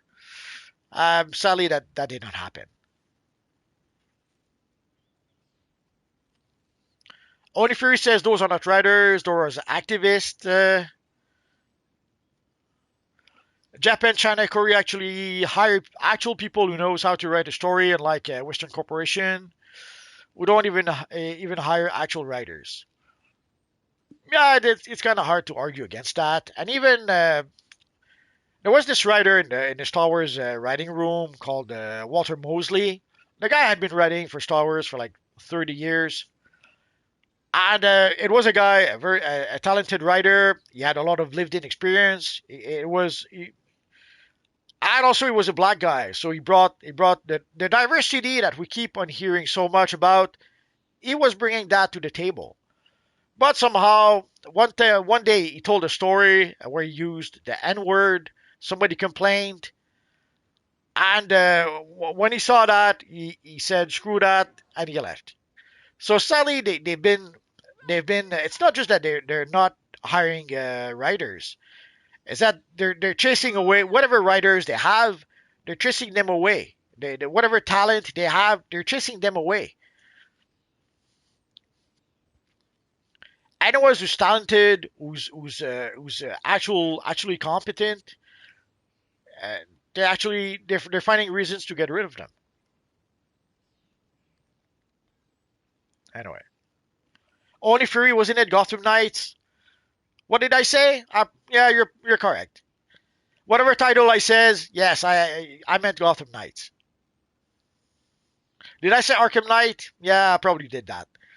So yes, Gotham Knight, not a success, and the Suicide Squad game, really not a success. If I was paranoid, let's put our tinfoil hat on for half a second. If I was paranoid, I don't know if you guys recall, a year, was it? Dang.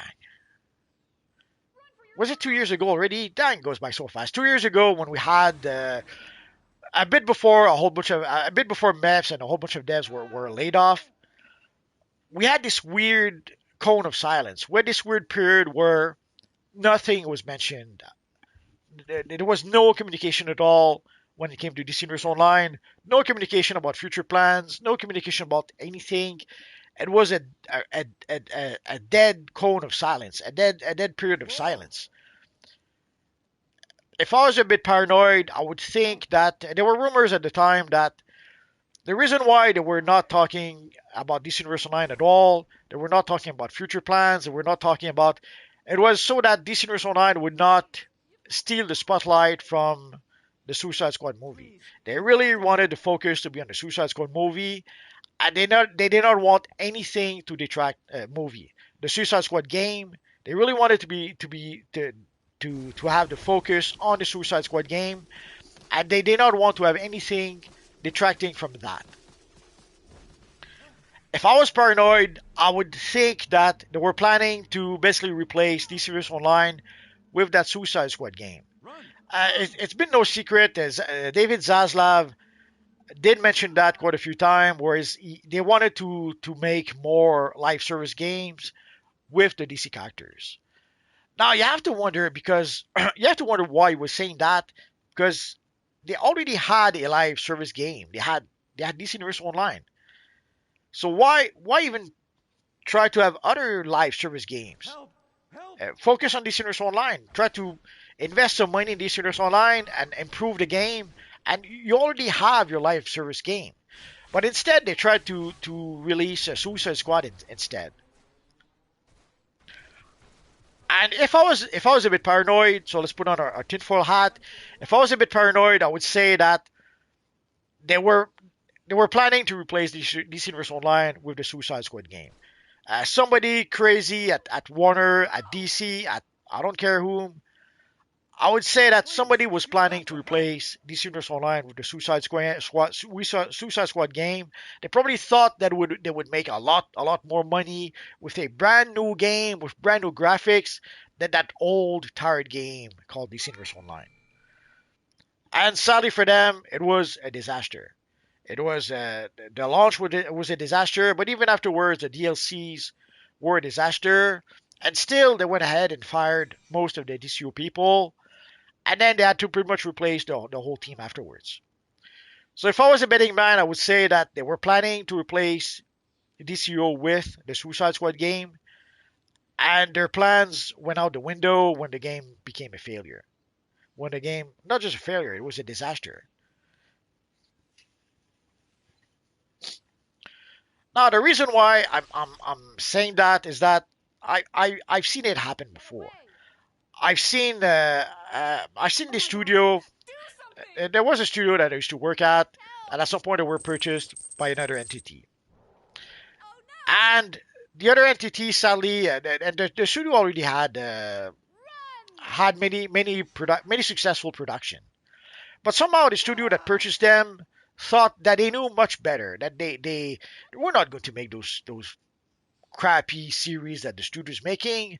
We'll just buy the studio, we'll buy whatever resources they have, and we'll make our own projects. We'll make projects that are much better than what they're producing. Come on. And it was a disaster. It was such a disaster that in the end, they had no choice. They pretty much made new series that lasted one season, sometimes not even one season, that were canceled, and then they had to go back to the crappy series, which lasted 10, 15, 20 seasons. But somehow the new bosses, the new owners thought they knew better, thought they could do better. Turns out they couldn't. that's the feeling I have with the Suicide Squad thingy, and I have the feeling that somebody at DC at Warner felt that Suicide Squad could do much better than DCUO, and they failed miserably. Which is why then they hired a whole bunch of new people, and they proceeded to uh, to put some extra work on DCUO. Now that's probably not what happened, but if I was a bit paranoid, if I was to put on my tinfoil hat, I would say that there might be something like that happened behind the scenes. Sadly, we'll never know, so it will remain speculation forever, unless somebody like Maps writes a book in 10 years, the secret mystery behind the DC Universe Online or something like that. We'll never know.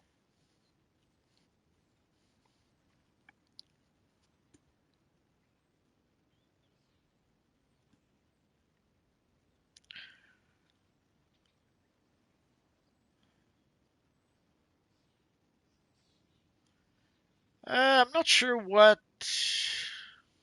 Uh, Melkage says the Watchtower as well, but I'm not sure what he's replying to. And I'm trying to go up in the comments. I don't really see the comment. Oh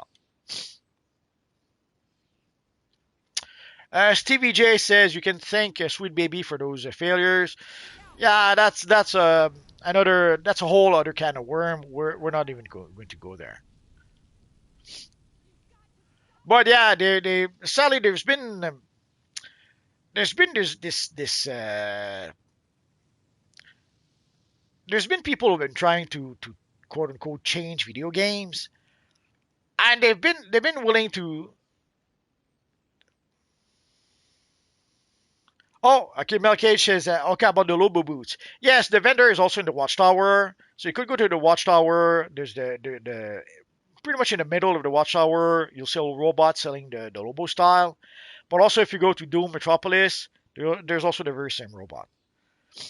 As for the failures of those games, there's been this desire to quote unquote change video games for some time. I don't know why some studios fell for that scam, but they've been falling for that for sadly way too long, and we're seeing the result. We're seeing studios being shut. We're seeing games being canceled. We're seeing studios being shut down. We're seeing people being fired. And it's not just a few people. Sometimes they're firing 3,000 people at a time when it comes to bigger studios. Like when Amazon laid off their entire gaming division. They pulled the plug on their Lord of the Rings MMO that we're working on, and they also basically stopped any support for New World. I don't even know if New World is still going around or if New World has been shut down. Let's find out.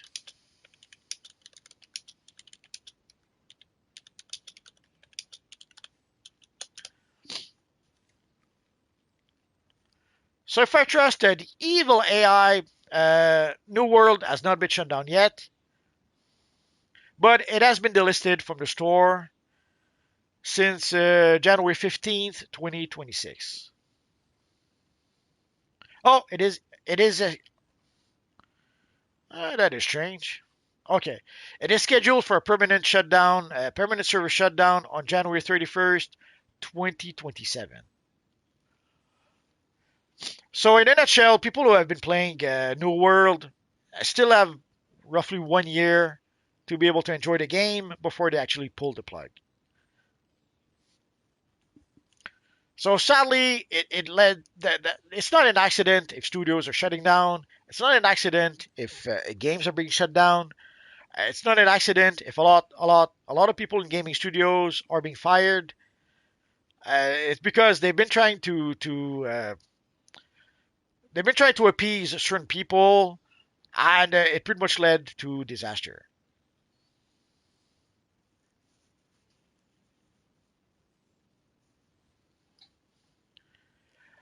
Absolute Superman asks, you all think they can pull off AI enhancing this game? Yeah, they probably can.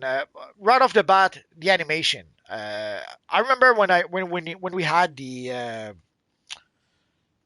Harley Quinn the Harley Quinn versus Apocalypse as a part of the campaign, as a patrol part of the campaign not too long ago. I hadn't played the missions in quite a while, and I hadn't seen the animation in quite a while. And holy crap, was the animation in those cutscenes not good. Or even for the Day of Reckoning DLC, the animation at the end at the end of the solo mission, where you see Indigo One flying down from the ceiling, and whew, that I still have nightmares when I see that. And they inserted a lot of quick cuts so that we wouldn't see how terrible the animation was. But holy crap, was it not good? So just the animation to begin with, just the animation from those cutscenes, AI could do a much better job. Now I know that some people say that AI is slop and AI lacks a soul or whatever. Nah, so go watch those cinematics again. Uh, AI could do not only could AI do much better, it could do it in 35 seconds. That's another thing is that it's not just the quality of the work, it's on how fast it can produce the work. Now, I don't know how long, there's probably someone who worked days, weeks, months on the animation for those scenes, and even then, the animation is god awful. So imagine months of work that could be done by AI in 30 seconds. You just, and the work would be better. You cannot compete against that. There's no way to compete against that. I understand that people think that AI is slop, but sadly, very often it's better than what is done by actual people sometimes. And so not only is it sometimes better, it's so much faster. There's no competing against that. It's like way back when I was working in animation, we were competing against Chinese studios, Indian studios, and I forget where else studios. But just to give you an idea of comparison, the scene that we were making over here that I was paid $70 to produce. In China, the same scene would cost $3. The very same the same work. So $3 versus $70. That is that is the amount. That is how big a difference it was, and that is what we were competing against. So there's no way when you have one party that can do the same work for $3, you just cannot compete against that. And here we have a similar thing. When you have human that takes weeks, months of work to produce a piece of animation, and AI can do it in 30 seconds, there's no competing against that. And even assuming that it is slop and you have to redo it 2, 3, 5 times before you get a better result, you could again you can get a result in 10 minutes. That would take you weeks or months to produce by hand. So again, there's no competing against that. I know that people don't like it, don't like to hear it, and I know that people think that AI is slop, but the for certain things it's so much more effective that there's no competing against that. And also, I remember there was a video we saw not too long ago, a trailer for a game we saw not too long ago, where you see a crowd scenes where there's you could tell it was done with AI because you could see the same characters 2 3 times in the scene. And there's a few things that would give away that the scene was made using AI. And I saw some people complain about that. What they don't understand is that it's been done for a long time. They were using a similar process way back when, all the way back when we had the Hunchback of Notre Dame. I don't know if you guys ever saw that movie from Disney. All the crowd scenes were made using quote unquote AI. What they ended up doing is that they made 5 or 6 different characters. Then they colored each characters 5 different colors. And then what they did is that they multiplied those characters. So in a nutshell, they made 5 or 6 characters times 5 different colors. So they made 25, 36, 25, 30 different quote unquote different characters thanks to the different colors. And then they multiplied those characters by 1,000. That is how they made the scene, all the crowd scenes in the Hunchback of Notre Dame. That is how they were made. So basically, AI, they had they didn't call it AI at the time. They called it a batch process or prompt or I forget what it was called. Let's go for a batch process. No, not batch process. Anyway, they came up with an algorithm that would multiply the characters, and that's how they would have crowd scenes in the Hunchback of Notre Dame. So it is something that has been used for a long, long, long time that people did not even know about. They're seeing it now because it's being used with AI, but that was used already way back when in the mid '90s. And that scene, that technique that they use in the Hunchback of Notre Dame, actually comes from the Lion King. If any of you guys ever saw the Lion King, the stampede scenes with all the moose, I forget what the actual name, the stampede scene, they did not draw thousands of moose, thousands of anyway, they did not draw thousands of moose. What they did, they drew about 6 of them, and then they multiplied them again using an algorithm. They even wrote an algorithm so that if the moose were about to run into each other, then they would change direction. So the whole thing, again, they drew 6 moose and then used the computer, used an algorithm to multiply those mooses 1,000 times. And also the algorithm made sure that the mooses would not run into each other. It's been done like that at least since, I believe the Lion King was in 1993. So, and if you ever see Lord of the Rings again, all the crowd, the fight scenes, the battle scenes with thousands of fighters, again, that was the same process. They had a computer and an algorithm, and the algorithm would control where the characters would run to so that they wouldn't run into each other again. So you had a whole bunch of characters running one direction, a whole bunch of characters running another direction, and then they would meet in the middle, and that is where they would clash together. But while they were running, there was an algorithm deciding where and in which direction they would run so that they would not run into each other. So again, I understand that people have been talking about AI for a couple of years now, and there are people who are dead set against AI, but it's been around for 30 years at this point. The only difference is that people did not know about it. And also another thing I find a bit weird or strange is that we see people complain that one of the complaints is that the people are going to lose their job. How many people do you think lost their jobs when they started using CGI? And when they started using like the stampede scene in Lion King, that would have required hundreds, if not thousands, of animators to do that scene by hand. Well, all those thousands of animators did not get a job because AI did the job for them. I saw no one complain that those people lost their jobs. When CGI started taking over and animation studios would shut down entire department now that they were using CGI and computers. Cell shading, all the cell shading departments in animation studios shut down. They became obsolete thanks to CGI. I saw no one complain that, oh, those poor cell shaders lost their jobs. Layout and posing people, again, entire departments that lost their jobs.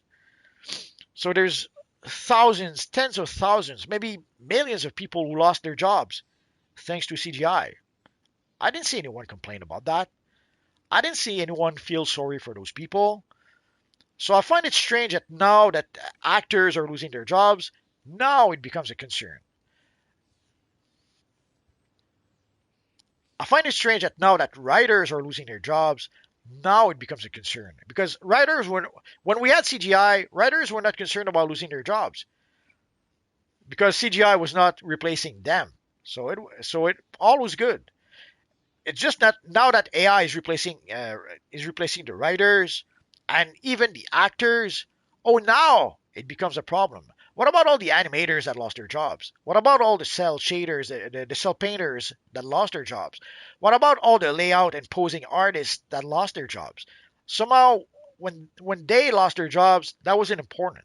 It's only important now that writers and actors are losing their jobs. I'm sorry, but no, we've been through that before, and we see the same arguments that we saw before. So I understand that it's a new thing for a lot of people, but anyone who knows anything knows that it's been going on for a long, long time. And sadly, a lot of the complaint we see right now with AI, we had the same complaint about CGI 25, 30 years ago. But somehow that wasn't a problem back then. It's only a problem now for some reason.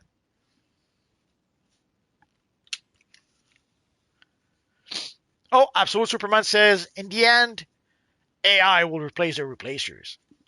Yeah, I suppose.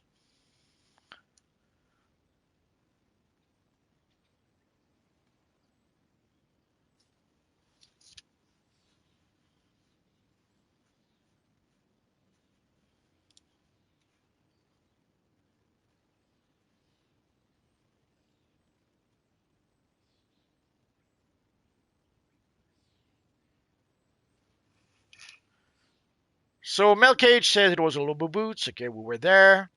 The real squeets, if you try to please everyone, you end up pleasing nobody.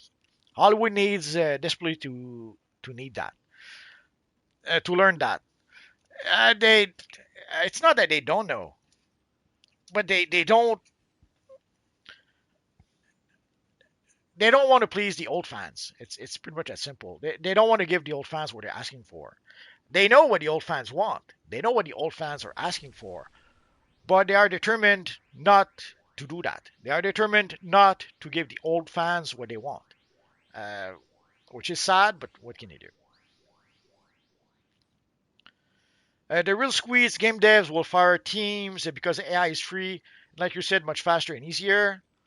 Well, they don't have to fire teams. That's the whole thing. People don't understand that AI doesn't do everything. You need someone behind the AI. Like whenever I ask some information to the AI, nine times out of 10, the AI is wrong. So I cannot trust the information that AI gives me. I have to verify the information. And also the same for the prompt. Like, yes, you can come up with a Superman picture in half a second. But if you're looking for something specific, it takes someone to, at the very least, write down the prompt. And then once you see the result, you have to change the prompt so that you can tweak the result to get something that you can actually use. So there's still a human intervention. There's still someone with a human eye that looks at the thing and decides if it looks good or not, if it looks wrong or not, uh, if we have to change it or not. But yes, you can produce a lot more content faster that way.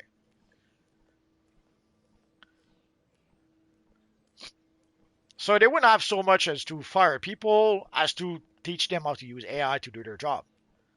But with AI, they would be able to do a much better job and much faster. Honest Fury says the same thing happens with voice actors and localizers because a lot of them are not keeping their attitude in check. Yeah, they're already video games are already using AI for voice acting, so we've already crossed the Rubicon on that front. So we're gonna have to see what actually happens on for will eventually all studios replace all voice actors with AI? Probably. Lucifer says back when Disney was good. Yeah, that was pretty much their golden age, and we didn't know how bad it would get after that. Mel Cage, thanks to the Fun Night Maltese. See you next week. See you next week. Lucifer says one door closes and a window opens. Yeah, something like that, I suppose. Oni's Fury, even back then, when the camera first came, artists were worried about losing their jobs. Same thing with Photoshop and digital art. Yeah, I suppose.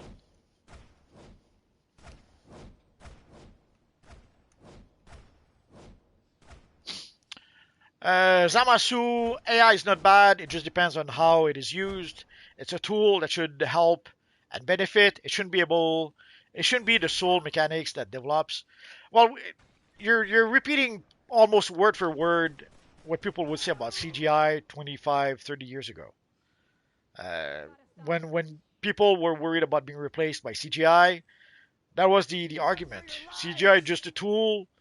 You still have you still need someone who knows how to use it. Only if you really look at Japan, for example, a lot of other people are overworked. Over there with AI, they can get animators done faster and be less stressed.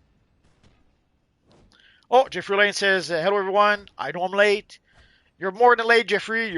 We're pretty much done for tonight. So next week, guys, I have no idea what to expect. We do not know. Are we going to get anything special this week? We just don't know. So we're gonna have to wait before we decide on the theme. We will have to wait for Tuesday. Although by then,